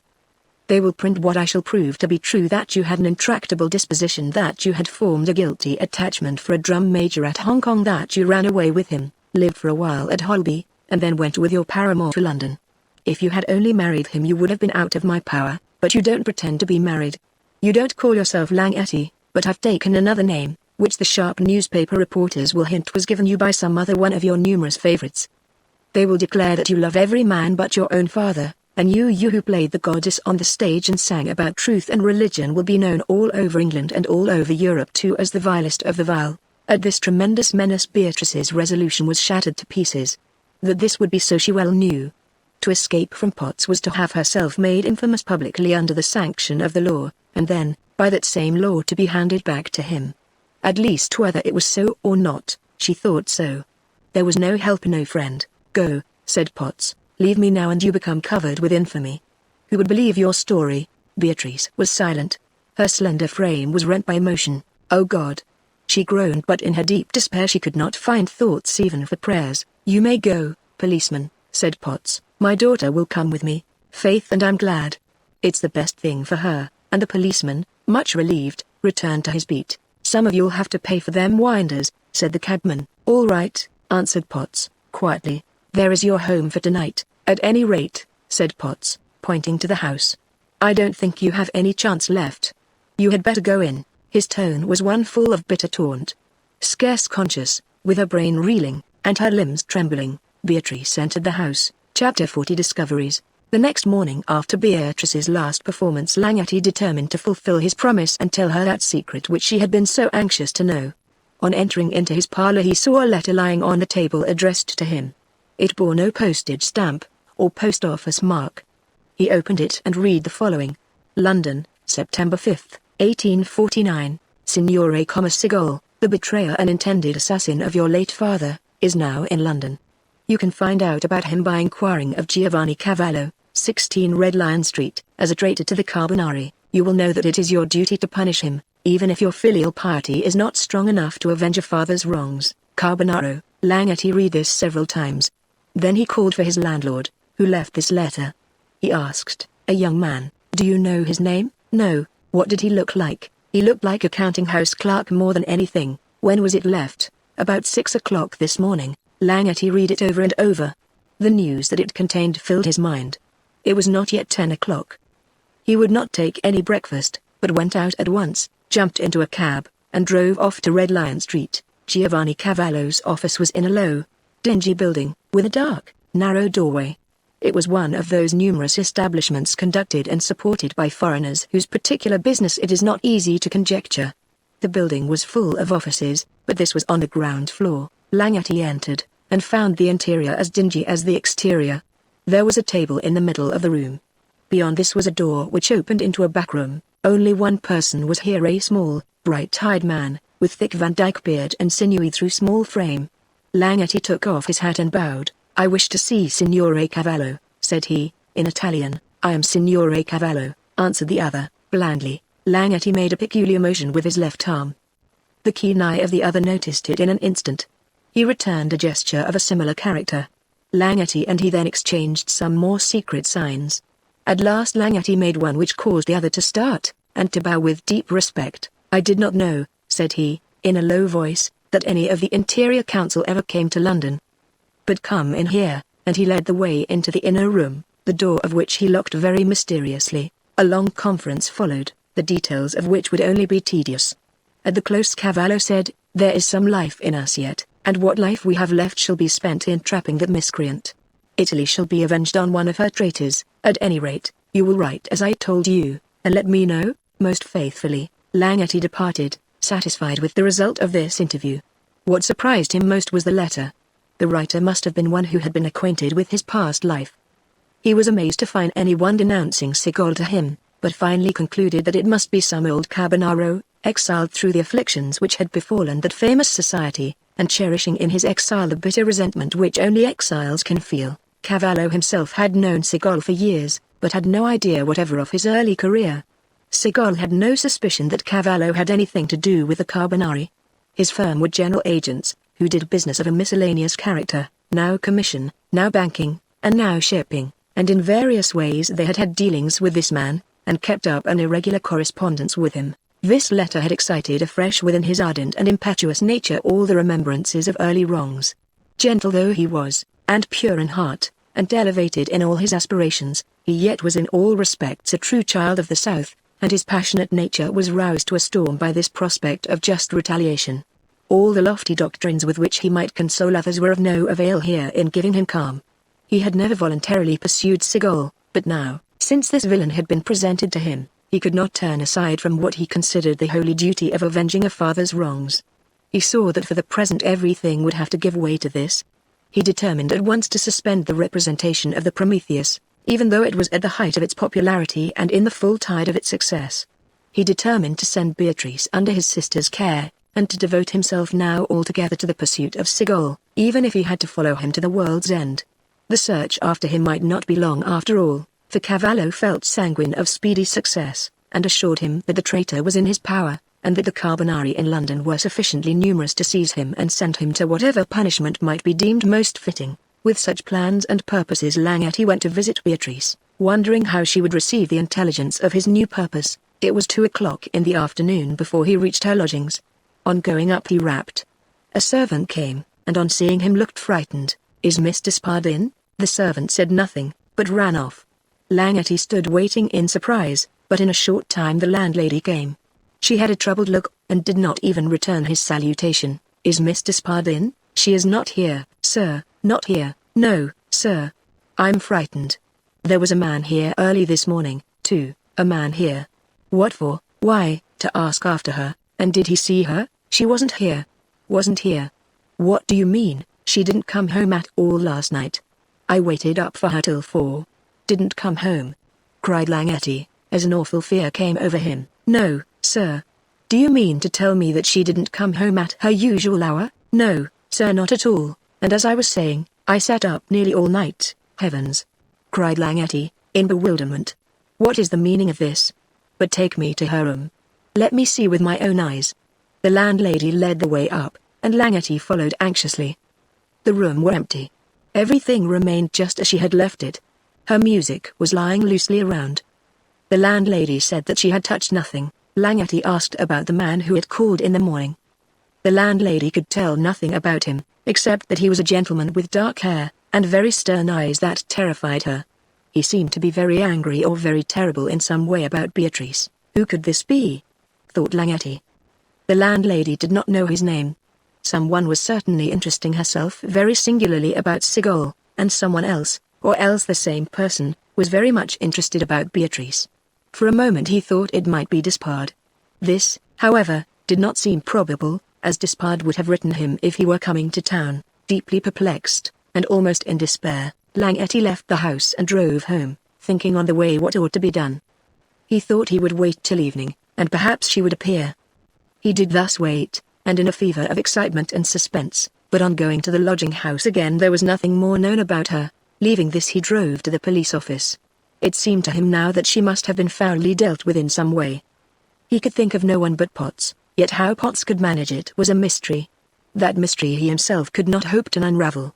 The police might. With that confidence in the police which is common to all continentals he went and made known his troubles. The officials at once promised to make inquiries, and told him to call on the following evening. The next evening he went there. The policeman was present who had been at the place when Potts met Beatrice. He told the whole story, the horses running furiously, the screams from the cab, and the appeal of Beatrice for help, together with her final acquiescence in the will of her father. Langetty was overwhelmed. The officials evidently believed that Potts was an injured father, and showed some coldness to Langetty. "He is her father, what better could she do?" asked one. "Anything would be better," said Langetty, mournfully. "He is a villain so remorseless that she had to fly. Some friends received her. She went to get her own living since she is of age. Can nothing be done to rescue her? Well, she might begin a lawsuit. If she really is of age he cannot hold her. But she had much better stay with him." Such were the opinions of the officials. They courteously granted permission to Langetty to take the policeman to the house. On knocking, an old woman came to the door.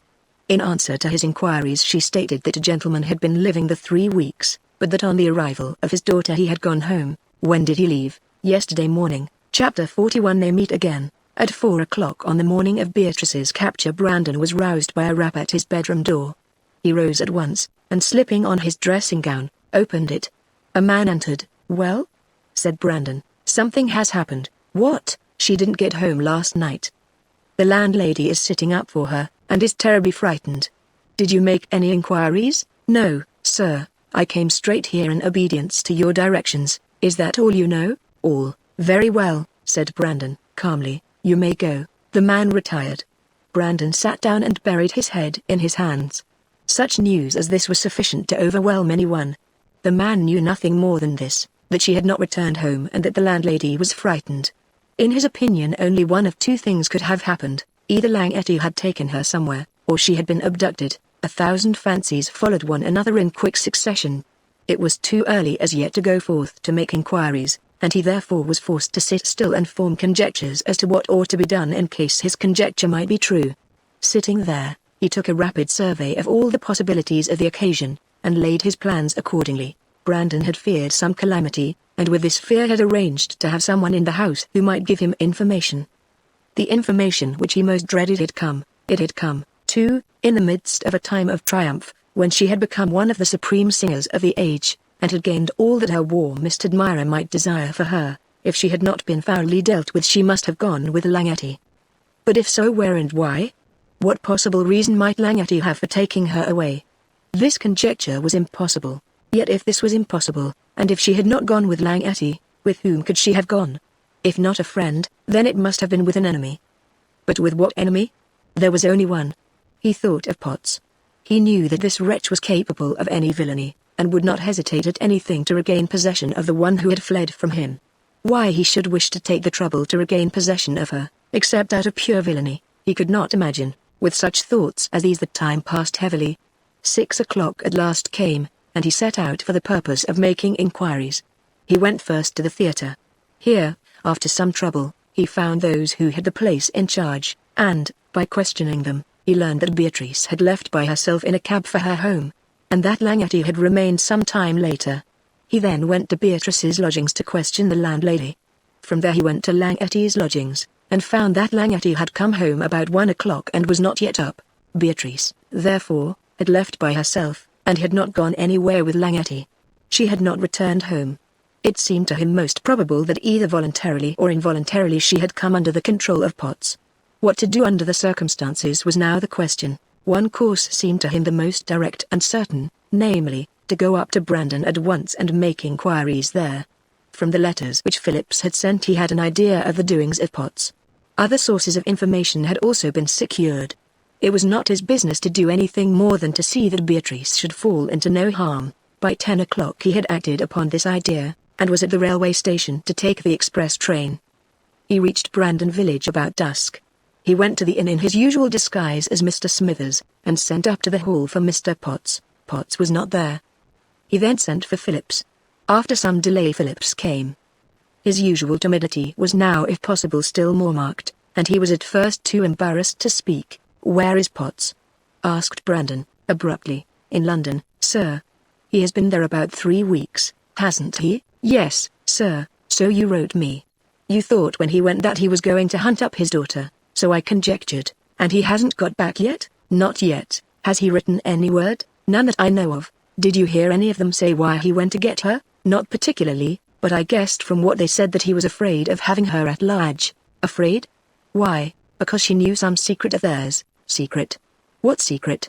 asked Brandon. "You know, sir, I suppose," said Phillips, meekly. Brandon had carried Aschiello with him, as he was often in the habit of doing on his journeys. After his interview with Phillips he stood outside on the veranda of the village inn for some time, and then went around through the village, stopping at a number of houses. Whatever it was that he was engaged in, it occupied him for several hours, and he did not get back to the inn till midnight. On the following morning he sent up to the hall, but Potts had not yet returned. Phillips came to tell him that he had just received a telegraphic dispatch informing him that Potts would be back that day about 1 o'clock. This intelligence at last seemed to promise something definite. Brandon found enough to occupy him during the morning among the people of the neighborhood. He seemed to know everybody, and had something to say to everyone. Yet no one looked at him or spoke to him unless he took the initiative. Last of all, he went to the tailor's, where he spent an hour. Aschiello had been left at the inn, and sat there upon a bench outside, apparently idle and aimless. At 1 o'clock Brandon returned and walked up and down the veranda. In about half an hour his attention was attracted by the sound of wheels. It was Potts's barouche, which came rapidly up the road.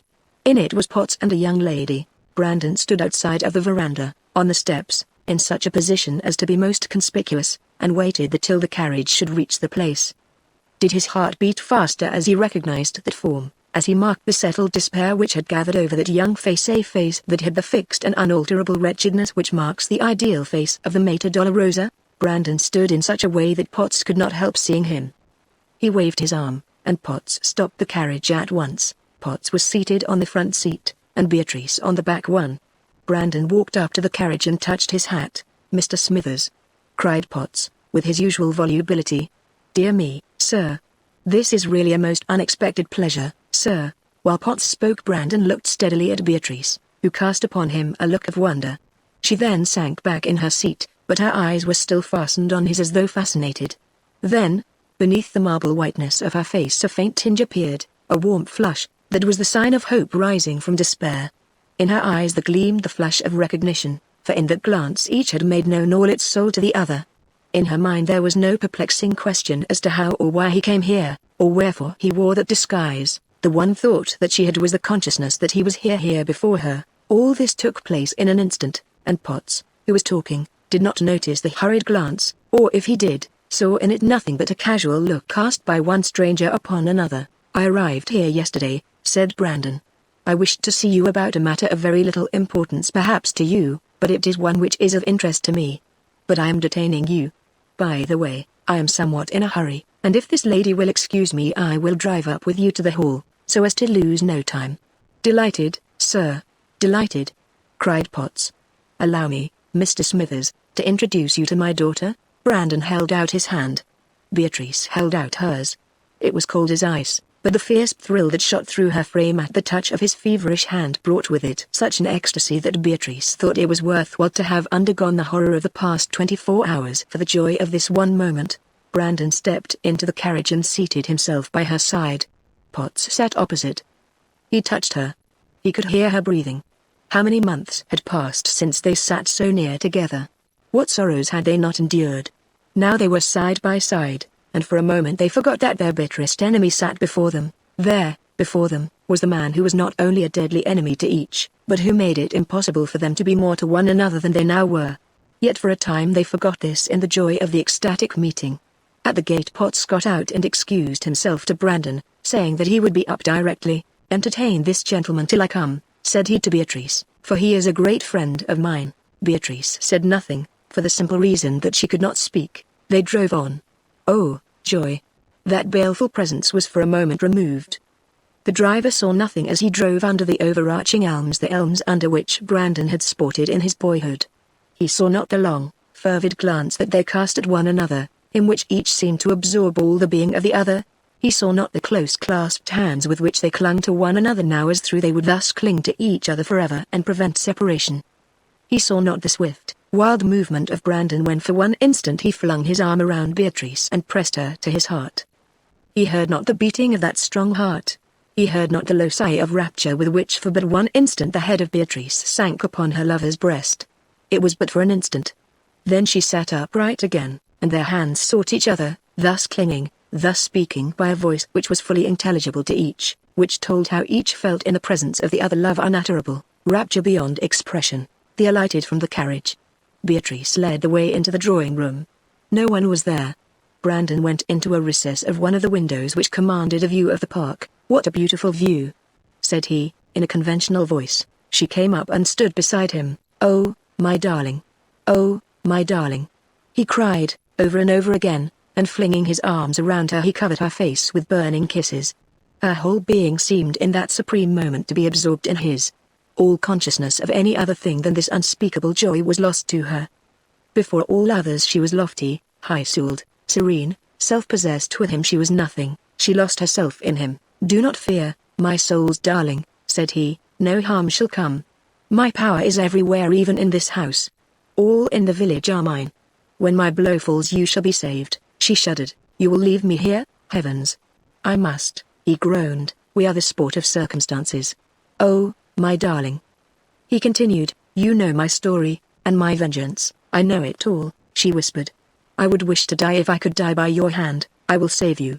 Oh, love, oh, soul of mine, my arms are around you. You are watched, but watched by me. You do not know," she sighed. "Alas! Your father's voice must be obeyed, and your vengeance must be taken." "Fear not," said he, "I will guard you." She answered nothing. Could she confide in his assurance? She could not. She thought with horror of the life before her. What could Brandon do? She could not imagine. They stood thus in silence for a long time. Each felt that this was their last meeting, and each threw all life and all thought into the rapture of this long and ecstatic embrace. After this the impassable gulf must reopen. She was of the blood of the accursed. They must separate forever. He kissed her. He pressed her 1,000 times to his heart. His burning kisses forced a new and feverish life into her, which roused all her nature. Never before had he dared so to fling open all his soul to her, never before had he so clasped her to his heart. But now this moment was a break in the agony of a long separation, a short interval which must soon end and give way to the misery which had preceded it, and so he yielded to the rapture of the hour. and defied the future. The moments extended themselves. They were left thus for a longer time than they hoped. Potts did not come. They were still clinging to one another. She had flung her arms around him in the anguish of her unspeakable love. He had clasped her to his wildly throbbing heart, and he was straining her there recklessly and despairingly, when suddenly a harsh voice burst upon their ears. The devil! Beatrice did not hear it. Brandon did, and turned his face. Potts stood before them. "Mr. Potts," said he, as he still held Beatrice close to his heart, "this poor young lady is in wretched health. She nearly fainted. I had to almost carry her to the window. Will you be good enough to open it, so as to give her some air? Is she subject to these faints? Poor child," he said, "the air of this place ought surely to do you good." "I sympathize with you most deeply, Mr. Potts. She's sickly, that's a fact," said Potts. "I'm very sorry that you have had so much trouble. I hope you'll excuse me. I only thought that she'd entertain you, for she's very clever. Has all the accomplishments." "Perhaps you'd better call someone to take care of her," interrupted Brandon. "Oh, I'll fetch someone. I'm sorry it happened so. I hope you won't blame me, sir," said Potts, humbly, and he hurried out of the room. Beatrice had not moved. She heard Brandon speak to someone, and at first gave herself up for lost, but in an instant she understood the full meaning of his words. To his admirable presence of mind she added her own. She did not move, but allowed her head to rest where it was, feeling a delicious joy in the thought that Potts was looking on and was utterly deceived. When he left to call a servant, she raised her head and gave Brandon a last look expressive of her deathless, her unutterable love. Again and again he pressed her to his heart. Then the noise of servants coming in roused him. He gently placed her on a sofa, and supported her with a grave and solemn face. "Here, Mrs. Compton. Take charge of her," said Potts. "She's been trying to faint." Mrs. Compton came up, and kneeling down kissed Beatrice's hands. "She said nothing. Oughtn't she to have a doctor?" said Brandon. "Oh no, she'll get over it. Take her to her room, Mrs. Compton." "Can the poor child walk?" asked Brandon. Beatrice rose. Mrs. Compton asked her to take her arm. She did so, and leaning heavily upon it, walked away. "She seems very delicate," said Brandon. "I did not know that you had a daughter." Potts sighed. "I have," said he, "to my sorrow." "To your sorrow?" said Brandon, with exquisitely simulated sympathy. "Yes," replied the other. "I wouldn't tell it to everyone, but you, Mr. Smithers, are different from most people. You see, I have led a roving life. I had to leave her out in China for many years with a female guardian. I suppose she was not very well taken care of. At any rate, she got acquainted out there with a strolling Italian vagabond, a drum major in one of the regiments, named Langetti, and this villain gained her affections by his hellish arts. He knew that I was rich, and, like an unprincipled adventurer, tried to get her, hoping to get a fortune. I did not know anything about this till after her arrival home. I sent for her some time ago and she came. From the first she was very sulky. She did not treat me like a daughter at all. On one occasion she actually abused me and called me names to my face. She called me a thug. What do you think of that, Mr. Smithers?" The other said nothing, but there was in his face a horror which Potts considered as directed toward his unnatural offspring. "She was discontented here, though I let her have everything. I found out in the end all about it. At last she actually ran away. She joined this infamous Langetti, whom she had discovered in some way or other. They lived together for some time, and then went to London, where she got a situation as an actress. You can imagine by that," said Potts, with sanctimonious horror, "how low she had fallen. Well, I didn't know what to do. I was afraid to make a public demand for her through the law, for then it would all get into the papers. It would be an awful disgrace, and the whole county would know it. So I waited, and a few weeks ago I went to London. A chance occurred at last which threw her in my way. I pointed out to her the awful nature of the life she was leading, and offered to forgive her all if she would only come back. The poor girl consented, and here she is. But I'm very much afraid," said Potts in conclusion, with a deep sigh, "that her constitution is broken up." "She's very feeble." Brandon said nothing. "Excuse me for troubling you with my domestic affairs, but I thought I ought to explain, for you have had such trouble with her yourself." "Oh, don't mention it. I quite pitied the poor child, I assure you, and I sincerely hope that the seclusion of this place, combined with the pure sea air, may restore her spirits and invigorate her in mind as well as in body. And now, Mr. Potts, I will mention the little matter that brought me here. I have had business in Cornwall, and was on my way home when I received a letter summoning me to America. I may have to go to California. I have a very honest servant, whom I have quite a strong regard for, and I am anxious to put him in some good country house till I get back. I'm afraid to trust him in London, and I can't take him with me. He is a Hindu, but speaks English and can do almost anything. I at once remembered you, especially as you were close by me, and thought that in your large establishment you might find a place for him. How is it, my dear sir? I shall be proud and happy. I should like, above all things, to have a man here who is recommended by one like you. The fact is, my servants are all miserable, and a good one cannot often be had. I shall consider it a favor if I can get him. Well, that is all arranged. I have a regard for him, as I said before, and want to have him in a pleasant situation. His name is Ascilo, but we are in the habit of calling him Cato. Cato. A very good name. Where is he now? At the hotel.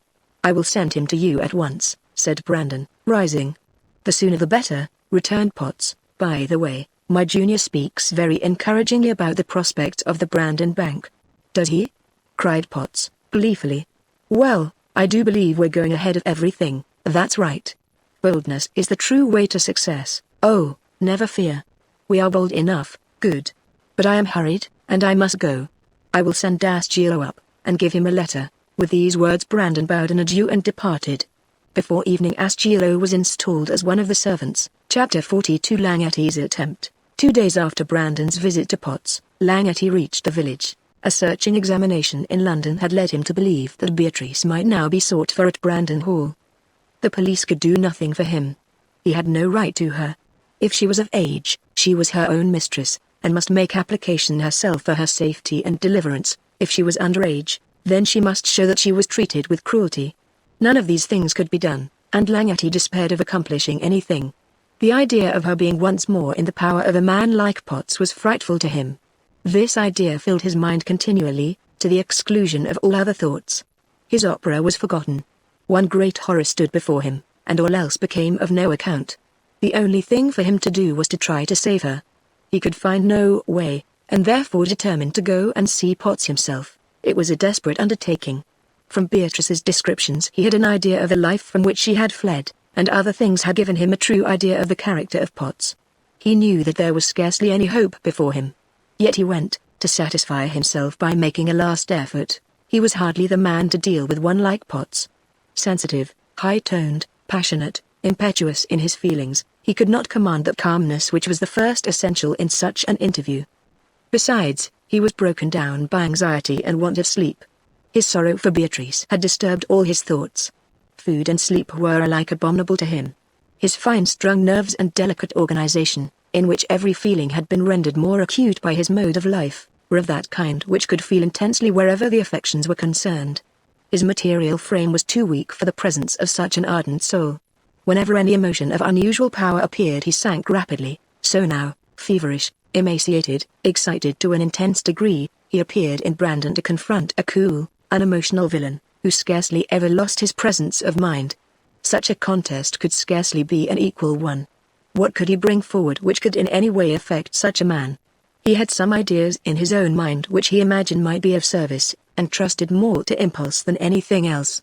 He went up early in the morning to Brandon Hall. Potts was at home, and did not keep Langetti long waiting. There was a vast contrast between these two men, the one coarse, fat, vulgar, and strong, the other refined, slender, spiritual, and delicate, with his large eyes burning in their deep sockets, and a strange mystery in his face. "I am Paolo Langetti," said he, abruptly, "the manager of the Covent Garden Theatre." "You are you?" answered Potts, rudely. "Then the sooner you get out of this the better. The devil himself couldn't be more impudent. I have just saved my daughter from your clutches, and I'm going to pay you off, too, my fine fellow, before long." "Your daughter?" said Langetti. "What she is, and who she is, you very well know.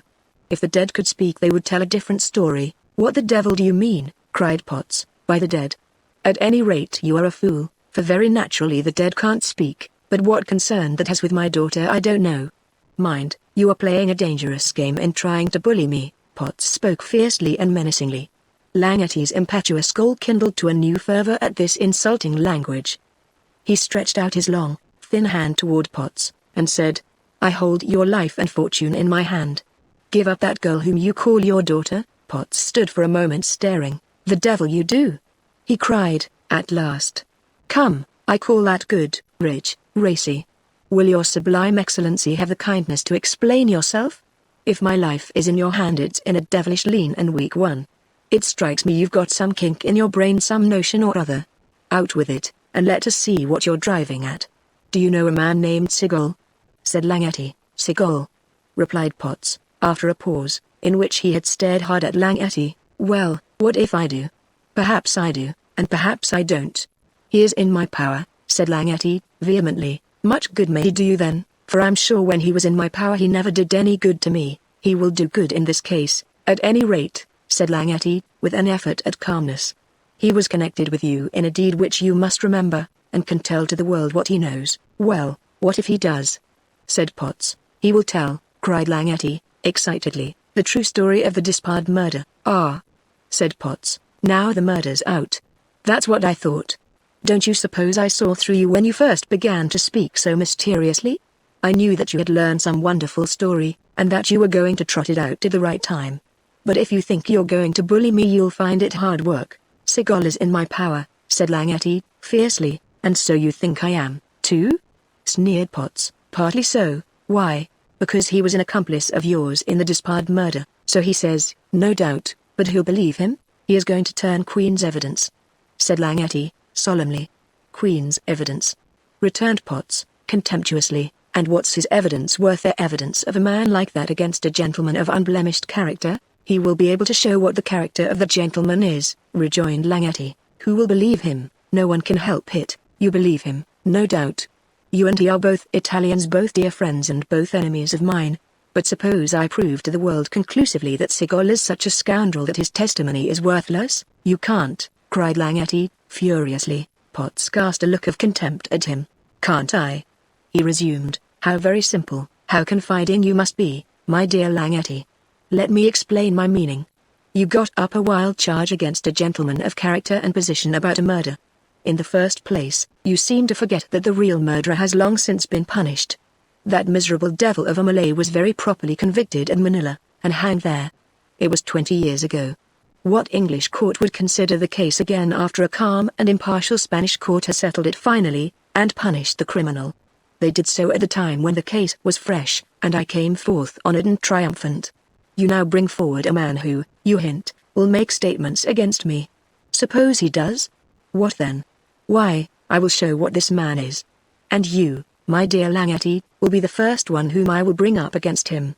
I will bring you up under oath, and make you tell how this Seagull, this man who testifies against me, once made a certain testimony in Sicily against a certain Langety Senior, by which that certain Langety Senior was betrayed to the government, and was saved only by the folly of 2 Englishmen, one of whom was this same Despard. I will show that this Langety Senior was your father, and that the son, instead of avenging, or at any rate resenting, his father's wrong, is now a bosom friend of his father's intended murderer, that he has urged him on against me. I will show, my dear Langety, how you have led roving life, and, when a drum major at Hong Kong, won the affections of my daughter, how you followed her here, and seduced her away from a kind father, how at infinite risk I regained her, how you came to me with audacious threats, and how only the dread of further scandal, and my own anxious love for my daughter, prevented me from handing you over to the authorities. I will prove you to be a scoundrel of the vilest description, and, after such proof as this, what do you think would be the verdict of an English jury, or of any judge in any land, and what do you think would be your own fate? Answer me that." Potts spoke with savage vehemence. The frightful truth flashed at once across Langety's mind that Potts had it in his power here to show all this to the world. He was overwhelmed. He had never conceived the possibility of this. Potts watched him silently, with a sneer on his face. "Don't you think that you had better go and comfort yourself with your dear friend Seagull, your father's intended murderer?" said he at length. "Seagull told me all about this long ago. He told me many things about his life which would be slightly damaging to his character as a witness, but I don't mind telling you that the worst thing against him in English eyes is his betrayal of your father. But this seems to have been a very slight matter to you. It's odd, too. I've always supposed that Italians understood what vengeance means." Langety's face bore an expression of agony which he could not conceal. Every word of Potts stung him to the soul. He stood for some time in silence. At last, without a word, he walked out of the room, His brain reeled. He staggered rather than walked. Potts looked after him with a smile of triumph. He left the hall and returned to the village. Chapter 43 The Stranger. A few weeks after Langetty's visit, Potts had a new visitor at the bank. The stranger entered the bank parlor noiselessly, and stood quietly waiting for Potts to be disengaged. That worthy was making some entries in a small memorandum book. Turning his head, he saw the newcomer. Potts looked surprised, and the stranger said, in a peculiar voice, somewhat gruff and hesitating, "Mr. Potts?" "Yes," said Potts, looking hard at his visitor. He was a man of singular aspect. His hair was long, parted in the middle, and straight. He wore dark-colored spectacles. A thick, black beard ran under his chin. His linen was not over-clean, and he wore a long surtout coat. "I belong to the firm of Bigelow, Higginson, and Co., solicitors, London. I am the Co. Well, the business about which I have come is one of some importance. Are we secure from interruption?" "Yes," said Potts, "as much as I care about being. I don't know anything in particular that I care about locking the doors for." "Well, you know best," said the stranger. "The business upon which I have come concerns you somewhat, but your son principally." Potts started, and looked with eager inquiry at the stranger. "It is such a serious case," said the latter, "that my seniors thought, before taking any steps in the matter, it would be best to consult you privately." "Well," returned Potts, with a frown, "what is this wonderful case?" "Forgery," said the stranger. Potts started to his feet with a ghastly face, and stood speechless for some time. "Do you know who you're talking to?" said he, at last. "John Potts, of Brandon Hall, I presume," said the stranger, coolly. "My business concerns him somewhat, but his son still more." "What the devil do you mean?" growled Potts, in a savage tone. "Forgery," said the stranger. "It is an English word, I believe. Forgery, in which your son was chief agent. Have I made myself understood?" Potts looked at him again, and then slowly went to the door, locked it, and put the key in his pocket. "That's right," said the stranger, quietly. "You appear to take things easy," rejoined Potts, angrily, "but let me tell you, if you come to bully me you've got into the wrong shop. You appear somewhat heated. You must be calm, or else we cannot get to business, and in that case I shall have to leave." "I don't see how that would be any affliction," said Potts, with a sneer. "That's because you don't understand my position, or the state of the present business. For if I leave it will be the signal for a number of interested parties to make a combined attack on you." "An attack?" "Yes." "Who is there?" said Potts, defiantly. "Giovanni Cavallo, for one, my seniors, Messrs. Bigelow and Higginson, and several others. Never heard of any of them before." "Perhaps not. But if you write to Smithers and Company they will tell you that Bigelow, Higginson, and Company are their solicitors, and do their confidential business." "Smithers and Co.?" said Potts, aghast. "Yes. It would not be for your interest for Bigelow, Higginson, and Company to show Smithers and Company the proofs which they have against you, would it?" Potts was silent. An expression of consternation came over his face. He plunged his hands deep in his pockets and bowed his head frowningly. "It is all bosh," said he, at last, raising his head. "Let them show and be d. What have they got to show?" "I will answer your question regularly," said the stranger, "in accordance with my instructions," and, drawing a pocket-book from his pocket, he began to read from some memoranda written there. First, the notes to which the name of Ralph Brandon is attached, 150 in number, amounting to £93,500. "Pooh," said Potts. "These forgeries were known to several besides your son and yourself, and one of these men will testify against you. Others who know Brandon's signature swear that this lacks an important point of distinction common to all the Brandon signatures handed down from father to son. You were foolish to leave these notes afloat. They have all been bought up on a speculation by those who wish to make the Brandon property a little dearer. I don't think they'll make a fortune out of the speculation," said Potts, who was stifling with rage. "D.N. them. Who are they?" "Well, there are several witnesses who are men of such character that if my seniors sent them to Smithers and Company would believe that you were guilty. In a court of law you would have no better chance. One of these witnesses says he can prove that your true name is Briggs." At this Potts bounded from his chair and stepped forward with a terrific oath. "You see, your son's neck is in very considerable danger." "Yours is in greater," said Potts, with menacing eyes. "Not at all. Even supposing that you were absurd enough to offer violence to an humble subordinate like me, it would not interfere with the policy of Messrs. Bigelow, Higginson, and Co., who are determined to make money out of this transaction. So you see it's absurd to talk of violence. The stranger took no further notice of Potts, but looked again at his memoranda, while the latter, whose face was now terrific from the furious passions which it exhibited, stood like a wild beast in a cage, willing to wound, but yet afraid to strike. "The next case," said the stranger, "is the Thornton forgery." "Thornton!" exclaimed Potts, with greater agitation. "Yes," said the stranger. "In connection with the Despard murder there were two sets of forgeries, one being the Thornton correspondence, and the other your correspondence with the Bank of Good Hope." "Heavens! What's all this?" cried Potts.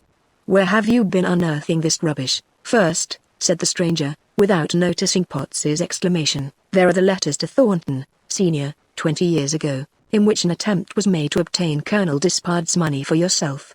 One clerk, an accomplice of yours, presented the letter. The forgery was at once detected. Clark might have escaped, but he made an effort at burglary, was caught, and condemned to transportation. He had been already out once before, and this time received a new brand in addition to the old ones." Potts did not say a word, but sat stupefied. "Thornton, Jr., is connected with us, and his testimony is valuable, as he was the one who detected the forgery. He also was the one who went to the Cape of Good Hope, where he had the pleasure of meeting with you. This brings me to the third case," continued the stranger. "Letters were sent to the Cape of Good Hope, ordering money to be paid to John Potts. Thornton, Sr., fearing from the first attempt that a similar one would be made at the Cape, where the deceased had funds, sent his son there.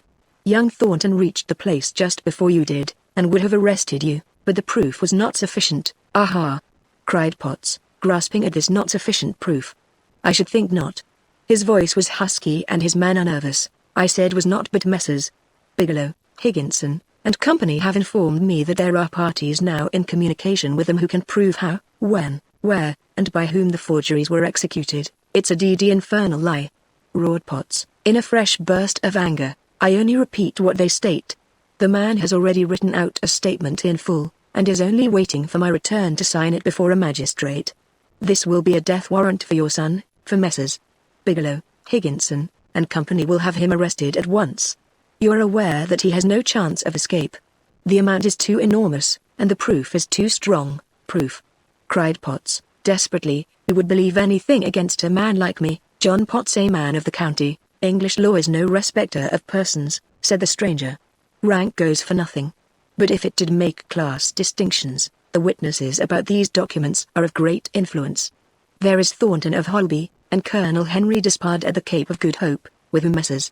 Bigelow, Higginson, and Company have had correspondence. There are also others." "It's all a lie," exclaimed Potts, in a voice which was a little tremulous. "Who is this fool who has been making out papers?" "His name is Phillips, true name Lawton. He tells a very extraordinary story, very extraordinary indeed." The stranger's peculiar voice was now intensified in its odd, harsh intonations. The effect on Potts was overwhelming. For a moment he was unable to speak. "Phillips," he gasped, at length. "Yes. You sent him on business to Smithers and Company. He has not yet returned. He does not intend to, for he was found out by Messrs. Bigelow, Higginson, and Co., and you know how timid he is. They have succeeded in extracting the truth from him. As I am in a hurry, and you, too, must be busy," continued the stranger, with unchanged accents, "I will now come to the point. These forged papers involve an amount to the extent of Brandon forgeries, £93,500, Thornton papers, £5,000, Bank of Good Hope, £4,000, being in all £102,500. Messrs. Bigelow, Higginson, and Company have instructed me to say that they will sell these papers to you at their face without charging interest. They will hand them over to you and you can destroy them, in which case, of course, the charge must be dropped." "Phillips," cried Potts. "I'll have that devil's blood." "That would be murder," said the stranger, with a peculiar emphasis. His tone stung Potts to the quick. "You appear to take me for a born fool," he cried, striding up and down. "Not at all. I am only an agent carrying out the instructions of others." Potts suddenly stopped in his walk. "Have you all those papers about you?" he hissed. "All." Potts looked all around. The door was locked. They were alone. The stranger easily read his thought. "No use," said he, calmly. "Messrs. Bigelow, Higginson, and Company would miss me if anything happened. Besides, I may as well tell you that I am armed." The stranger rose up and faced Potts, while, From behind his dark spectacles, his eyes seemed to glow like fire. Potts retreated with a curse. Messrs. Bigelow, Higginson, and Company instructed me to say that if I am not back with the money by tomorrow night, they will at once begin action, and have your son arrested. They will also inform Smithers & Co., to whom they say you are indebted for over £600,000. So that Smithers & Company will at once come down upon you for payment. Do Smithers & Company know anything about this? Asked Potts, in a voice of intense anxiety. They do business with you the same as ever. Do they not? Yes. How do you suppose they can know it? They would never believe it. They would believe any statement made by Messrs. Bigelow, Higginson, and Company. My seniors have been on your track for a long time, and have come into connection with various parties. One man who is an Italian they consider important. They authorize me to state to you that this man can also prove the forgeries. Who? Grasped Potts. His name is Seagull. Seagull. Yes, d him. You may damn him, but that won't silence him, remarked the other, mildly. Well, what are you going to do? Growled Potts. Present you the offer of Messrs.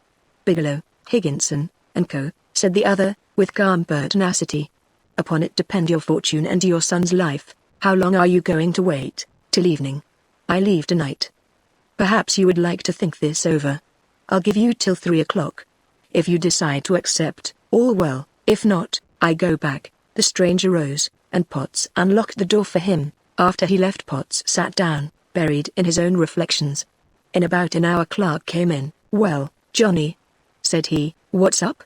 You look down. Any trouble? At this Potts told Clark the story of the recent interview. Clark looked grave, and shook his head several times. Bad. Bad. Bad. Said he, slowly, when Potts had ended. You're in a tight place, lad, and I don't see what you've got to do but to knock under. A long silence followed. When did that chap say he would leave? Tonight. Another silence. I suppose, said Clark, we can find out how he goes. I suppose so, returned Potts, gloomily. Somebody might go with him or follow him, said Clark, darkly. Potts looked at him. The two exchanged glances of intelligence. You see, you pay your money, and get your papers back. It would be foolish to let this man get away with so much money. 102,500 isn't to be picked up every day. Let us pick it up this time, or try to. I can drop down to the inn this evening, and see the cut of the man. I don't like what he said about me. I call it backbiting. You take a proper view of the matter, said Potts. He's dangerous. He'll be down on you next. What I don't like about him is his cold-bloodedness. It does come hard. Well, we'll arrange it that way, shall we? Yes, you pay over, and get your documents, and I'll try my hand at getting the money back. I've done harder things than that in my time, and so have you. Hey, lad, I remember a few. I wonder if this man knows any of them. No, said Potts, confidently. He would have said something. Don't be too sure. The fact is, I've been troubled ever since that girl came out so strong on us. What are you going to do with her? Don't know, growled Potts. Keep her still somehow. Give her to me. What'll you do with her? Asked Potts, in surprise. Take her as my wife, said Clark, with a grin. I think I'll follow your example and set up housekeeping. The girl's plucky, and I'd like to take her down. We'll do it, and the sooner the better. You don't want a minister, do you? Well, I think I'll have it done up ship-shape. Marriage in high life, papers all full of it, lovely appearance of the bride. Ha, ha, ha. I'll save you all further trouble about her. A husband is better than a father in such a case. If that Italian comes round, it'll be his last round. Some further conversation followed, in which Clark kept making perpetual references to his bride. The idea had taken hold of his mind completely. At 1 o'clock Potts went to the inn, where he found the agent. He handed over the money in silence. The agent gave him the documents. Potts looked at them all carefully, then he departed. Chapter 44. The Stranger's Story. That evening a number of people were in the principal parlor of the Brandon Inn. It was a cool evening in October, and there was a fire near which the partner of Bigelow, Higginson, and Company had seated himself. Clark had come in at the first of the evening and had been there ever since, talking volubly and laughing boisterously. The others were more or less talkative, but none of them rivaled Clark. They were nearly all Brandon people, and in their treatment of Clark there was a certain restraint which the latter either did not wish or care to notice. As for the stranger, he sat apart in silence without regarding anyone in particular, and giving no indication whether he was listening to what was going on or was indifferent to it all. From time to time Clark threw glances in his direction, and once or twice he tried to draw some of the company out to make remarks about him. But the company seemed reluctant to touch upon the subject, and merely listened with patience. Clark had evidently a desire in his mind to be very entertaining and lively. With this intent he told a number of stories, most of which were intermingled with allusions to the company present, together with the stranger. At last he gazed at the latter in silence for some little time, and then turned to the company. "There's one among us that hasn't opened his mouth this evening. I call it unsociable. I move that the party proceed to open it forthwith. Who seconds the motion?" "Don't all speak at once." The company looked at one another, but no one made any reply. "What? No one speaks. All right." Silence gives consent, and with these words Clark advanced toward the stranger. The latter said nothing, but sat in a careless attitude. "Friend," said Clark, standing before the stranger, "we're all friends here. We wish to be sociable. We think you are too silent. Will you be kind enough to open your mouth? If you won't tell a story, perhaps you will be good enough to sing us a song?" The stranger sat upright. "Well," said he, in the same peculiar harsh voice and slow tone with which he had spoken to Potts, "the request is a fair one, and I shall be happy to open my mouth. I regret to state that having no voice I shall be unable to give you a song, but I'll be glad to tell a story, if the company will listen." "The company will feel honored," said Clark, in a mocking tone, as he resumed his seat. The stranger arose, and, going to the fireplace, picked up a piece of charcoal. Clark sat in the midst of the circle, looking at him with a sneering smile. "It's rather an odd story," said the stranger, "and I only heard it the other day. Perhaps you won't believe it, but it's true." "Oh, never mind the truth of it," exclaimed Clark. "Push along." The stranger stepped up to the wall over the fireplace. "Before I begin I wish to make a few marks, which I will explain in process of time. My story is connected with these." He took his charcoal and made upon the wall the following marks: greater than R+. He then turned, and stood for a moment in silence. The effect upon Clark was appalling. His face turned livid. His arms clutched violently at the seat of his chair, his jaw fell, and his eyes were fixed on the marks as though fascinated by them. The stranger appeared to take no notice of him. "These marks," said he, "were, or rather are, upon the back of a friend of mine, about whom I am going to tell a little story. The first, /vertical bar / is the Queen's mark, put on certain prisoners out in Botany Bay, who are totally insubordinate. The second, R, signifies runaway, and is put on those who have attempted to escape. The third, + indicates a murderous assault on the guards. When they don't hang the culprit they put this on, and those who are branded in this way have nothing but hard work, in chains for life.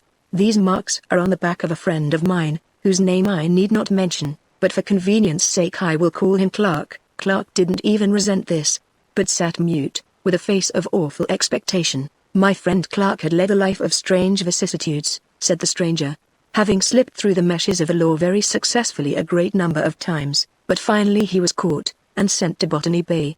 He served his time out, and left, but, finally, after a series of very extraordinary adventures in India, and some odd events in the Indian Ocean, he came to England. Bad luck followed him, however. He made an attempt at burglary, and was caught, convicted, and sent back again to his old station at Botany Bay. Of course he felt a strong reluctance to stay in such a place, and therefore began to plan an escape. He made one attempt, which was unsuccessful. He then laid a plot with 2 other notorious offenders. Each of these 3 had been branded with those letters which I have marked. One of these was named Stubbs, and another Wilson. The third was this Clark.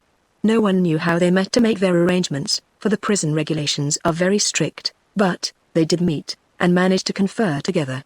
They contrived to get rid of the chains that were fastened around their ankles, and one stormy night they started off and made a run for it. The next day the guards were out in pursuit with dogs. They went all day long on their track over a very rough country, and finally came to a river. Here they prepared to pass the night. On rising early on the following morning they saw something moving on the top of a hill on the opposite side of the river. On watching it narrowly they saw 3 men. They hurried on at once in pursuit.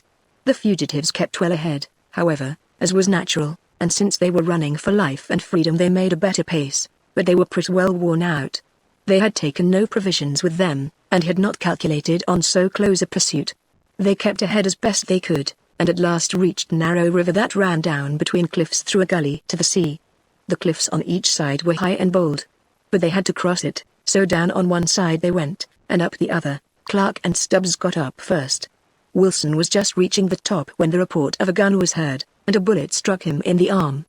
Groaning in his agony, he rushed on, trying to keep up with his companions. Fortunately for them, night came on. They hurried on all night, scarcely knowing where they were going, Wilson in an agony trying to keep up with them. Toward morning they snatched a little rest under a rock near a brook and then hurried forward. For 2 days more they hastened on, keeping out of reach of their pursuers, yet still knowing that they were followed, or at least fearing it. They had gone over a wild country along the coast, and keeping a northward direction. At length, after 4 days of wandering, they came to a little creek by the seashore. There were 3 houses here belonging to fishermen. They rushed into the first hut and implored food and drink. The men were off to Sydney, but the kind-hearted women gave them what they had. They were terrified at the aspect of these wretched men, whose natural ferocity had been heightened by hardship, famine, and suffering. Gaunt and grim as they were, they seemed more terrible than 3 wild beasts. The women knew that they were escaped convicts. There was a boat lying on the beach. To this the first thoughts of the fugitives were directed. They filled a cask of water and put it on board. They demanded some provisions from the fisherman's wife. The frightened woman gave them some fish and a few ship biscuits. They were about to forage for themselves when Wilson, who had been watching, gave the alarm. Their pursuers were upon them. They had to run for it at once. They had barely time to rush to the boat and get out a little distance when the guard reached the bench. The latter fired a few shots after them, but the shots took no effect. The fugitives put out to sea in the open boat. They headed north, for they hoped to catch some Australian ship and be taken up. Their provisions were soon exhausted. Fortunately it was the rainy season, so that they had a plentiful supply of water, with which they managed to keep their cask filled, but that did not prevent them from suffering the agonies of famine. Clark and Stubbs soon began to look at Wilson with looks that made him quiver with terror. Naturally enough, gentlemen, you see they were starving.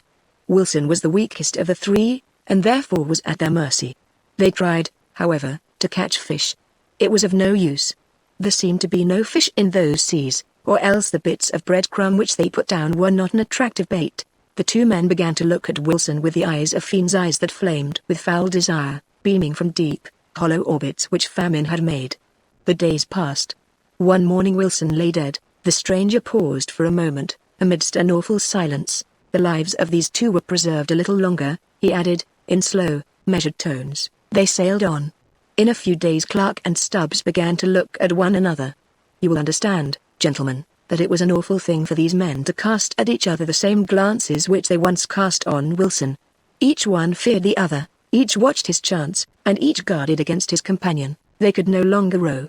The one sat in the bow, the other in the stern, glaring at one another. My friend Clark was a man of singular endurance. But why go into particulars? Enough, the boat drifted on, and at last only one was left. A ship was sailing from Australia, and the crew saw a boat drifting. A man was there. They stopped and picked him up. The boat was stained with blood. Tokens of what that blood was lay around. There were other things in the boat which chilled the blood of the sailors. They took Clark on board. He was mad at first, and raved in his delirium. They heard him tell of what he had done. During that voyage no one spoke to him. They touched at Cape Town, and put him ashore. My friend is yet alive and well. How do you like my story? The stranger sat down. A deep stillness followed, which was suddenly broken by something, half groan and half curse. It was Clark. He lifted himself heavily from his chair, his face livid and his eyes bloodshot, and staggered out of the room. Chapter 45 Beatrice's journal concluded, September 7, 1849. This part begins with a long account of her escape, her fortunes at Holby and London, and her recapture, which is here omitted, as it would be to a large extent a repetition of what has already been stated. After Brandon left me my heart still throbbed with the fierce impulse which he had imparted to it. For the remainder of the day I was upheld by a sort of consciousness of his presence. I felt as though he had only left me in person and had surrounded me in some way with his mysterious protection. Night came, and with the night came gloom. What availed his promise? Could he prevent what I feared? What power could he possibly have in this house? I felt deserted, and my old despair returned. In the morning I happened to cross the hall to go to Mrs. Compton's room, when, to my amazement, I saw standing outside the Hinduastjilo. Had I seen Brandon himself I could scarcely have been more amazed or overjoyed. He looked at me with a warning gesture. How did you get here? I whispered. My master sent me. A thrill passed through my veins. Do not fear, he said, and walked mysteriously away. I asked Mrs. Compton who he was, and she said he was a new servant whom he had just hired. She knew nothing more of him. September 12th. A week has passed. Thus far I have been left alone. Perhaps they do not know what to do with me. Perhaps they are busy arranging some dark plan. Can I trust? Oh, help of the helpless, save me. Asgilo is here, but what can one man do? At best he can only report to his master my agony or my death. May that death soon come. Kindly will I welcome him. September 15th. Things are certainly different here from what they used to be. The servants take pains to put themselves in my way, so as to show me profound respect. What is the meaning of this? Once or twice I have met them in the hall and have marked their humble bearing. Is it mockery? Or is it intended to entrap me? I will not trust any of them. Is it possible that this can be Brandon's mysterious power? Impossible. It is rather a trick to win my confidence, but if so, why? They do not need to trick me. I am at their mercy, and am without defense. What will become of me? What is to be my fate? Phillips has been as devoted as ever. He leaves me flowers every day. He tries to show sympathy. At least I have two friends here, Phillips and Asgilo. But Phillips is timid, and Asgilo is only one against a crowd. There is Vigil, but I have not seen him. September 25. Today in my closet I found a number of bottles of different kinds of medicine, used while I was sick.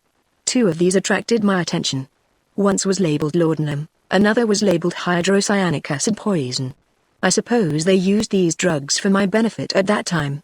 The sight of them gave me more joy than anything else that I could have found. When the time comes, which I dread, I shall not be without resource. These shall save me. October 3rd. They leave me unmolested. They are waiting for some crushing blow, no doubt.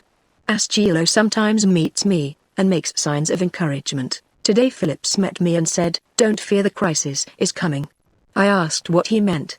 As usual he looked frightened and hurried away. What does he mean? What crisis? The only crisis that I can think of is one which fills me with dread. When that comes I will meet it firmly. October 10th. Mrs. Compton told me today that Phillips had gone to London on business. The poor old thing looked very much troubled. I urged her to tell me what was the matter, but she only looked the more terrified. Why she should feel alarm about the departure of Phillips for London I cannot imagine. Has it anything to do with me? No. How can it?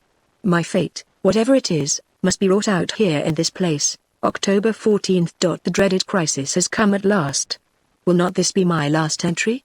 How can I longer avoid the fate that impends? This afternoon he sent for me to come down. I went to the dining room expecting some horror, and I was not disappointed. The three were sitting there as they had sat before, and I thought that there was trouble upon their faces. It was only 2 o'clock, and they had just finished lunch. John was the first to speak. He addressed me in a mocking tone. "I have the honor to inform you," said he, "that the time has arrived when you are to be took down." I paid no attention whatever to these words. I felt calm. The old sense of superiority came over me, and I looked at him without a tremor. My tyrant glanced at me with a dark scowl. "After your behavior, girl, you ought to bless your lucky stars that you got off as you did. If I had done right, I'd have made you pay up well for the trouble you've given. But I've spared you. At the same time I wouldn't have done so long. I was just arranging a nice little plan for your benefit when this gentleman," nodding his head to Clark, "this gentleman saved me the trouble." I said nothing. "Come, Clark, speak up, it's your affair." "Oh, you manage it," said Clark. "You've got the gift of gab." "I never had it. I never in all my born days saw so bold a man as timid with a girl as you are." "He's doing what I shouldn't like to try on," said John. "See here," said my tyrant, sternly, "this gentleman has very kindly consented to take charge of you. He has even gone so far as to consent to marry you. He will actually make you his wife. In my opinion he's crazy, but he's got his own ideas. He has promised to give you a tip-top wedding. If it had been left to me," he went on, sternly, "I'd have let you have something very different, but he's a soft-hearted fellow, and is going to do a foolish thing. It's lucky for you though. You'd have had a precious hard time of it with me, I tell you. You've got to be grateful to him, so come up here, and give him a kiss, and thank him." So prepared was I for any horror that this did not surprise me. "Do you hear?" he cried, as I stood motionless. I said nothing. "Do as I say, DNU, or I'll make you." "Come," said Clark, "don't make a fuss about the wench now, it'll be all right. She'll like kissing well enough, and be only too glad to give me one before a week." "Yes, but she ought to be made to do it now." "Not necessary, Johnny, All in good time. My master was silent for some moments. At last he spoke again. "Girl," said he. "You are to be married tomorrow. There won't be any invited guests, but you needn't mind that. You'll have your husband, and that's more than you deserve. You don't want any new dresses. Your ball dress will do." "Come, I won't stand that," said Clark. "She's got to be dressed up in tip-top style. I'll stand the damage." "Oh, dear, the damage. If you want that sort of thing, it shall be done. But there won't be time." "Oh well, let her fix up the best way she can." At this I turned and left the room. None of them tried to prevent me. I went up to my chamber, and sat down thinking. The hour had come. This is my last entry. My only refuge from horror unspeakable is the poison. Perhaps one day someone will find my journal where it is concealed. Let them learn from it what anguish may be endured by the innocent. May God have mercy upon my soul. Amen. October 14th, 11th '. Hope. Mrs. Compton came to me a few minutes since. She had received a letter from Phillips by Asgilo. She said the Hindu wished to see me. He was at my door. I went there. He told me that I was to fly from Brandon Hall at 2 o'clock in the morning. He would take care of me. Mrs. Compton said she was to go with me. A place had been found where we could get shelter. Oh my God, I thank thee. Already when I heard this I was mixing the draft. 2 o'clock was the hour on which I had decided for a different kind of flight. Oh God, deliver the captive. Save me, as I put my trust in thee. Amen. Chapter 46. The Last Escape. The hour which Beatrice had mentioned in her diary was awaited by Hill with feverish impatience. She had confidence in Asgilo, and this confidence was heightened by the fact that Mrs. Compton was going to accompany her. The very timidity of this poor old creature would have prevented her from thinking of escape on any ordinary occasion, but now the latter showed no fear. She evinced a strange exultation. She showed Phillips's letter to Beatrice, and made her read it over and over again. It contained only a few words. "The time has come at last. I will keep my word to you, dear old woman. Be ready tonight to leave Brandon Hall and those devils forever. The Hindu will help you, Edgar." Mrs. Compton seemed to think far more of the letter than of escaping. The fact that she had a letter seemed to absorb all her faculties, and no other idea entered her mind. Beatrice had but few preparations to make. A small parcel contained all with which she dared to encumber herself. Hastily making it up, she waited in extreme impatience for the time. At last 2 o'clock came. Mrs. Compton was in her room. There was a faint tap at the door. Beatrice opened it. It was Asgilo. The Hindu stood with his finger on his lips, and then moved away slowly and stealthily. They followed. The Hindu led the way, carrying a small lantern. He did not show any very great caution, but moved with a quiet step, thinking it sufficient if he made no noise.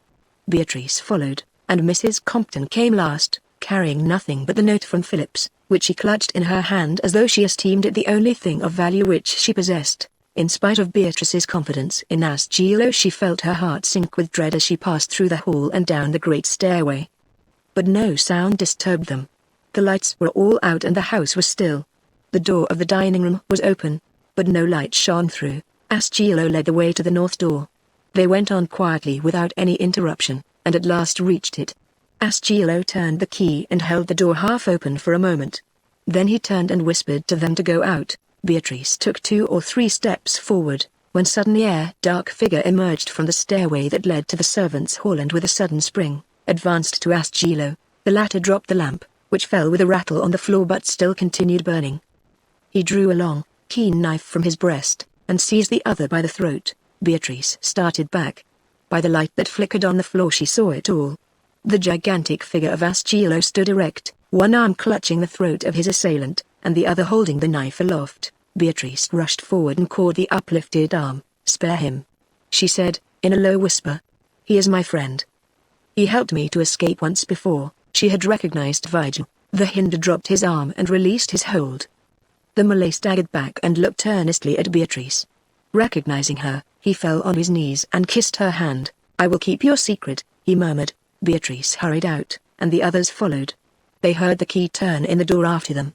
Vigil had locked it from the inside. Asgilo led the way with a swift step. They went down the main avenue, and at length reached the gate without any interruption. The gates were shut. Beatrice looked around in some dread for fear of being discovered. Asgilo said nothing, but tapped at the door of the porter's lodge.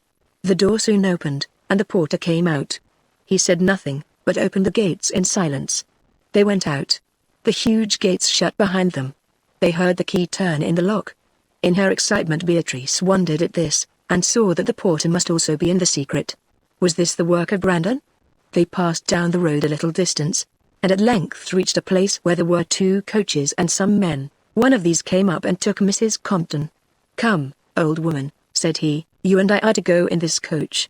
It was too dark to see who it was, but the voice sounded like that of Phillips. He led her into the coach and jumped in after her. There was another figure there. He advanced in silence, and motioned to the coach without a word. Beatrice followed. The coach door was opened, and she entered. Ascielo mounted the box. The stranger entered the coach and shut the door. Beatrice had not seen the face of this man, but at the sight of the outline of his figure a strange, wild thought came to her mind. As he seated himself by her side, a thrill passed through every nerve. Not a word was spoken. He reached out one hand, and caught hers in a close and fervid clasp. He threw his arm about her waist, and drew her toward him. Her head sank in a delicious languor upon his breast, and she felt the fast throbbing of his heart as she lay there. He held her pressed closely for a long while, drawing quick and heavy breaths, and not speaking a word. Then he smoothed her brow, stroked her hair, and caressed her cheek. Every touch of his made her blood tingle. "Do you know who I am?" said at last a well-known voice. She made no answer, but pressed his hand and nestled more closely to his heart. The carriages rushed on swiftly. They went through the village, past the inn, and soon entered the open country. Beatrice, in that moment of ecstasy, knew not and cared not whither they were going. Enough that she was with him. "You have saved me from a fate of horror," said she, tremulously, "or rather, you have prevented me from saving myself." "How could you have saved yourself?" "I found poison." She felt the shudder that passed through his frame. He pressed her again to his heart, and sat for a long time in silence. "How had you the heart to let me go back when you could get me away so easily?" said she, after a time, in a reproachful tone. "I could not save you then," answered he, without open violence. "I wished to defer that for the accomplishment of a purpose which you know. But I secured your safety, for all the servants at Brandon Hall are in my pay." "What? Vigil too?" "No, not Vigil, he was incorruptible, but all the others. They would have obeyed your slightest wish in any respect. They would have shed their blood for you, for the simple reason that I had promised to pay each man an enormous sum if he saved you from any trouble. They were all on the lookout. You never were so watched in your life. If you had chosen to run off, every man of them would have helped you, and would have rejoiced at the chance of making themselves rich at the expense of Potts.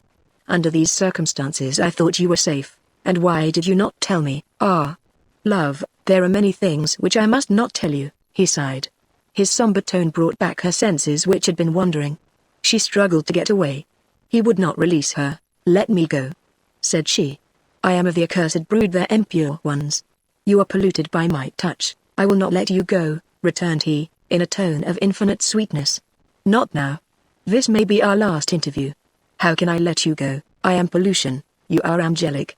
Oh, let us not think of other things. Let us banish from our minds the thought of that barrier which rises between us. While we are here, let us forget everything except that we love one another. Tomorrow will come, and our joy will be at an end forever. But you, darling, will be saved. I will guard you to my life's end, even though I cannot come near you." Tears fell from Beatrice's eyes. He felt them hot upon his hand. He sighed deeply. "I am of the accursed brood! The accursed! The accursed! You dishonor your name by touching me." Brandon clung to her. He would not let her go. She wept there upon his breast, and still murmured the words, "Accursed! Accursed!" Their carriage rolled on. Behind them came the other, on for mile after mile, round the bays and creeks of the sea, until at last they reached a village. "This is our destination," said Brandon. "Where are we?" sighed Beatrice. "It is Denton," he replied. The coach stopped before a little cottage. Ascielo opened the door. Brandon pressed Beatrice to his heart. "For the last time, darling," he murmured. She said nothing. He helped her out, catching her in his arms as she descended, and lifting her to the ground. Mrs. Compton was already waiting, having descended first. Lights were burning in the cottage window. "This is your home for the present," said Brandon. "Here you are safe. You will find everything that you want, and the servants are faithful. You may trust them." He shook hands with Mrs. Compton, pressed the hand of Beatrice, and leapt into the coach. "Goodbye," he called, as Ascielo whipped the horses. "Goodbye forever, murmured Beatrice through her tears. Chapter 47. Roused at last. About this time Despard received a call from Langety. "I am going away," said the latter, after the preliminary greetings. "I am well enough now to resume my search after Beatrice." "Beatrice, yes, what can you do?" "I haven't an idea, but I mean to try to do something." Langety certainly did not look like a man who was capable of doing very much, especially against one like Potts. Thin, pale, fragile, and emaciated, his slender form seemed ready to yield to the pressure of the first fatigue which he might encounter. Yet his resolution was strong, and he spoke confidently of being able in some mysterious way to effect the escape of Beatrice. He had no idea how he could do it. He had exerted his strongest influence, and had come away discomfited. Still he had confidence in himself and trust in God, and with these he determined to set out once more, and to succeed or perish in the attempt. After he had left, Despard sat moodily in his study for some hours. At last a visitor was announced. He was a man whom Despard had never seen before, and who gave his name as Wheeler. The stranger on entering regarded Despard for some time with an earnest glance in silence.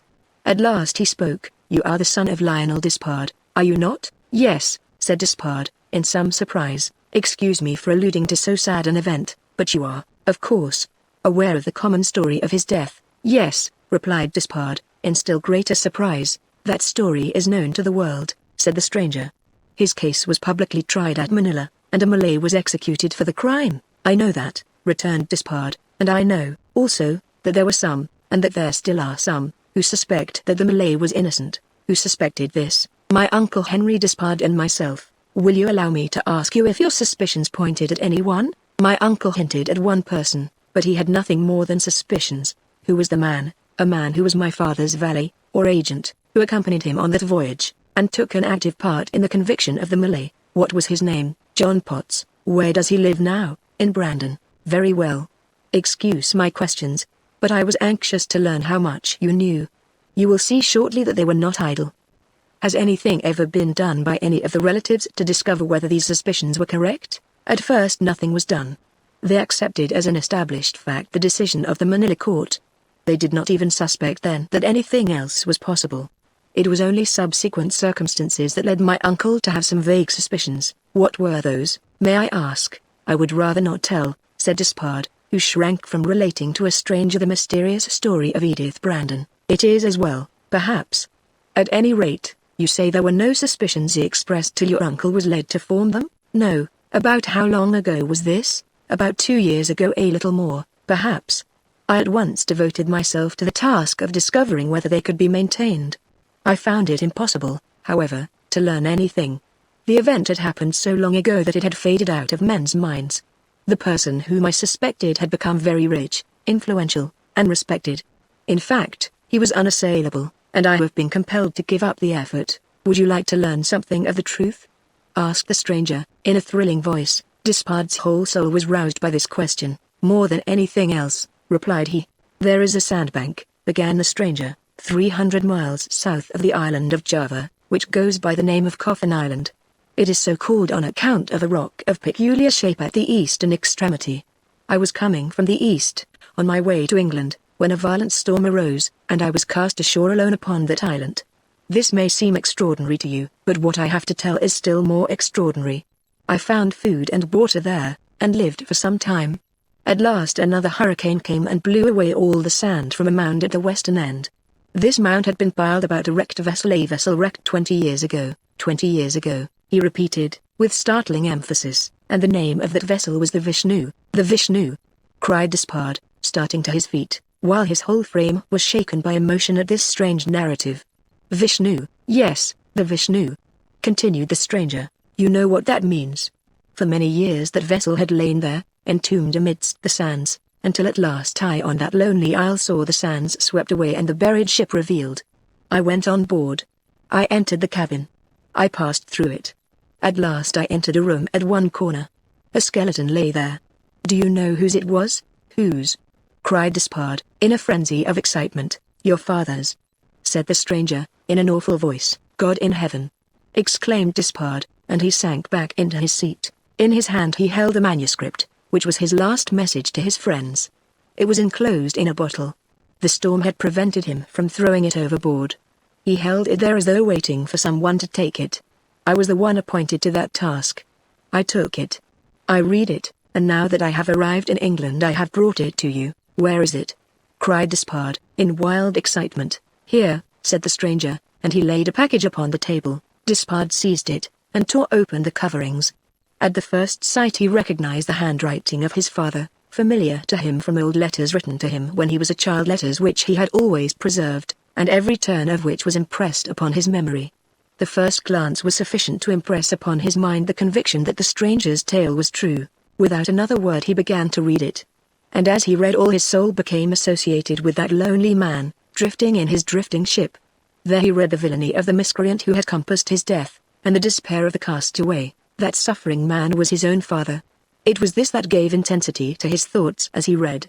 The dying man bequeathed his vengeance to Ralph Brandon, and his blessing to his son. Despard read over the manuscript many times.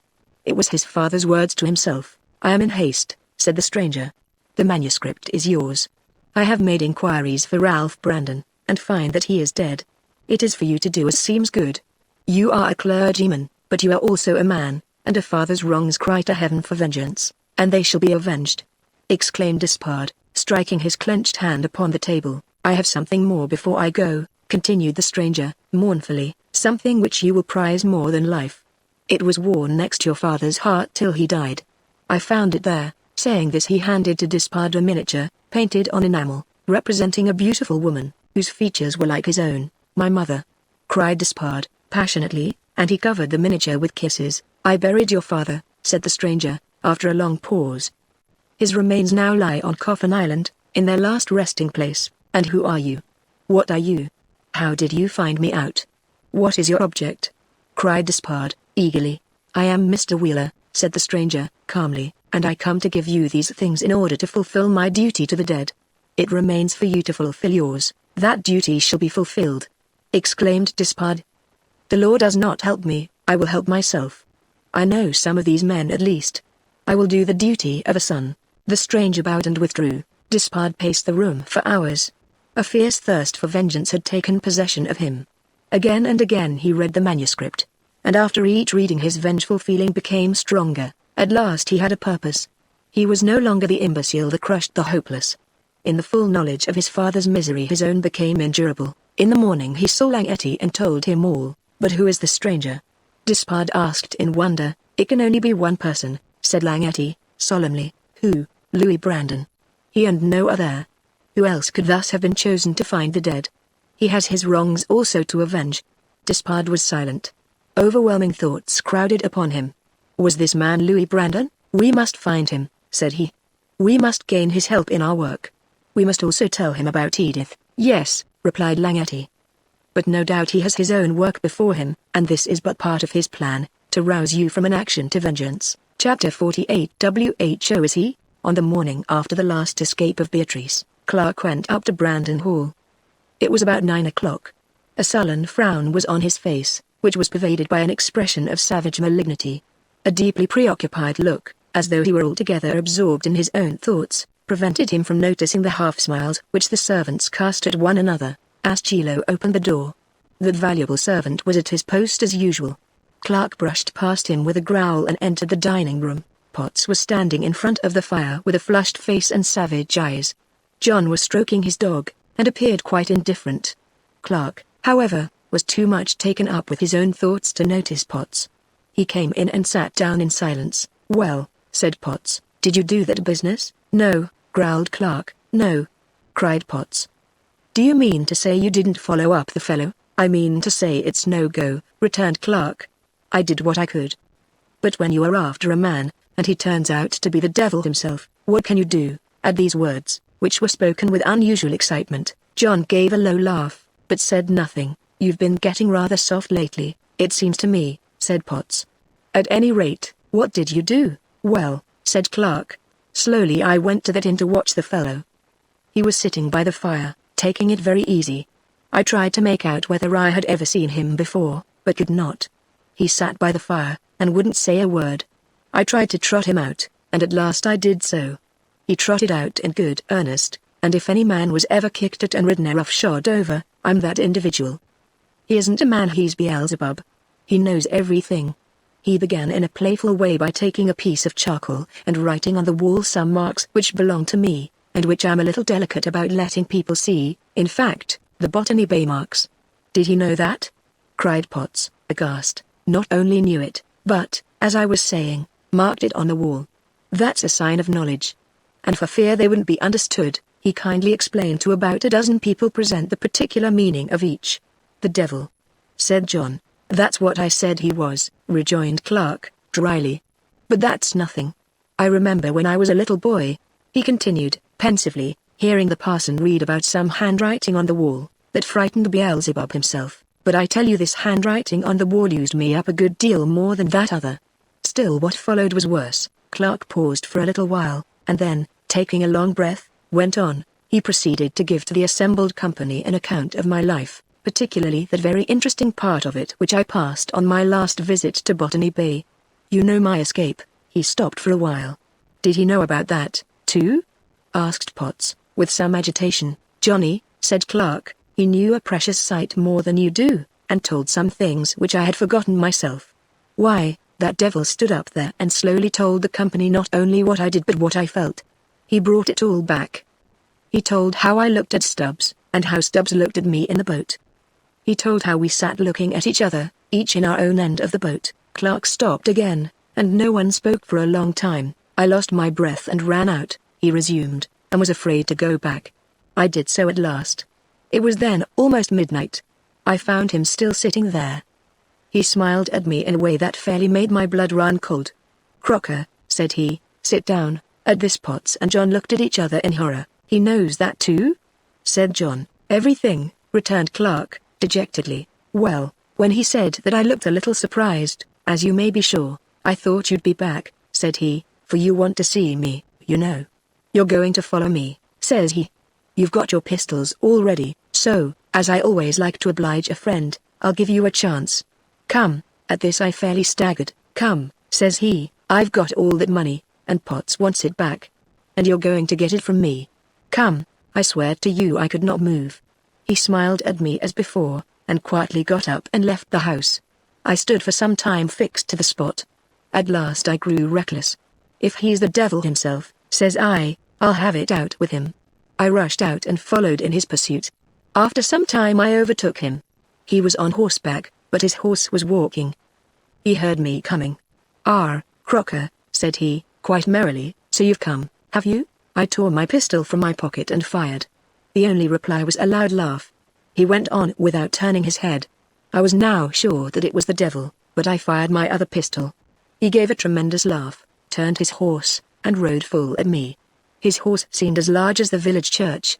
Everything swam around, and I fell head foremost on the ground. I believe I lay there all night.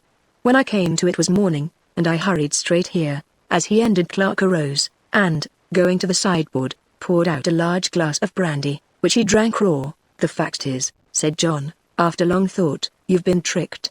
This fellow has doctored your pistols and frightened you.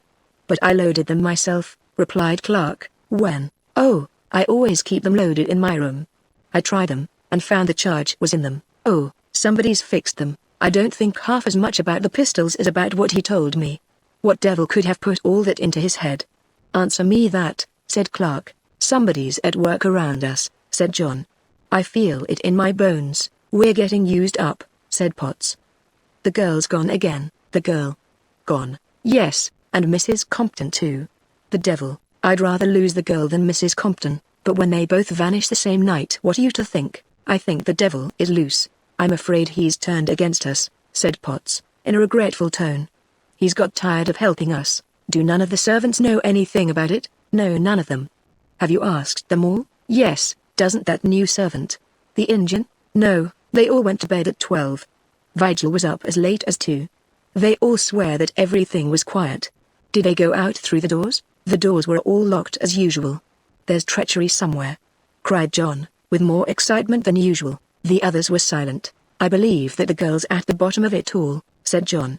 We've been trying to take her down ever since she came, but it's my belief that we'll end by getting took down ourselves. I scented bad luck in her at the other side of the world. We've been acting like fools. We ought to have silenced her at first. No, rejoined Potts, gloomily. There's somebody at work deeper than she is. Somebody, but who? Who? Nobody but the devil, said Clark, firmly. I've been thinking about that Italian, continued Potts. He's the only man living that would bother his head about the girl. They know a good deal between them. I think he's managed some of this last business. He humbugged us. It isn't the devil, it's this Italian. We must look out, he'll be around here again perhaps. Clark's eyes brightened. The next time, said he, I'll load my pistols fresh, and then see if he'll escape me. At this a noise was heard in the hall. Potts went out. The servants had been scouring the grounds as before, but with no result. No use, said John. I tried it with my dog. He went straight down through the gate, and a little distance outside the scent was lost. I tried him with Mrs. Compton too. They both went together, and of course had horses or carriages there. What does the porter say? Asked Clark. He swears that he was up till 2, and then went to bed, and that nobody was near the gate. Well, we can't do anything, said Potts, but I'll send some of the servants off to see what they can hear. The scent was lost so soon that we can't tell what direction they took. You'll never get her again, said John. She's gone for good this time. Potts swore a deep oath and relapsed into silence. After a time they all went down to the bank. Chapter 49 The Run on the Bank. Not long after the bank opened, a number of people came in who asked for gold in return for some bank notes which they offered. This was an unusual circumstance. The people also were strangers. Potts wondered what it could mean. There was no help for it, however. The gold was paid out, and Potts and his friends began to feel somewhat alarmed at the thought which now presented itself for the first time, that their very large circulation of notes might be returned upon them. He communicated this fear to Clark. How much gold have you? Very little. How much? 30,000. Few, said Clark, and nearly 200,000 out in notes. Potts was silent. What'll you do if there is a run on the bank? Oh, there won't be. Why not? My credit is too good. Your credit won't be worth their rush if people know this. While they talked, persons kept dropping in. Most of the villagers and people of the neighborhood brought back the notes, demanding gold. By about 12 o'clock the influx was constant. Potts began to feel alarmed. He went out, and tried to bully some of the villagers. They did not seem to pay any attention to him, however.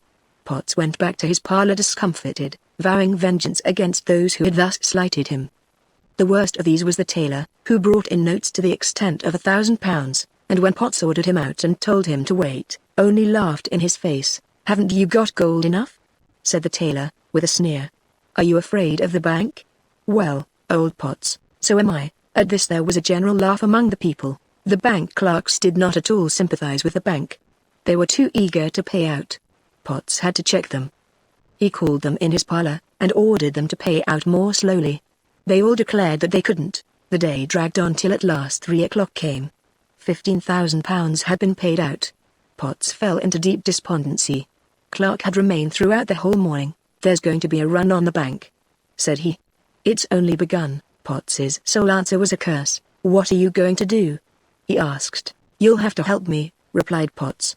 You've got something. I've got £50,000 in the Plymouth Bank. You'll have to let me have it. Clark hesitated. I don't know, said he. DN it, man, I'll give you any security you wish.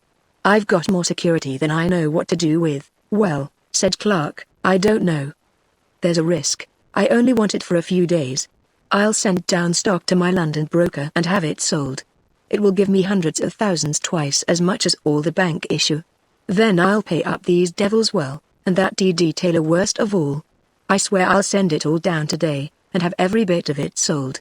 If there's going to be a run, I'll be ready for them. How much have you? I'll send it all down, though I'm devilish sorry, continued Potts. How much? Why, see here, and he penciled down the following figures on a piece of paper, which he showed to Clark. California Company ... pound 100,000 Mexican bonds. 50,000 Guatemala due. 50,000 Venezuela due. 50,000, £250,000. What do you think of that, my boy? Said Potts. Well, returned Clark, cautiously, I don't like them American names. Why, said Potts, the stock is at a premium. I've been getting from 20 to 25% dividends. They'll sell for 300,000 nearly. I'll sell them all.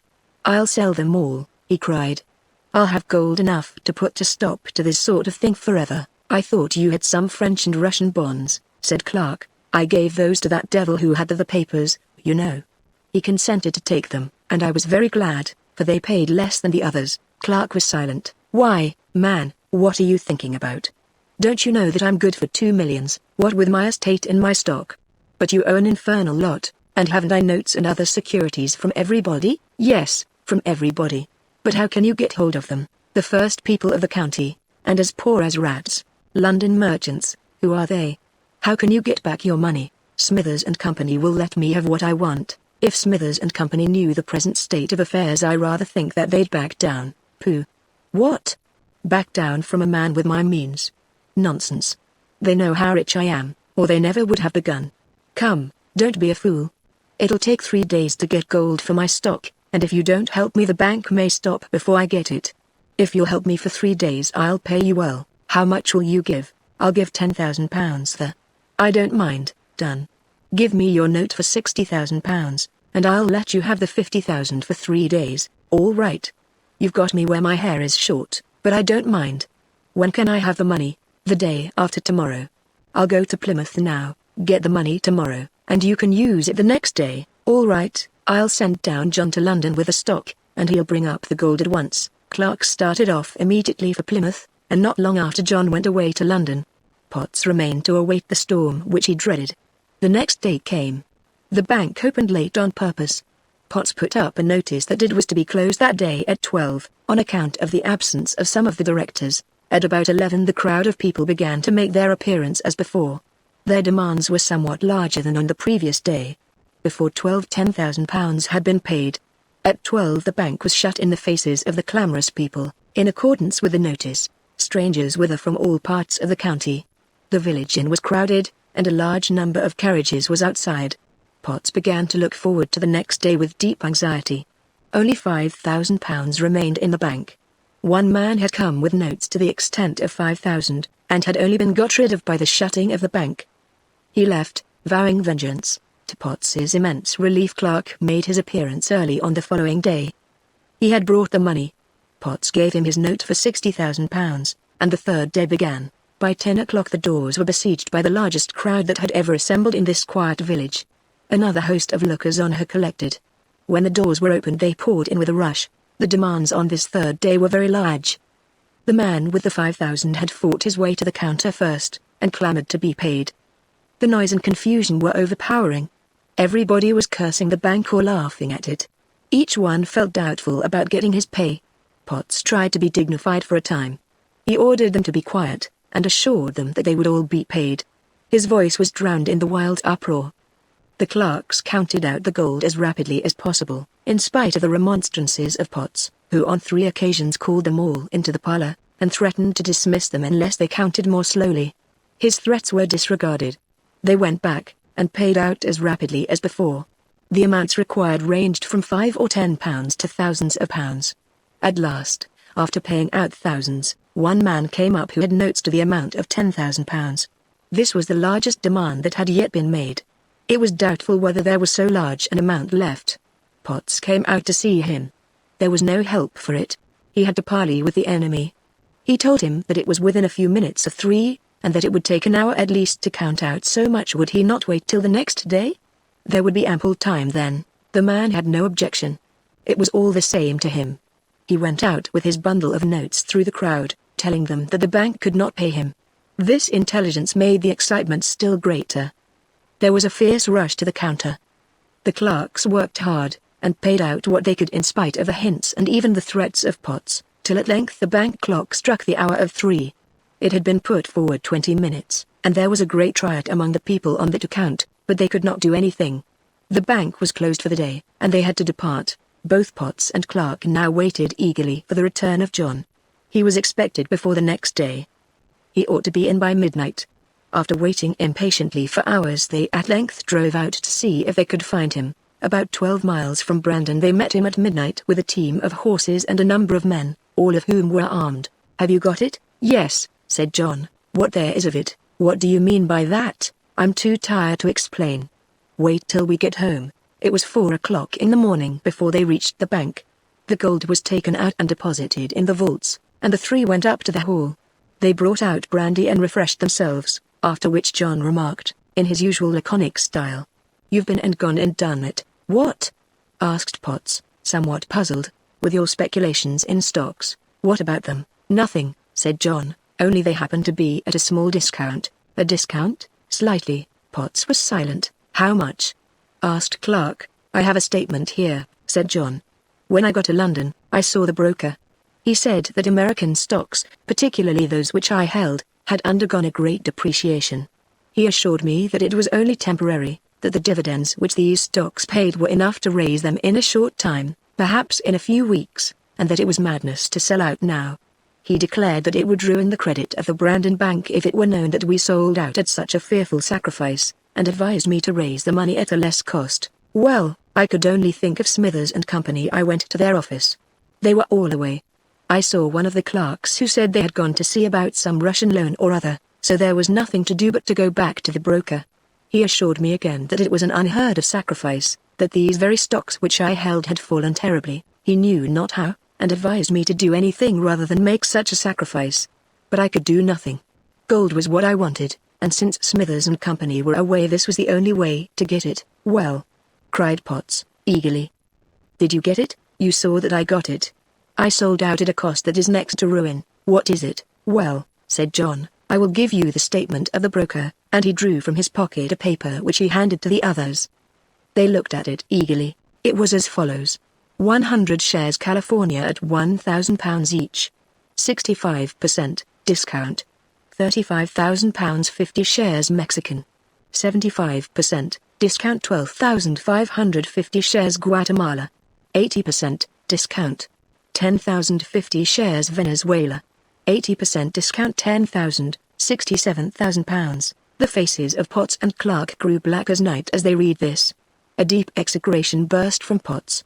Clark leaned back in his chair. "The bank's blown up," said he. "No, it ain't," rejoined Potts. "Why not? There's gold enough to pay all that's likely to be offered." "How much more do you think will be offered?" "Not much. It stands to reason. It stands to reason that every note which you've issued will be sent back to you. So I'll trouble you to give me my 60,000, and I advise you as a friend to hold on to the rest." "Clark," said Potts, "you're getting timider and timider. You ain't got any more pluck these times than a kitten." "It's a time when a man's got to be careful of his earnings," said Clark. "How much have you out in notes?" "You told me once you had out about £180,000, perhaps more." "Well, you've already had to redeem about £75,000. That leaves £105,000 yet, and you've only got £67,000 to pay it with. What have you got to say to that?" "Well," said Potts, "the Brandon Bank may go, but what then? You forget that I have the Brandon estate. That's worth £2 millions. You got it for £200,000, because it was thrown away, and dropped into my hands. It'll be thrown away again at this rate. You owe Smithers and Co. Pooh. That's all offset by securities which I hold, queer securities." "All good," said Potts. "All first rate. It'll be all right. We'll have to put it through." "But what if it isn't all right?" asked Clark, savagely. "You forget that I have Smithers and Company to fall back on. If your bank breaks, there is an end of Smithers and Co. Oh no. I've got this estate to fall back on, and they know it. I can easily explain to them. If they had only been in town, I shouldn't have had to make this sacrifice. You needn't feel troubled about your money. I'll give you security on the estate to any amount." "I'll give you security for 70,000, said Potts. Clark thought for a while. "Well," said he, "it's a risk, but I'll run it. There isn't time to get a lawyer now to make out the papers, but whenever you fetch one I'll do it. I'll get one today, and you'll sign the papers this evening. In my opinion by that time the bank'll be shut up for good, and you're a fool for your pains. You're simply throwing away what gold you have." Potts went down not long after. It was the 4th day of the run. Miscellaneous callers thronged the place, but the amounts were not large. In 2 hours not more than 5,000 were paid out. At length a man came in with a carpet bag. He pulled out a vast quantity of notes. "How much?" asked the clerk, blandly. £30,000, said the man. Potts heard this and came out. "How much?" he asked. £30,000. "Do you want it in gold?" "Of course." "Will you take a draft on Messrs. Smithers and Co.?" "No, I want gold." While Potts was talking to this man, another was waiting patiently beside him. Of course this imperative claimant had to be paid, or else the bank would have to stop. And this was a casualty which Potts could not yet face with calmness. Before it came to that, he was determined to pay out his last sovereign. On paying the £30,000, it was found out there were only 2 bags left of £2,000 each. The other man who had waited stood calmly, while the one who had been paid was making arrangements about conveying his money away. It was now 2 o'clock.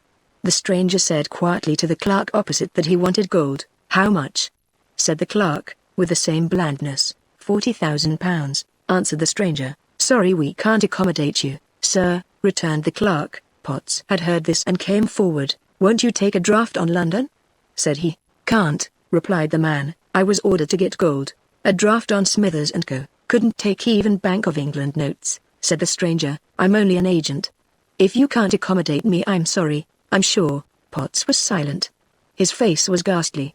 As much agony as such a man could endure was felt by him at that moment. Half an hour afterward the shutters were up, and outside the door stood a wild and riotous crowd, the most noisy of whom was the tailor. The Brandon Bank had failed. Chapter 50. The bank directors. The bank doors were closed, and the bank directors were left to their own reflections. Clark had been in through the day, and at the critical moment his feelings had overpowered him so much that he felt compelled to go over to the inn to get something to drink, wherewith he might refresh himself and keep up his spirits. Potts and John remained in the bank parlour. The clerks had gone. Potts was in that state of dejection in which even liquor was not desirable. John showed his usual nonchalance. "Well, Johnny," said Potts, after a long silence, "we're used up. The bank's bursted, that's a fact. You were a fool for fighting it out so long. I might as well. I was responsible. At any rate, you might have kept your gold, then my estate would have been good. Besides, I hoped to fight through this difficulty.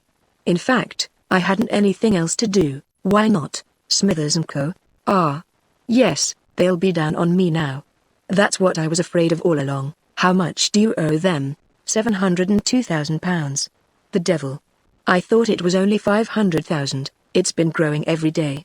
It's a dreadful dangerous thing to have unlimited credit." "Well, you've got something as an offset.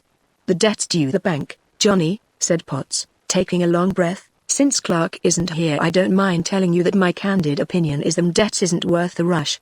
A great crowd of people came here for money. I didn't hardly ask a question. I shelled out royally. I wanted to be known, so as to get into Parliament someday. I did what is called going it blind." "How much is owing you?"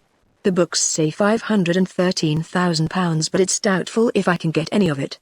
And now Smithers & Company will be down on me at once." "What do you intend to do?" "I don't know."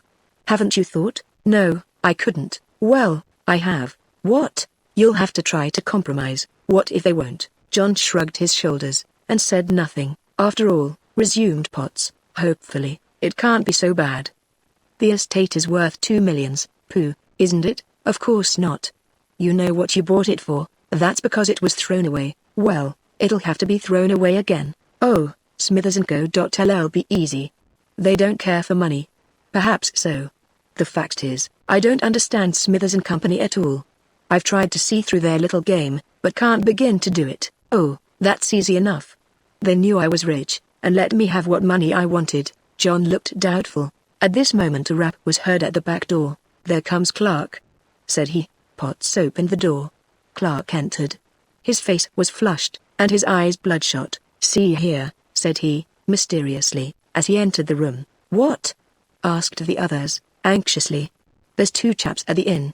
One is the Italian, Langhetti, said Clark, gloomily, "and the other is his mate, that fellow that helped him to carry off the gal.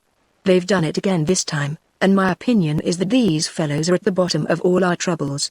You know whose son he is?" Potts and John exchanged glances. "I went after that devil once, and I'm going to try it again. This time I'll take someone who isn't afraid of the devil." "Johnny, is the dog at the hall?" "Yes, all right," said Clark. "I'll be even with this fellow yet, if he is in league with the devil." With these words Clark went out, and left the two together.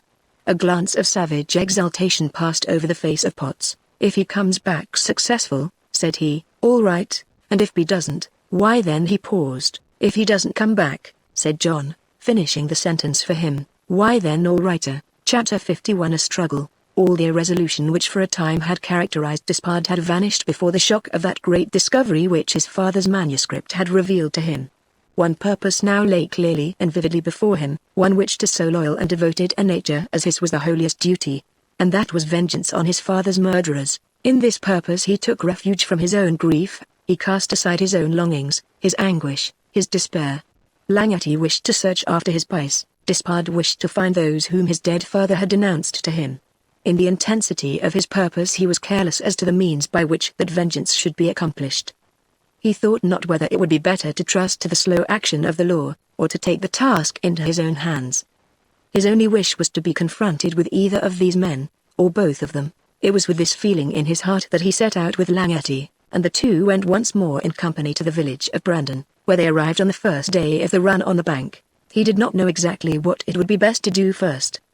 His one idea was to go to the hall, and confront the murderers in their own place.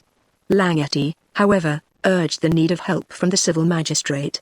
It was while they were deliberating about this that a letter was brought in addressed to the Reverend Courtney Despard. Despard did not recognize the handwriting.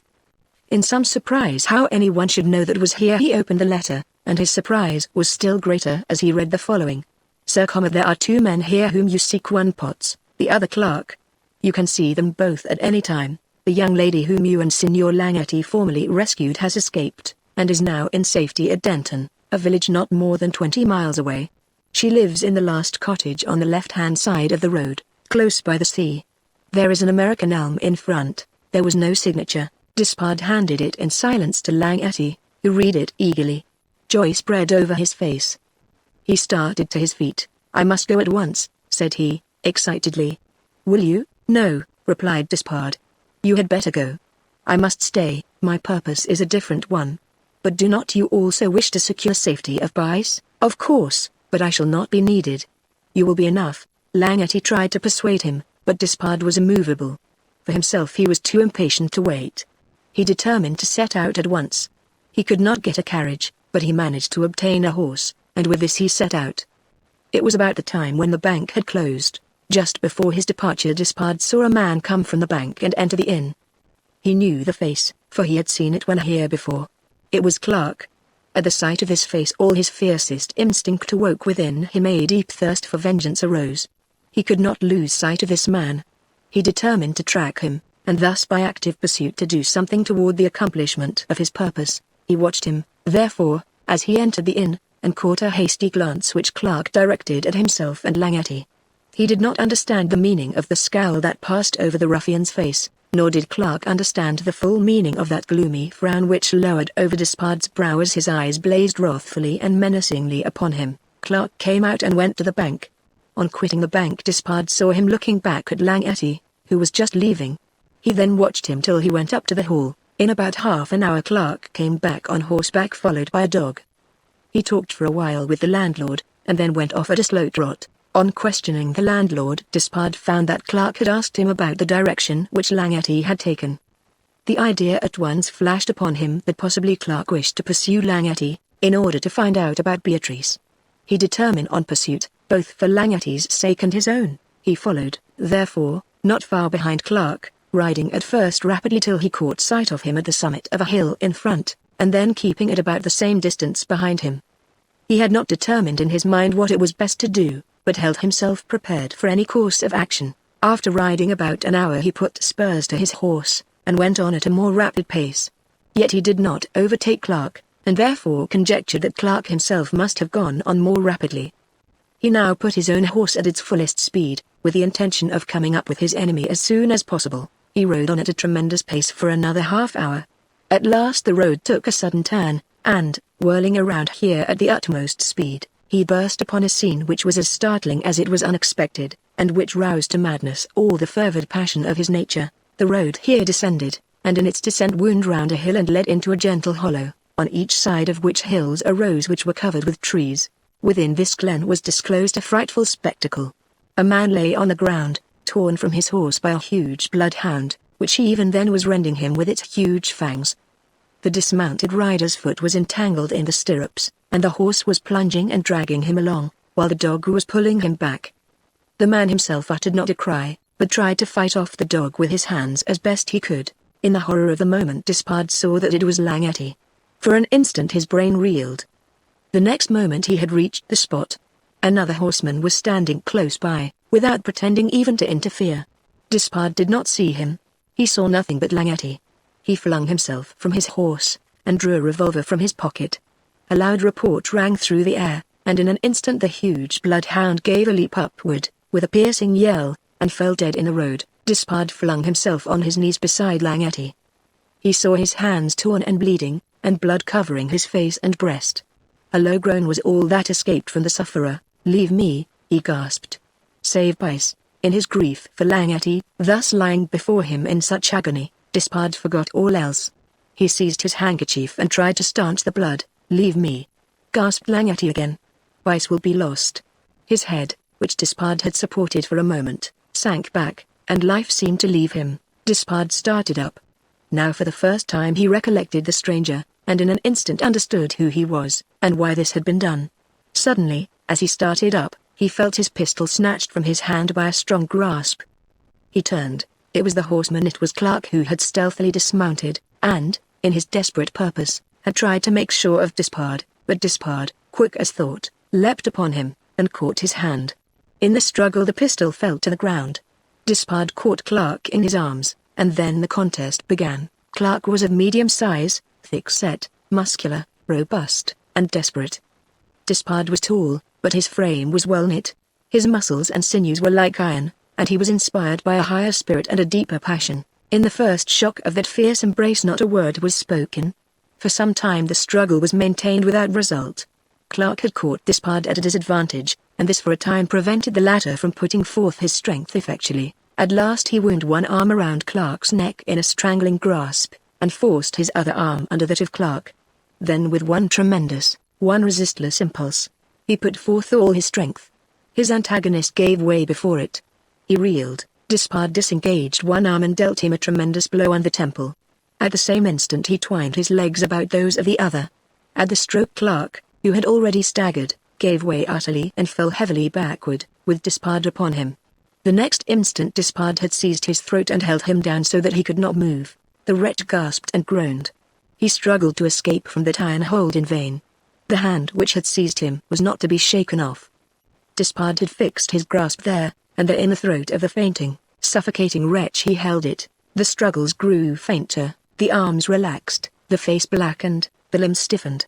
At last all efforts ceased. Despard then arose, and, turning Clark over on his face, took the bridle from one of the horses, bound his hands behind him, and fastened his feet securely. In the fierce struggle Clark's coat and waistcoat had been torn away, and slipped down to some extent.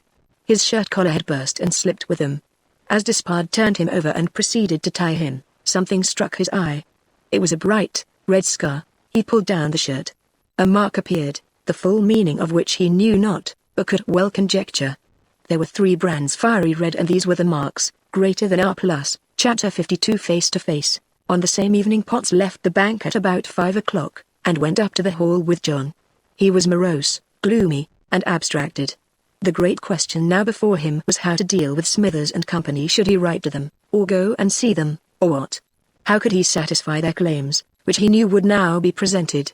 Involved in thoughts like these, he entered the hall, and, followed by John, went to the dining room, where father and son sat down to refresh themselves over a bottle of brandy. They had not been seated half an hour before the noise of carriage wheels was heard, and on looking out they saw a dog-cart drawn by 2 magnificent horses, which drove swiftly up to the portico.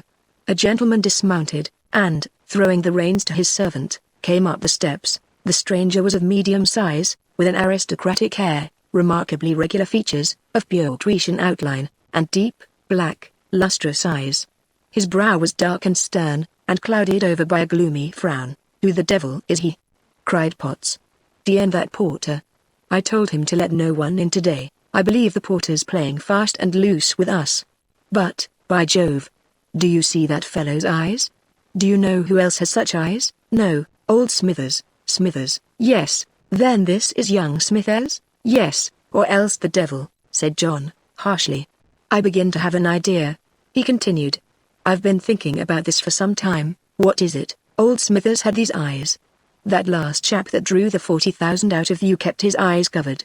Here comes this fellow with the same eyes. I begin to trace a connection between them. Pooh.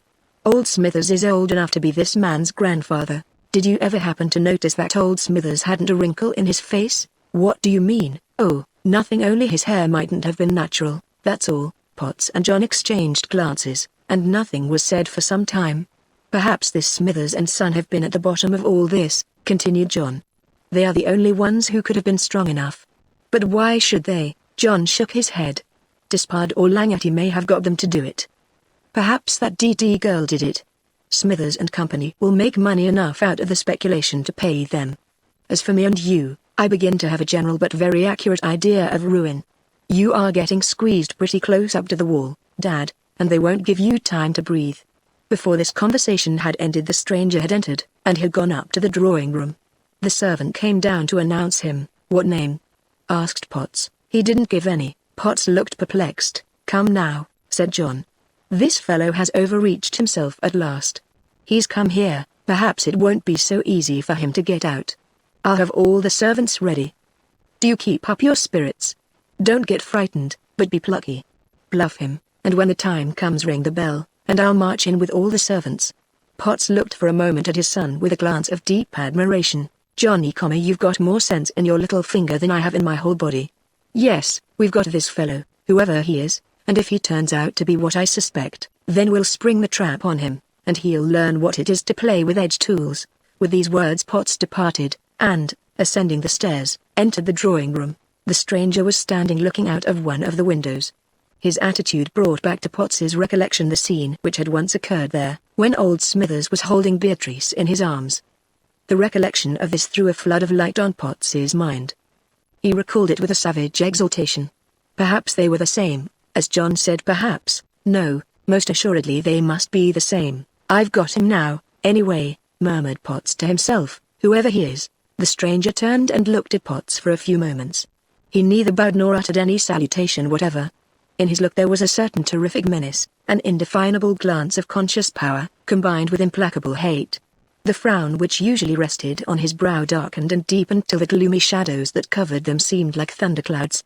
Before that awful look Potts felt himself cowering involuntarily, and he began to feel less confidence in his own power, and less sure that the stranger had flung himself into a trap. However, the silence was embarrassing, so at last, with an effort, he said, "Well, is there anything you want of me?" "I'm in a hurry." "Yes," said the stranger, "I reached the village today to call at the bank, but found it closed." "Oh. I suppose you've got a draft on me, too." "Yes," said the stranger, mysteriously. "I suppose I may call it a draft. There's no use in troubling your head about it." "Then," returned Potts, "I won't pay." "You won't?" "Not a penny." A sharp, sudden smile of contempt flashed over the stranger's face. "Perhaps if you knew what the draft is, you would feel differently." "I don't care what it is. That depends upon the drawer." "I don't care who the drawer is. I won't pay it." "I don't care even if it's Smithers and Company. I'll settle all when I'm ready. I'm not going to be bullied any longer. I've borne enough. You needn't look so very grand," he continued, pettishly. "I see through you, and you can't keep up this sort of thing much longer. You appear to hint that you know who I am." "Something of that sort," said Potts, rudely, "and let me tell you I don't care who you are." "That depends," rejoined the other, calmly, "very much upon circumstances. So you see," continued Potts, "you won't get anything out of me, not this time," he added. "My draft," said the stranger, "is different from those which were presented at the bank counter." He spoke in a tone of deep solemnity, with a tone which seemed like the tread of some inevitable fate advancing upon its victim. Potts felt an indefinable fear stealing over him in spite of himself. He said not a word. "My draft," continued the stranger, in a tone which was still more aggressive in its dominant and self-assertive power, "my draft was drawn 20 years ago." Potts looked wonderingly and half fearfully at him. "My draft," said the other, "was drawn by Colonel Lionel Despard." A chill went to the heart of Potts. With a violent effort he shook off his fear. "Pooh," said he, "you're a dirt old story, are you? That nonsense won't do here." "It was dated at sea," continued the stranger, in tones which still deepened an awful emphasis. "At sea, when the writer was all alone." "It's a lie," cried Potts, while his face grew white. "At sea," continued the other, ringing the changes on this one word, "at sea on board that ship to which you had brought him, the Vishnu." Potts was like a man fascinated by some horrid spectacle. He looked fixedly at his interlocutor. His jaw fell. "There he died," said the stranger. Who caused his death? Will you answer? With a tremendous effort Potts again recovered command of himself. You've been reading up old papers, replied he, in a stammering voice. You've got a lot of stuff in your head which you think will frighten me. You've come to the wrong shop. But in spite of these words the pale face and nervous manner of Potts showed how deep was his agitation. I myself was on board the Vishnu, said the other. You? Yes, you. Then you must have been precious small. The Vishnu went down 20 years ago. I was on board of the Vishnu, and I saw Colonel Despard.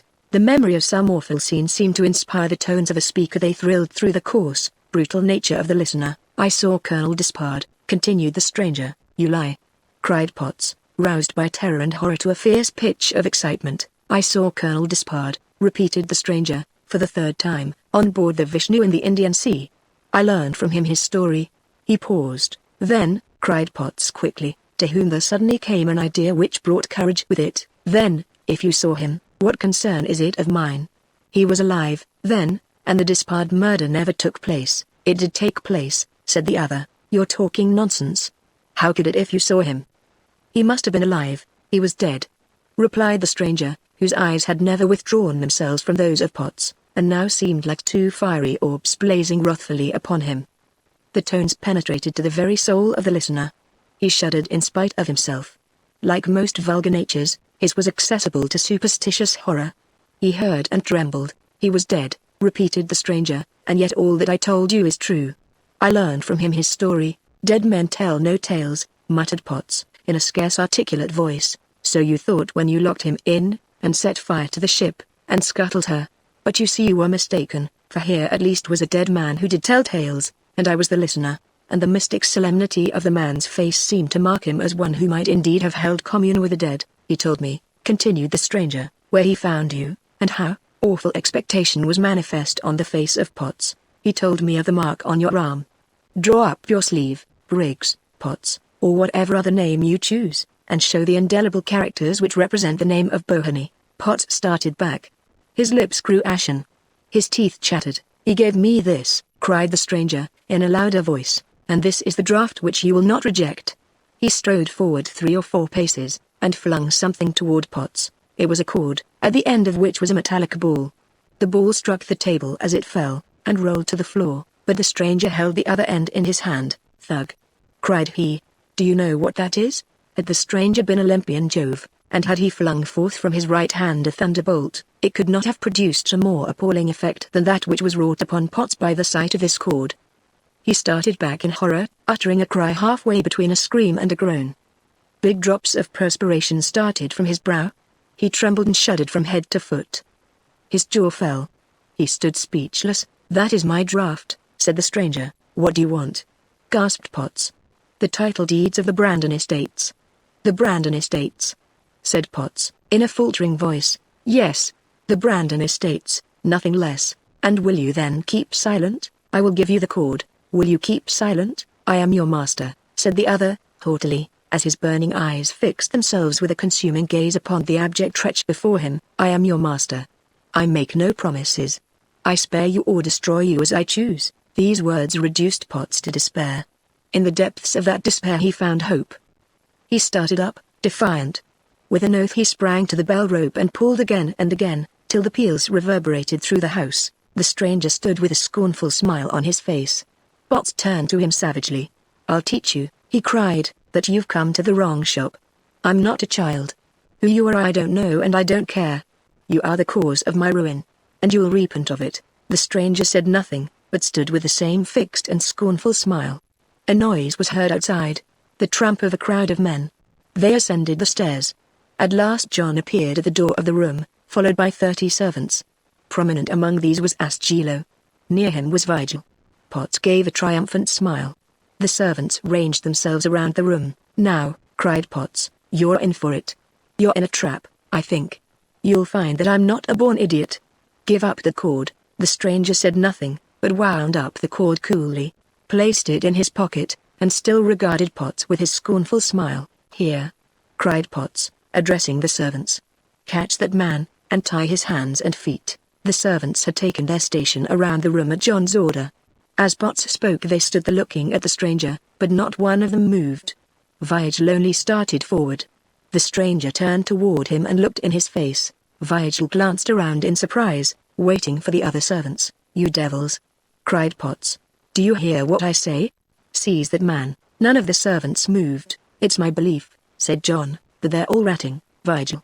cried Potts, savagely, "tackle him." Vigil rushed forward. At that instant Ascielo bounded forward also with one tremendous leap, and seizing Vigil by the throat hurled him to the floor. The stranger waved his hand. "Let him go," said he. Ascielo obeyed. "What the devil's the meaning of this?" cried John, looking around in dismay. Potts also looked around. There stood the servants motionless, impassive. "For the last time," roared Potts, with a perfect volley of oaths, "seize that man, or you'll be sorry for it." The servants stood motionless. The stranger remained in the same attitude with the same sneering smile. "You see," said he, at last, "that you don't know me, after all. You are in my power, Briggs. You can't get away, nor can your son." Potts rushed, with an oath, to the door. Half a dozen servants were standing there. As he came furiously toward them they held out their clenched fists. He rushed upon them. They beat him back.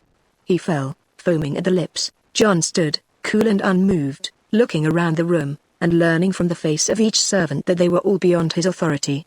He folded his arms, and said nothing. "You appear to have been mistaken in your man," said the stranger, coolly. "These are not your servants, they're mine. Shall I tell them to seize you?" Potts glared at him with bloodshot eyes, but said nothing. "Shall I tell them to pull up your sleeve and display the mark of Bohony, sir? Shall I tell who and what you are? Shall I begin from your birth and give them a full and complete history of your life?" Potts looked around like a wild beast in the arena, seeking for some opening for escape, but finding nothing except hostile faces. "Do what you like," he cried, desperately, with an oath, and sank down into stolid despair. "No, you don't mean that," said the other. "For I have some London policemen at the inn, and I might like best to hand you over to them on charges which you can easily imagine. You don't wish me to do so, I think. You'd prefer being at large to being chained up in a cell, or sent to Botany Bay, I suppose? Still, if you prefer it, I will at once arrange an interview between yourself and these gentlemen." "What do you want?" anxiously asked Potts, who now thought that he might come to terms, and perhaps gain his escape from the clutches of his enemy. "The title deeds of the Brandon estate," said the stranger. "Never." "Then off you go. They must be mine, at any rate. Nothing can prevent that. Either give them now and begone, or delay, and you go at once to jail." "I won't give them," said Potts, desperately. "Cato," said the stranger, "go and fetch the policeman." "Stop!" cried John, at a sign. Ascielo, who had already taken 2 steps toward the door, paused. "Here, Dad," said John, "you've got to do it. You might as well hand over the papers. You don't want to get into quad, I think." Potts turned his pale face to his son. "Do it!" exclaimed John. "Well," he said, with a sigh, "since I've got to, I suppose. You know best, Johnny. I always said you had a long head. I must go and get them." He continued, "I'll go with you, or no, Cato shall go with you, and I'll wait here." The Hindu went with Potts, holding his collar in his powerful grasp, and taking care to let Potts see the hilt of a knife which he carried up his sleeve, in the other hand. After about a quarter of an hour they returned, and Potts handed over to the stranger some papers. He looked at them carefully, and put them in his pocket. He then gave Potts the cord. Potts took it in an abstracted way, and said nothing. "You must leave this hall tonight," said the stranger, sternly. "You and your son." "I remain here." "Leave the hall?" gasped Potts. "Yes." For a moment he stood overwhelmed. He looked at John. John nodded his head slowly. "You've got to do it, Dad," said he. Potts turned savagely at the stranger. He shook his clenched fist at him. "DNU!" he cried. "Are you satisfied yet? I know you. I'll pay you up. What complaint have you against me, I'd like to know? I never harmed you. You don't know me, or you wouldn't say that." "I do. You're Smithers & Co. True, and I'm several other people. I've had the pleasure of an extended intercourse with you. For I'm not only Smithers & Co., but I'm also Beamish and Hendricks, American merchants. I'm also Bigelow, Higginson, & Co., solicitors to Smithers & Company. Besides, I'm your London broker, who attended to your speculations in stocks. Perhaps you think that you don't know me after all." As he said this Potts and John exchanged glances of wonder. "Tricked!" cried Potts, deceived, humbugged, and ruined. "Who are you? What have you against me? Who are you?" "Who?" and he gazed with intense curiosity upon the calm face of the stranger, who, in his turn, looked upon him with the air of one who is surveying from a superior height some feeble creature far beneath him. "Who am I?" he repeated. "Who? I am the one to whom all this belongs. I am one whom you have injured so deeply, that what I have done to you is nothing in comparison." "Who are you?" cried Potts, with feverish impatience. "It's a lie. I never injured you. I never saw you before till you came yourself to trouble me. Those whom I have injured are all dead, except that parson, the son of the officer. There are others." Potts said nothing, but looked with some fearful discovery dawning upon him. "You know me now," cried the stranger. "I see it in your face. You're not him," exclaimed Potts, in a piercing voice. "I am Louis Brandon." "I knew it. I knew it," cried John, in a voice which was almost a shriek. "Sigol played false." "I'll make him pay for this," gasped Potts. "Sigol did not play false. He killed me as well as he could. But away, both of you. I cannot breathe while you are here. I will allow you an hour to be gone." At the end of the hour Brandon of Brandon Hall was at last master in the home of his ancestors. Chapter 53 The Cottage. When Despard had bound Clark he returned to look after Langety. He lay feebly and motionless upon the ground. Despard carefully examined his wounds. His injuries were very severe. His arms were lacerated, and his shoulder torn. Blood also was issuing from a wound on the side of his neck. Despard bound these as best he could, and then sat wondering what could be done next. He judged that he might be 4 or 5 miles from Denton, and saw that this was the place to which he must go. Besides, Beatrice was there, and she could nurse Langety. But how could he get the question mark? That was the question. It was impossible for Langety to go on horseback. He tried to form some plan by which this might be done. He began to make a sort of litter to be hung between 2 horses, and had already cut down with his knife 2 small trees or other bushes for this purpose, when a noise of wheels on the road before him attracted his attention. It was a farmer's wagon, and it was coming from the direction of Denton. Despard stopped it, explained his situation, and offered to pay anything if the farmer would turn back and convey his friend and his prisoner to Denton. It did not take long to strike a bargain. The farmer turned his horses, some soft shrubs and ferns were strewn on the bottom of the wagon, and on these Langety was deposited carefully. Clark, who by this time had come to himself, was put at one end, where he sat grimly and sulkily. The 3 horses were led behind, and Despard, riding on the wagon, supported the head of Langety on his knees. Slowly and carefully they went to the village. Despard had no difficulty in finding the cottage. It was where the letter had described it. The village inn stood near on the opposite side of the road. It was about 9 o'clock in the evening when they reached the cottage. Lights were burning in the windows. Despard jumped out hastily and knocked. A servant came. Despard asked for the mistress, and Beatrice appeared. As she recognized him her face lighted up with joy. But Despard's face was sad and gloomy. He pressed her hand in silence and said, "My dear adopted sister, I bring you our beloved Langety." "Langety!" she exclaimed, fearfully. "He has met with an accident. Is there a doctor in the place?" "Send your servant at once." Beatrice hurried in and returned with a servant. "We will first lift him out," said Despard. "Is there a bed ready?" "Oh yes." "Bring him in," cried Beatrice, who was now in an agony of suspense. She hurried after them to the wagon. They lifted Langety out and took him into a room which Beatrice showed them. They tenderly laid him on the bed.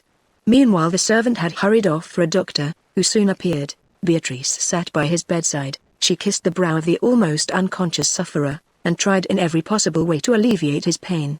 The doctor soon arrived, dressed his wounds, and left directions for his care, which consisted chiefly in constant watchfulness. Leaving Langety under the charge of Beatrice, Despard went in search of a magistrate. He found one without any difficulty, and before an hour Clark was safe in jail. The information which Despard lodged against him was corroborated by the brands on his back, which showed him to be a man of desperate character, who had formerly been transported for crime. Despard next wrote a letter to Mrs. Thornton. He told her about Langety, and urged her to come on immediately and bring Edith with her. Then he returned to the cottage and wished to sit up with Langety. Beatrice, however, would not let him. She said that no one should deprive her of the place by his bedside. Despard remained, however, and the 2 devoted equal attention to the sufferer. Langety spoke only once. He was so faint that his voice was scarce audible. Beatrice put her ear close to his mouth. "What is it?" asked Despard. "He wants Edith," said Beatrice. "I have written for her," said Despard. Beatrice whispered this to Langety. An ecstatic smile passed over his face. "It is well," he murmured. Chapter 54 The Worm Turns. Potts departed from the hall in deep dejection. The tremendous power of his enemy had been shown all along, and now that this enemy turned out to be Louis Brandon, he felt as though some supernatural being had taken up arms against him. Against that being a struggle seemed as hopeless as it would be against fate. It was with some such feeling as this that he left Brandon Hall forever. All of his grand projects had broken down, suddenly and utterly. He had not a ray of hope left of ever regaining the position which he had but recently occupied. He was thrust back to the obscurity from which he had emerged. One thing troubled him. Would the power of his remorseless enemy be now stayed? Would his vengeance end here? He could scarce hope for this. He judged that enemy by himself, and he knew that he would not stop in the search after vengeance, that nothing short of the fullest and direst ruin, nothing, in fact, short of death itself would satisfy him. John was with him, and Vigil, who alone out of all the servants had followed his fortunes. These three walked down and passed through the gates together, and emerged into the outer world in silence. But when they had left the gates the silence ended. "Well, Dad," said John, "what are you going to do now?" "I don't know. Have you any money?" £4,000 in the bank. "Not much, Dad," said John, slowly, "for a man who last month was worth millions." "You're coming out at the little end of the horn." Potts made no reply. "At any rate there's one comfort," said John. "Even about that, what comfort?" "Why, you went in at the little end." They walked on in silence. "You must do something," said John at last. "What can I do? You won't let that fellow ride the high horse in this style, will you?" "How can I help it?" "You can't help it, but you can strike a blow yourself." "How? How?" "You've struck blows before to some purpose, I think, but I never yet knew anyone with such tremendous power as this man has." "And where did he get all his money?" "You said before that he was the devil, and I believe it." "Where's Clark? Do you think he has succeeded?" "No," said John, "no more do I. This man has everybody in his pay. Look at the servants. See how easily he did what he wished. You've got one servant left." "Ah, yes, that's a fact. That servant will do something for you." "What do you mean?" "Brandon is a man, after all, and can die," said John, with deep emphasis. "Vigil," he continued, in a whisper, "hates me, but he would lay down his life for you." "I understand," said Potts, after a pause. A long silence followed. "You go on to the inn," said Potts, at last. "I'll talk with Vigil." "Shall I risk the policeman?" "Yes, you run no risk."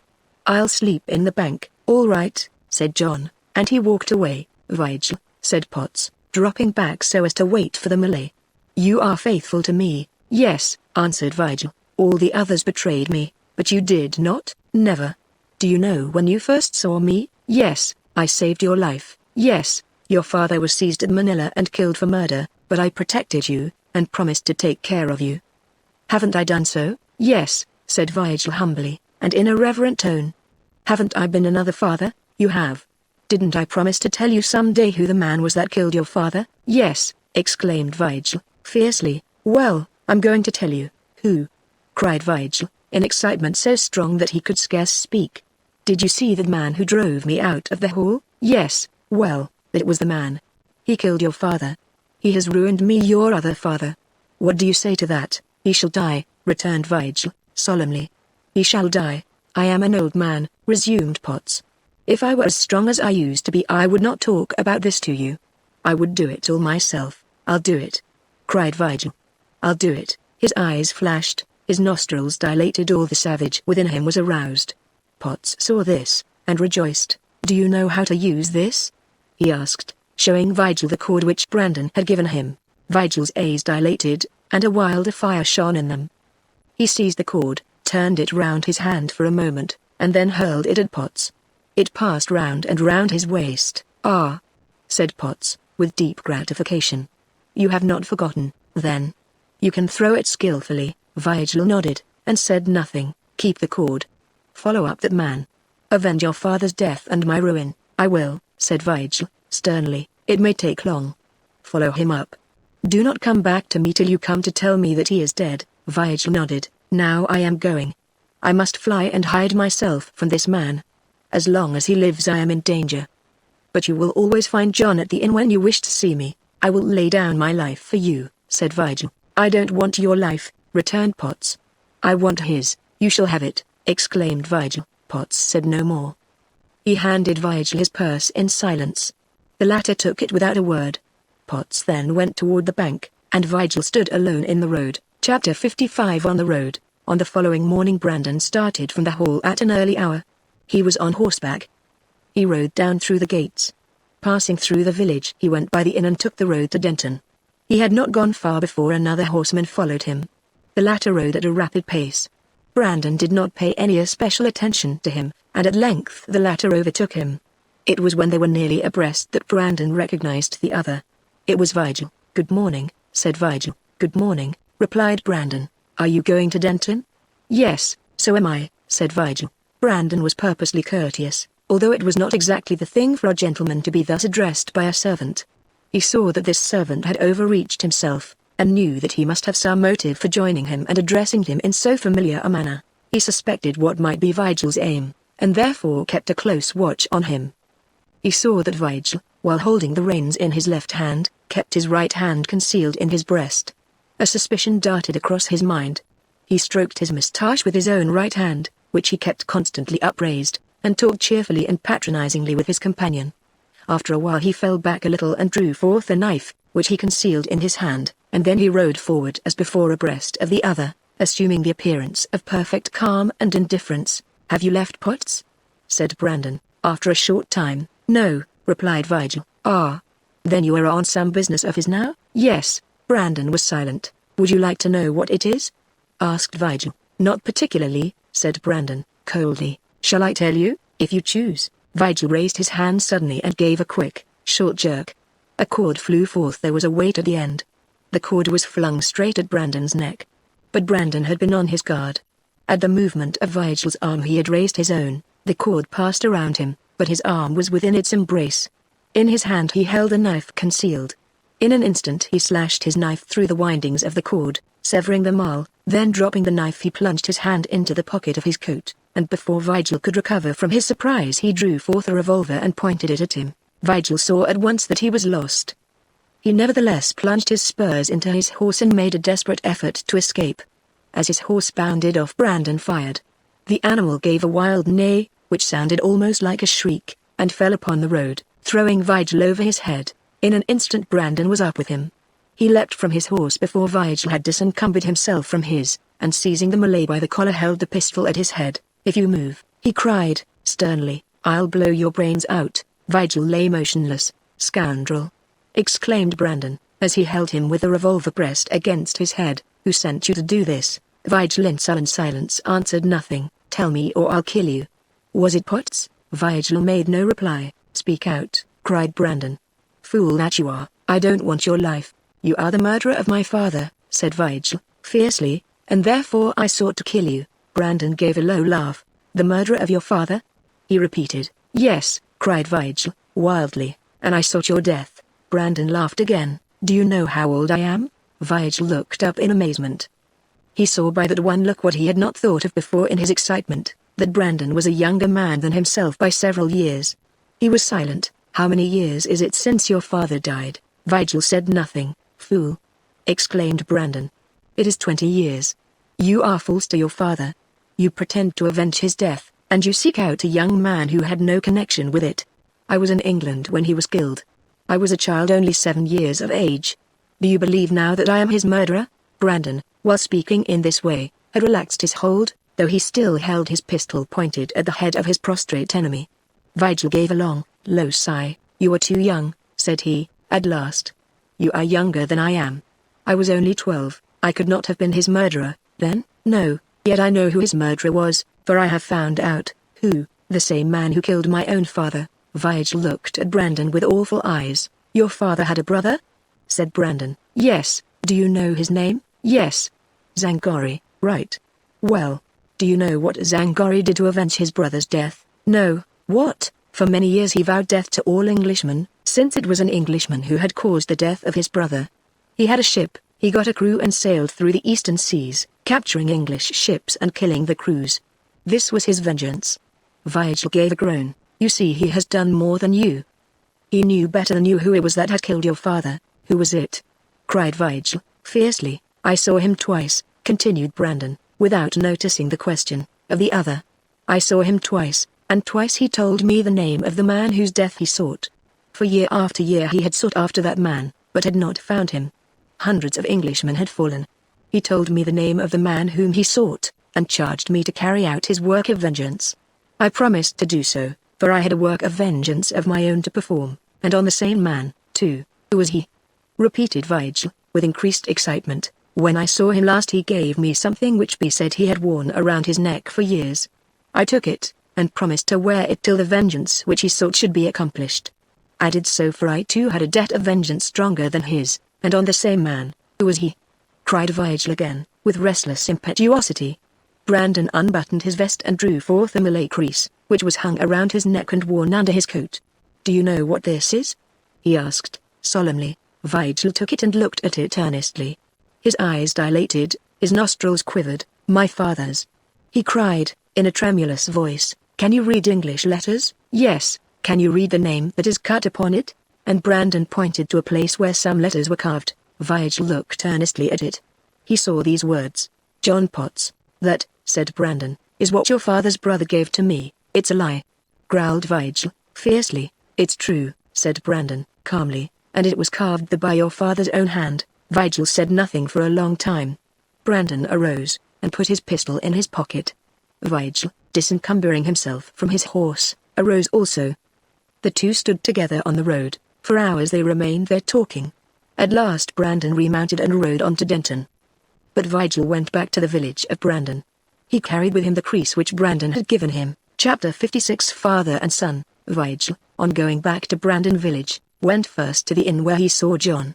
To the inquiries which were eagerly addressed to him he answered nothing, but simply said that he wished to see Potts. John, finding him impracticable, cursed him and led the way to the bank. As Vigil entered, Potts locked the door carefully, and then anxiously questioned him. Vigil gave a plain account of everything exactly as it had happened, but with some important alterations and omissions. In the first place, he said nothing whatever of the long interview which had taken place and the startling information which he had received. In the second place, he assured Potts that he must have attacked the wrong man. For when this man had spared his life he looked at him closely and found out that he was not the one that he ought to have attacked. You blasted fool, cried Potts. Haven't you got eyes? DNU, I wish the fellow, whoever he is, had seized you, or blown your brains out. Vigil cast down his eyes humbly. I can try again, said he. I have made a mistake this time. The next time I will make sure. There was something in the tone of his voice so remorseless and so vengeful that Potts felt reassured. You are a good lad, said he, a good lad. And you'll try again? Yes, said Vigil, with flashing eyes. You'll make sure this time? I'll make sure this time. But I must have someone with me, he continued. You need not trouble yourself. Send John with me. He won't mistake. If he is with me I'll make sure. As the Malay said this a brighter and more vivid flash shone from his eyes. He gave a malevolent smile, and his white teeth glistened balefully. Instantly he checked the smile, and cast down his eyes. Ah, said Potts. That is very good. John shall go. Johnny, you don't mind going, do you? I'll go, said John, languidly. You'll know the fellow, won't you? I rather think I should, but what will you do first? Go to Denton, said John. To Denton? Yes, why? Because Brandon is there. How can he be? Simply, said John, because I know the man that Vigil attacked must have been Brandon. No other person answers to the description. No other person would be so quick to dodge the cord, and so quick with the revolver. He has humbugged Vigil somehow, and this fool of a nigger has believed him. He was Brandon, and no one else, and I'm going on his track. Well, you are right, perhaps, said Potts, but take care of yourself, Johnny. John gave a dry smile. I'll try to do so, and I hope to take care of others also, said he. God bless you, Johnny, said Potts, affectionately, not knowing the blasphemy of invoking the blessing of God on one who was setting out to commit murder. You're spoony, Dad, returned John, and he left the bank with Vigil. John went back to the inn first, and after a few preparations started for Denton. On the way he amused himself with coarse jests at Vigil's stupidity in allowing himself to be deceived by Brandon, taunted him with cowardice in yielding so easily, and assured him that one who was so great a coward could not possibly succeed in any undertaking. Toward evening they reached the inn at Denton. John was anxious not to show himself, so he went at once to the inn, directing Vigil to keep a lookout for Brandon and let him know if he saw anyone who looked like him. These directions were accompanied and intermingled with numerous threats as to what he would do if Vigil dared to fail in any particular. The Malay listened calmly, showing none of the impatience and haughty resentment which he formerly used to manifest toward John, and quietly promised to do what was ordered. About 10 o'clock John happened to look on of the window. He saw a figure standing where the light from the windows flashed out, which at once attracted his attention. It was the man whom he sought. It was Brandon. Was he stopping at the same inn? If so, why had not Vigil told him? He at once summoned Vigil, who came as calm as ever. To John's impatient questions as to why he had not told him about Brandon, he answered that Brandon had only come there half an hour previously, and that he had been watching him ever since to see what he was going to do. You must keep on watching him, then. Do you hear? Yes. And if you let him slip this time, you infernal nigger, you'll pay dear for it. I'll not make a mistake this time, was Vigil's answer. And as he spoke his eyes gleamed, and again that baleful smile passed over his face. That's the man, said John. You understand that? That's the man you've got to fix. Do you hear? Don't be a fool this time. You must manage it tonight, for I don't want to wait here forever. I leave it to you. I only came to make sure of the man. I'm tired, and I'm going to bed soon. When I wake tomorrow I expect to hear from you that you have finished this business. If you don't, DNU, I'll wring your infernal nigger's neck. It will all be done by tomorrow, said Vigil, calmly. Then clear out and leave me. I'm going to bed. What you've got to do is to watch that man. Vigil retired. The night passed. When the following morning came, John was not up at the ordinary breakfast hour. 9 o'clock came. 10 o'clock. Still he did not appear. He's a lazy fellow, said the landlord, though he don't look like it. And where's his servant? The servant went back to Brandon at daybreak, was the answer. 11 o'clock came. Still there were no signs of John. There was a balcony in the inn which ran in front of the windows of the room occupied by John. After knocking at the door once or twice, the landlord tapped at the window and tried to peep in to see if the occupant was awake or not. One part of the blind was drawn a little aside, and showed the bed in the form of a man still lying there. He's an awful sleeper, said the landlord. It's 12 o'clock, and he isn't up yet. Well, it's his business, not mine. About half an hour after the noise of wheels was heard, and a wagon drove swiftly into the yard of the inn. An old man jumped out, gave his horse to the ostler, and entered the inn. He was somewhat flushed and flurried. His eyes twinkled brightly, and there was a somewhat exuberant familiarity in his address to the landlord. There was a party who stopped here last night, said he, that I wish to see. There was only one person here last night, answered the landlord. A young man. A young man, yes, that's right. I want to see him. Well, as to that, said the landlord, I don't know, but you'll have to wait. He ain't up yet. Isn't he up yet? No, he's an awful sleeper.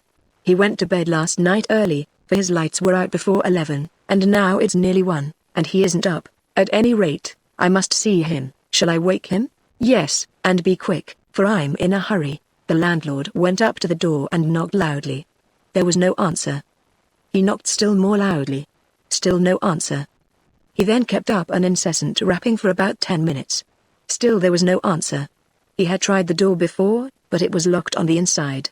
He went around to the windows that opened on the balcony. These were open. He then went down and told the old man that the door was fastened, but that the windows were unfastened. If he chose to go in there he might do so. I will do so, said the other, for I must see him. I have business of importance.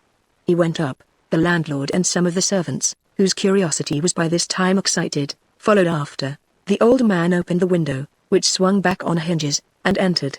There was a man in the bed. He lay motionless. The old man approached. He recognized the face. A cold chill went to his heart. He tore down the coverlet, which concealed the greater part of his face. The next moment he fell forward upon the bed. Johnny! He screamed Johnny. There was no answer. The face was rigid and fixed. Around the neck was a faint, bluish line, a mark like what might have been made by a cord. Johnny, Johnny! Cried the old man again, in piercing tones. He caught at the hands of the figure before him. He tried to pull it forward. There was no response. The old man turned away and rushed to the window, gasping, with white lips, and bloodshot eyes, and a face of horror. He is dead. He shrieked. My boy, my son, my Johnny. Murderer.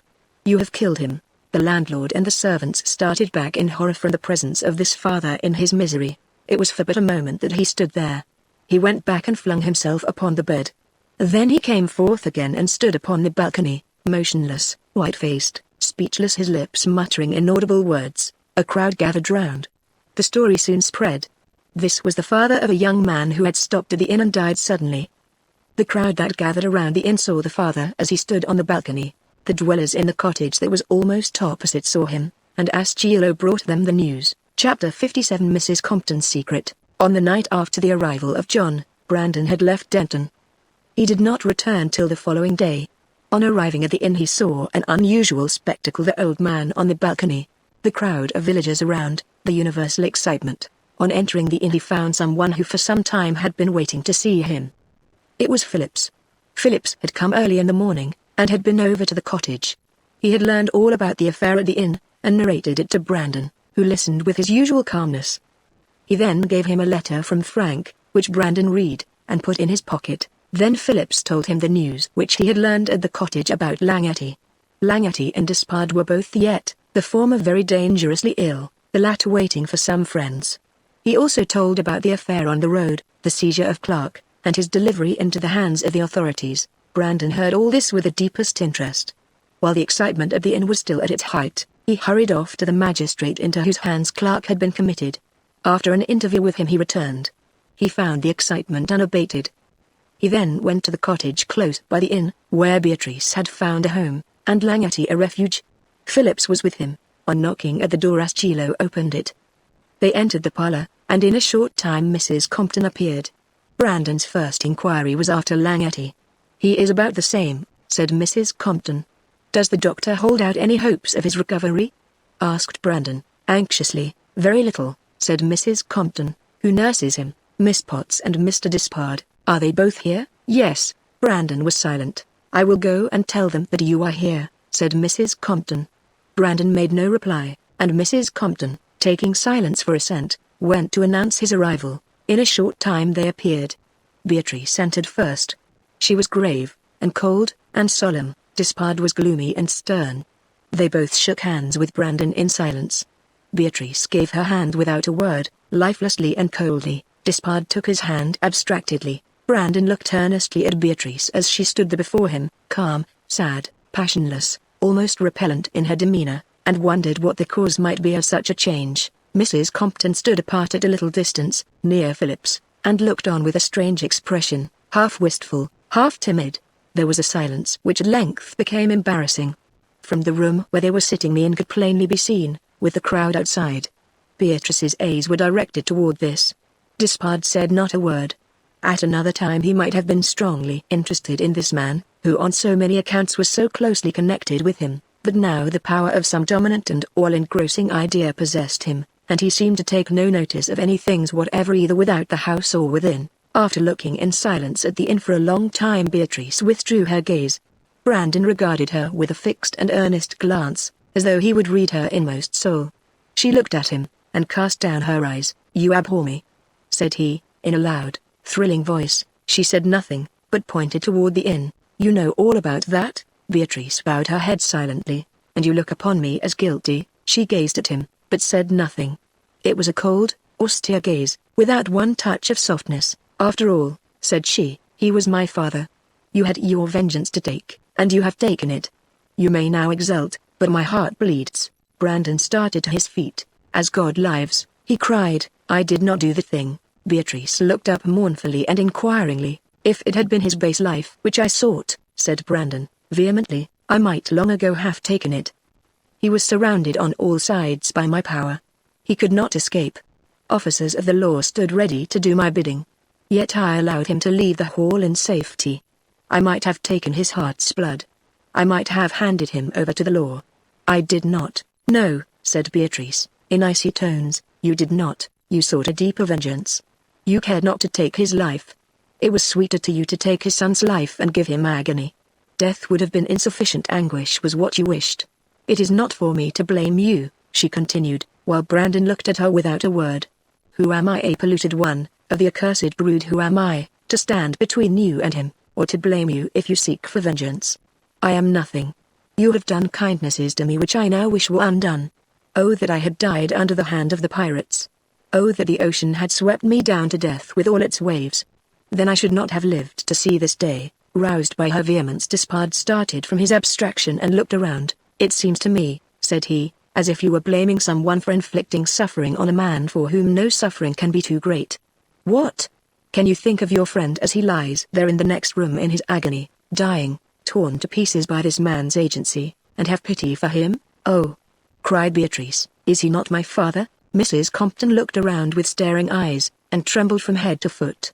Her lips moved. She began to speak, but the words died away on her lips. "Your father," said Despard, "his acts have cut him off from a daughter's sympathy, yet he has a father's feelings, at least for his dead son. Never shall I forget his look of anguish as he stood on the balcony. His face was turned this way. He seemed to reproach me. Let me tell you," cried Despard, harshly. "He has not yet made atonement for his crimes. This is but the beginning. I have a debt of vengeance to extort from him. One scoundrel has been handed over to the law, another lies dead, another is in London in the hands of Langetti's friends, the Carbonari. The worst one yet remains, and my father's voice cries to me day and night from that dreadful ship." "Your father's voice?" cried Beatrice. She looked at Despard. Their eyes met. Something passed between them in that glance which brought back the old, mysterious feeling which she had known before. Despard rose hastily and left the room. "In God's name," cried Brandon, "I say that this man's life was not sought by me, nor the life of any of his. I will tell you all. When he compassed the death of Urukow, of whom you know, he obtained possession of his son, then a mere boy, and carried him away. He kept this lad with him and brought him up with the idea that he was his best friend, and that he would one day show him his father's murderer. After I made myself known to him, he told Vigil that I was this murderer. Vigil tried to assassinate me. I foiled him, and could have killed him. But I spared his life. I then told him the truth. That is all that I have done. Of course, I knew that Vigil would seek for vengeance. That was not my concern. Since Potts had sent him to seek my life under a lie, I sent him away with knowledge of the truth. I do not repent of that told him, nor is there any guilt chargeable to me. The man that lies dead there is not my victim. Yet if he were, oh, Beatrice. If he were, what then? Could that atone for what I have suffered? My father, ruined and broken-hearted and dying in a poorhouse, calls to me always for vengeance. My mother, suffering in the emigrant ship, and dying of the plague amidst horrors without a name, calls to me. Above all, my sweet sister, my pure Edith." "Edith," interrupted Beatrice. "Edith, yes. Do you not know that? She was buried alive." "What?" cried Beatrice. "Is it possible that you do not know that she is alive?" "Alive, yes, alive, for when I was at Holly I saw her." Brandon stood speechless with surprise. "Langetti saved her," said Beatrice. "His sister has charge of her now." Where is she?" asked Brandon, wildly. "In the convent at London." At this moment Despard entered. "Is this true?" asked Brandon, with a deeper agitation than had ever yet been seen in him. "My sister, is it true that she is not dead?" "It is true." "I should have told you," said Despard, "but other thoughts drove it from my mind, and I forgot that you might be ignorant." "How is it possible?" "I was at Quebec myself. I have sought over the world after my relatives." "I will tell you," said Despard. He sat down and began to tell the story of Edith's voyage and all that Langetti had done, down to the time of his rescue of her from death. The recital filled Brandon with such deep amazement that he had not a word to say. He listened like one stupefied. "Thank God!" he cried at last when it was ended. "Thank God, I am spared this last anguish. I am freed from the thought which for years has been most intolerable. The memories that remain are bitter enough, but they are not so terrible as this. But I must see her. I must find her." "Where is she?" "Make yourself easy on that score," said Despard, calmly. "She will be here tomorrow or the day after. I have written to Langetti's sister. She will come, and will bring your sister with her." "I should have told you so before," said Beatrice, "but my own troubles drove everything else from my mind." "Forgive me," said Brandon, "for intruding now. I came in to learn about Langetti. You look upon me with horror." "I will withdraw." Beatrice bowed her head, and tears streamed from her eyes. Brandon took her hand. "Farewell," he murmured. "Farewell, Beatrice. You will not condemn me when I say that I am innocent." "I am accursed," she murmured. Despard looked at these two with deep anxiety. "Stay," said he to Brandon. "There is something which must be explained. There is a secret which Langetti has had for years, and which he has several times been on the point of telling. I have just spoken to him and told him that you are here. He says he will tell his secret now, whatever it is. He wishes us all to come in, and you too, especially," said Despard, looking at Mrs. Compton. The poor old creature began to tremble. "Don't be afraid, old woman," said Phillips. Take my arm and I'll protect you." She rose, and, leaning on his arm, followed the others into Langeti's room. He was fearfully emaciated. His material frame, worn down by pain and confinement, seemed about to dissolve and let free that soaring soul of his, whose fiery impulses had for years chafed against the prison bars of its mortal enclosure. His eyes shone darkly and luminously from their deep, hollow sockets, and upon his thin, wan, white lips there was a faint smile of welcome, faint like the smile of the sick, yet sweet as the smile of an angel. It was with such a smile that he greeted Brandon, and with both of his thin white hands pressed the strong and muscular hand of the other. "And you're Edith's brother," he said. "Edith's brother," he repeated, resting lovingly upon the name, Edith. "She always said you were alive, and once she told me she should live to see you. Welcome, brother of my Edith. I am a dying man." Edith said her other brother was alive. "Frank. Where is Frank? Will he not come to stand by the bedside of his dying friend?" "He did so once, he will come," said Brandon, in a voice choked with emotion, as he pressed the hand of the dying man. "He will come, and at once, and you will be all here, then, sweet friends. It is well." He paused. "Pice," said he at last. Beatrice, who was sitting by his head, bent down toward him. "Pice," said Langeti.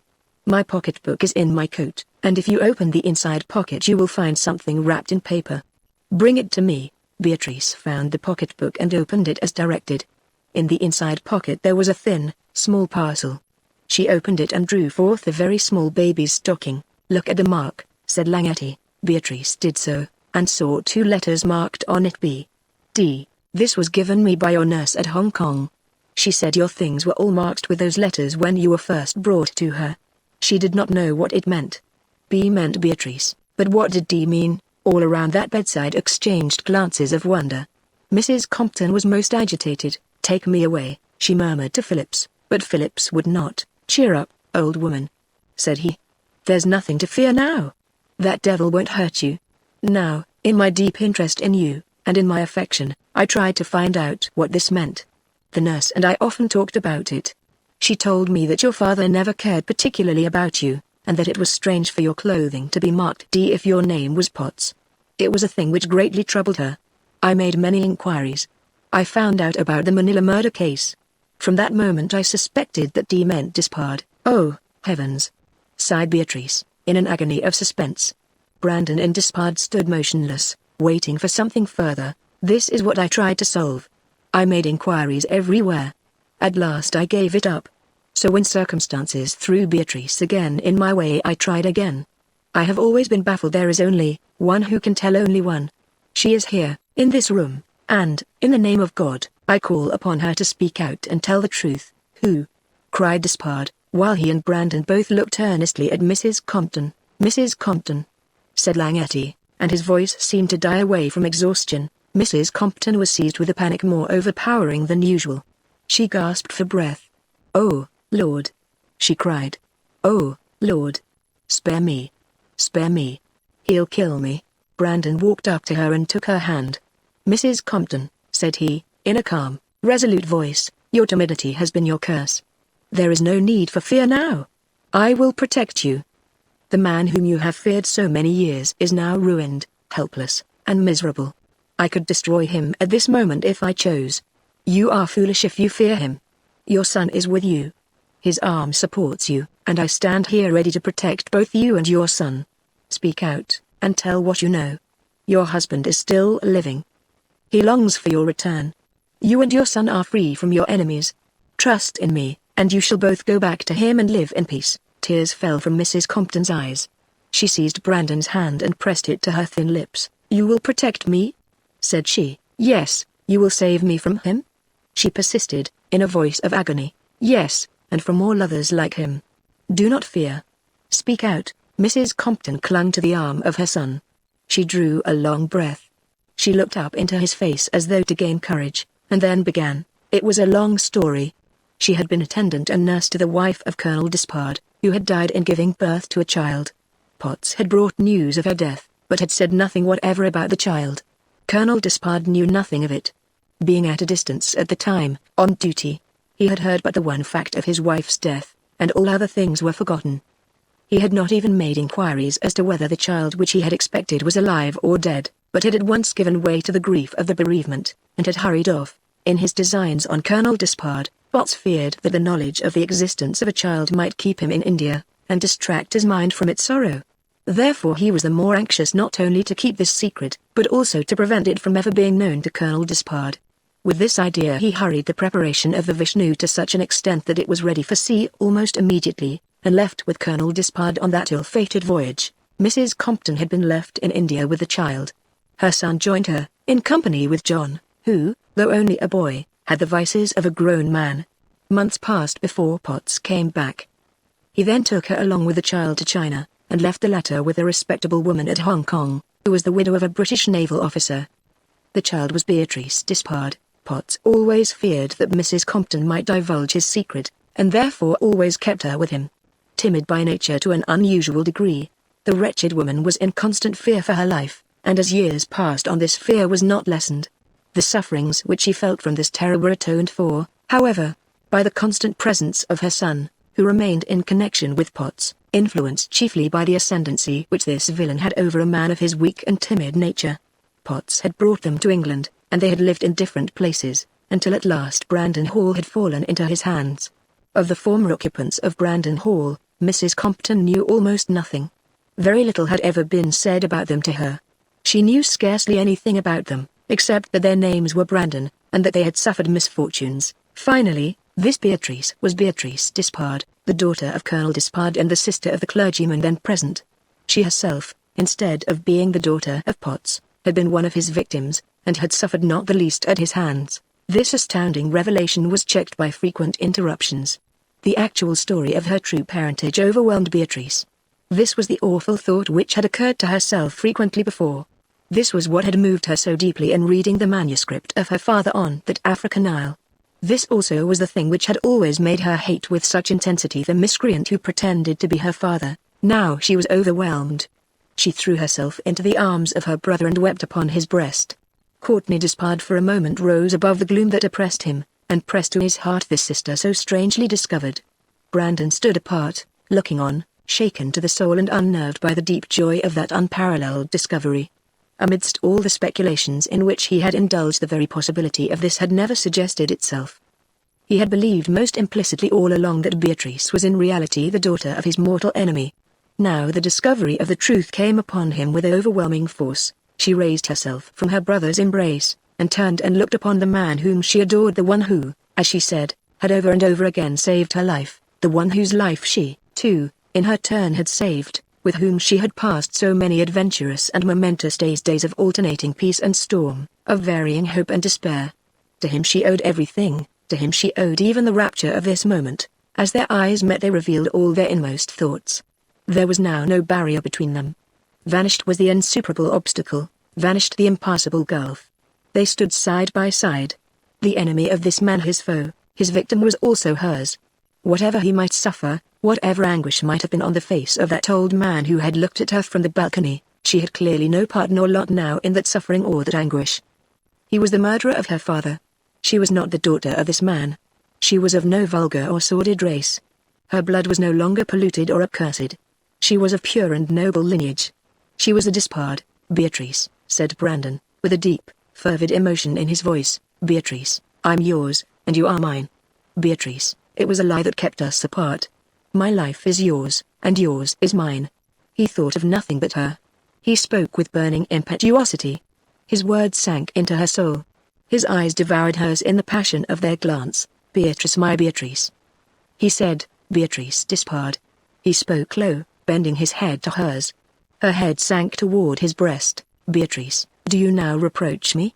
He murmured. She held out her hand, while tears stood in her eyes. Brandon seized it and covered it with kisses. Despard saw this. In the midst of the anguish of his face a smile shone forth, like sunshine out of a clouded sky. He looked at these two for a moment. Langetty's eyes were closed. Mrs. Compton and her son were talking apart. Despard looked upon the lovers. Let them love, he murmured to himself, let them love and be happy. Heaven has its favorites. I do not envy them, I bless them, though I love without hope. Heaven has its favorites, but I am an outcast from that favor. A shudder passed through him. He drew himself up. Since love is denied me, he thought, I can at least have vengeance. Chapter 58 The Malays' Vengeance. Some hours afterward Despard called Brandon outside the cottage, and walked along the bank which overhung the beach. Arriving at a point several hundred yards distant from the cottage, he stopped. Brandon noticed a deeper gloom upon his face and a sterner purpose on his resolute mouth. "I have called you aside," said Despard, "to say that I am going on a journey. I may be back immediately. If I do not return, will you say to anyone who may ask," and here he paused for a moment, "say to anyone who may ask, that I have gone away on important business, and that the time of my coming is uncertain. I suppose you can be heard of at Holby, in case of need. I am never going back again to Holby." Brandon looked surprised. "To one like you," said Despard, "I do not object to tell my purpose. You know what it is to seek for vengeance. The only feeling that I have is that. Love, tenderness, affection, all are idle words with me. There are three who preeminently were concerned in my father's death," continued Despard. "One was Sigol. The Carbonari have him. Langetti tells me that he must die, unless he himself interposes to save him. And I think Langetti will never so interpose. Langetti is dying. Another stimulus to vengeance. The one who has been the cause of this is Clark, another one of my father's murderers.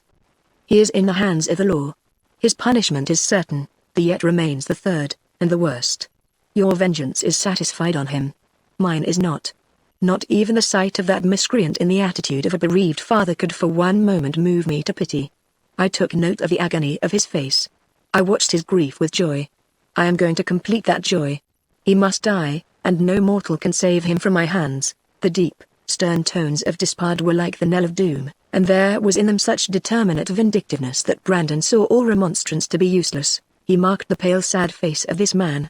He saw in it the traces of sorrow of longer standing than any which he might have felt about the manuscript that he had read.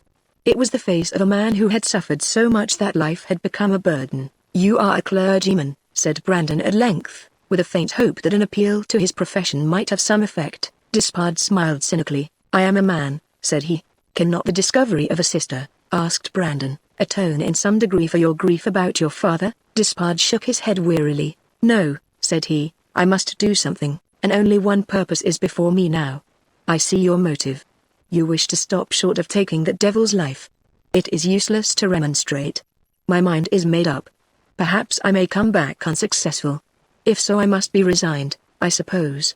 At any rate, you know my purpose, and can let those who ask after me know, in a general way, what I have said." With a slight bow Despard walked away, leaving Brandon standing there filled with thoughts which were half mournful, half remorseful. On leaving Brandon, Despard went at once to the inn. The crowd without had dwindled away to half a dozen people, who were still talking about the one event of the day. Making his way through these, he entered the inn. The landlord stood there with a puzzled face, discussing with several friends the case of the day. More particularly he was troubled by the sudden departure of the old man, who about an hour previously had started off in a great hurry, leaving no directions whatever as to what was to be done with the body upstairs. It was this which now perplexed the landlord. Despard listened attentively to the conversation. The landlord mentioned that Potts had taken the road to Brandon. The servant who had been with the young man had not been seen. If the old man should not return, what was to be done? This was enough for Despard, who had his horse saddled without delay and started also on the Brandon road. He rode on swiftly for some time, hoping to overtake the man whom he pursued. He rode, however, several miles without coming in sight of him or of anyone like him. At last he reached that hollow which had been the scene of his encounter with Clark. As he descended into it, he saw a group of men by the roadside surrounding some object. In the middle of the road was a farmer's wagon, and a horse was standing in the distance. Despard rode up and saw the prostrate figure of a man. He dismounted. The farmers stood aside and disclosed the face. It was Potts. Despard stooped down. It was already dusk, but even in that dim light he saw the coils of a thin cord wound tightly about the neck of this victim, from one end of which a leaden bullet hung down. By that light also he saw the hilt of a weapon which had been plunged into his heart, from which the blood had flowed in torrents. It was a Mille Creese. Upon the handle was carved a name, John Potts. Chapter 59. Deuterianus Spasmundaman. The excitement which had prevailed through the village of Denton was intensified by the arrival there of the body of the old man. For his mysterious death no one could account except one person. That one was Brandon, whom Despard surprised by his speedy return, and to whom he narrated the circumstances of the discovery. Brandon knew who it was that could wield that cord, what arm it was that had held that weapon, and what heart it was that was animated by sufficient vengeance to strike these blows. Despard, finding his purpose thus unexpectedly taken away, remained in the village and waited. There was one whom he wished to see again. On the following day Frank Brandon arrived from London. He met Langety with deep emotion, and learned from his brother the astonishing story of Edith.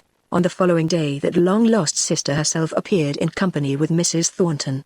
Her form, always fragile, now appeared frailer than ever. Her face had a deeper pallor, her eyes an intenser luster, her expression was more unearthly. The joy which the brothers felt at finding their sister was subdued by an involuntary awe which was inspired by her presence. She seemed to them as she had seemed to others, like one who had arisen from the dead. At the sight of her Langety's face grew radiant. All pain seemed to leave him. She bent over him, and their one lips met in the only kiss which they had ever exchanged, with all that deep love which they had felt for one another. She sat by his bedside. She seemed to appropriate him to herself.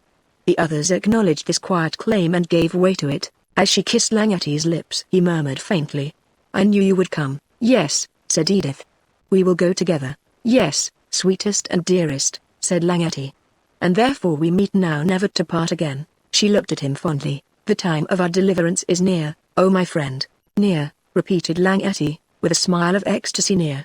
"Yes, you have already by your presence brought me nearer to my immortality."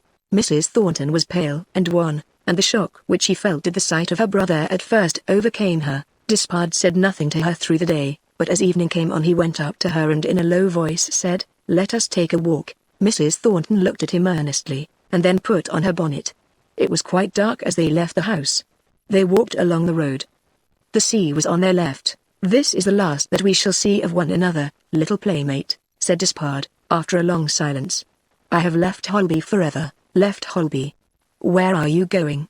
asked Mrs. Thornton, anxiously. "To join the army." "The army, little playmate," said Despard. "Even my discovery of my father's death has not changed me. Even my thirst for vengeance could not take the place of my love. Listen, I flung myself with all the ardor that I could command into the pursuit of my father's murderers. I forced myself to an unnatural pitch of pitilessness and vindictiveness.